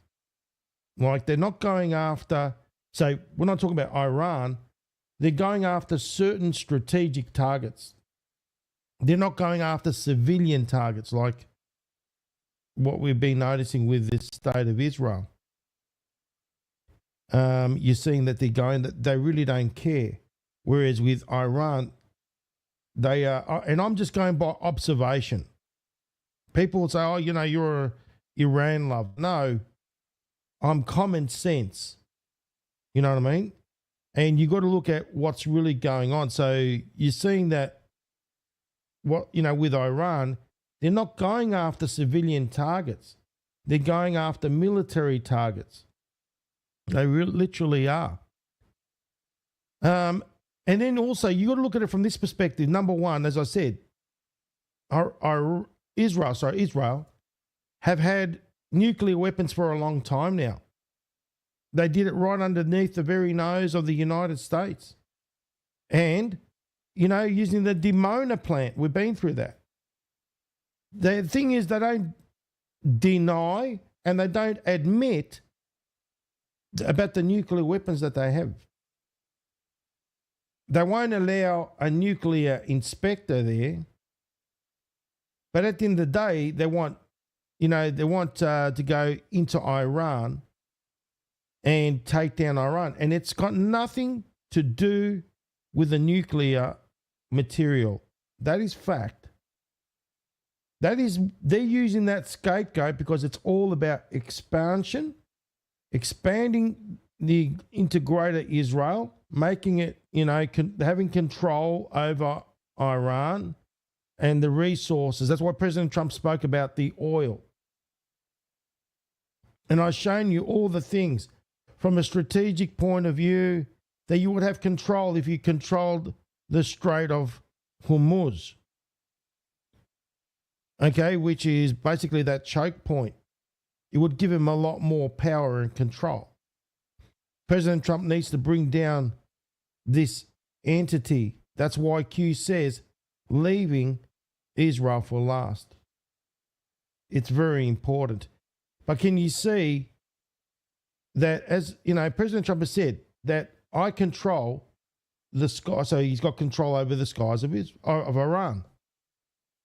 So if he's got control over the skies of Iran, then why are these missiles hitting Israel? And, well, you know, we know why. Because it's organically being done. It's taking down these strategic military assets, deep state assets, right, in the guise of it being Iran doing it. So this is the genius of this man. What President Trump's doing is nothing short but genius. So I think there's going to be a part 3, ladies and gentlemen. I think so. Because I've still got to release the other thing, which will make perfect sense, because the Tucker and the Ted Cruz interview, lots of amazing things. But Tucker also did just another interview, which I've got to look through, digest, edit, and then add it to this one. And it's got to do with, obviously, Iran, Ted Cruz again, which will make for a really great show, because there are things that Tucker Carlson did by design. People don't realize, I think that he's against Trump. No. He couldn't be more wrong. Steve Bannon and Tucker Carlson are working with President Trump. You've seen just recently that Steve Bannon was seen at the White House. And then people were upset with Tucker when he said about what he said about, you know, and he said nothing bad about President Trump. He was just speaking about Iran and, you know, the not getting involved in another war. Fair enough. Okay. And what happened is that everyone said, oh, we're disappointed with Tucker. Why? Why? Because Tucker doesn't fall in line with what Fox News is saying or what other mainstream media outlets are saying. You want him to be somebody that's impartial and somebody that speaks the truth. Yes, he's got to play this game as well. Like, I'm with the state of Israel, this, that, the other. He's got to play this game. But he just, you saw recently that that he rang President Trump and he made up and all that. It's all part of this little game of theirs that they're playing. We are in psychological warfare. You realize that we are in mind warfare. And Q tells us this: don't believe what you read. Up is down, left is right. You can consider yourself to be living in opposite world at this point. All right? So anyway, I want to say thank you to all of you for tuning into the Freedom Channel broadcast once again.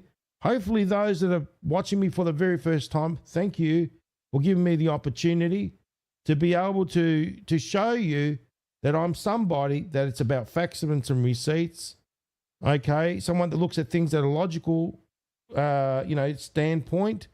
And basically, what empowers us is the truth. And that's what I'm trying to do, is empower people with the truth. And as Q says, knowledge is power. That's what it's about. And where we go one, we go all. What I want people that are watching us for the first time to comprehend this, it means unity. We're all in this together. We are not divided. Divided, we are weak. United, we are strong. Where we go one, we go all means and encompasses all that. And that's what we're all about. This movement is all about. And then also, you probably would have heard that Q is, and for those, this is to those that are watching for the first time and have been confused and have been, thinking, oh, Q's a psyop and it's this and that. It's a conspiracy theory. No, it isn't. It's actually military intelligence. Now, I've proven to you today and I've shown you that President Trump is Q+. Therefore, he's the commander-in-chief. That's why we call him Q+. Military intelligence, therefore, is military in his Q. Q+ is the commander-in-chief. Who commands the military? It should all make logical sense. It's the commander-in-chief controls the military, therefore we call him Q+. Right? So hopefully that makes perfect sense. I want to say thank you to Carol and Soren. You guys are awesome. Thank you for your support, guys. Much appreciated, as always. Thank you, Carol, for keeping everybody in check and in par with what we've been discussing. I want to say thank you to all of you. Thank you for those who have donated. It's not a lot of money, but you know what? It does help keep the lights on, the expenses in check, and all that sort of thing. So thank you, much appreciated. Please don't think that I don't appreciate it. I want to say thank you. I appreciate it. Also, I want to say thank you to everybody for tuning in, and obviously your support, your unwavering support. Please, thumbs up, great comment. Let's share this all around the place. Let's get the message out there, okay? We need to get this message out there far and wide. Also, I'm in the process of working on the merch. Guys, the Kraken.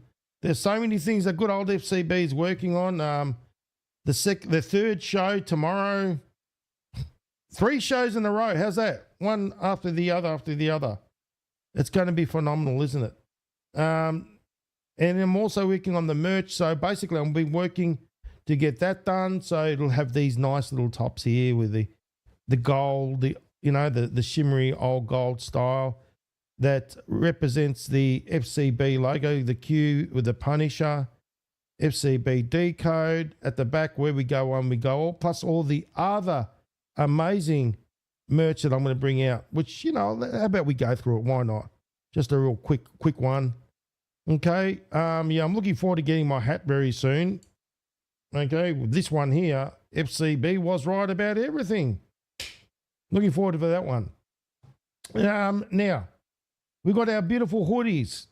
The original FCB hoodies are red, black with a white Punisher, the Q Punisher with the FCB. And at the back, ladies and gentlemen, this is what I used to wear when I used to go out there in the protests.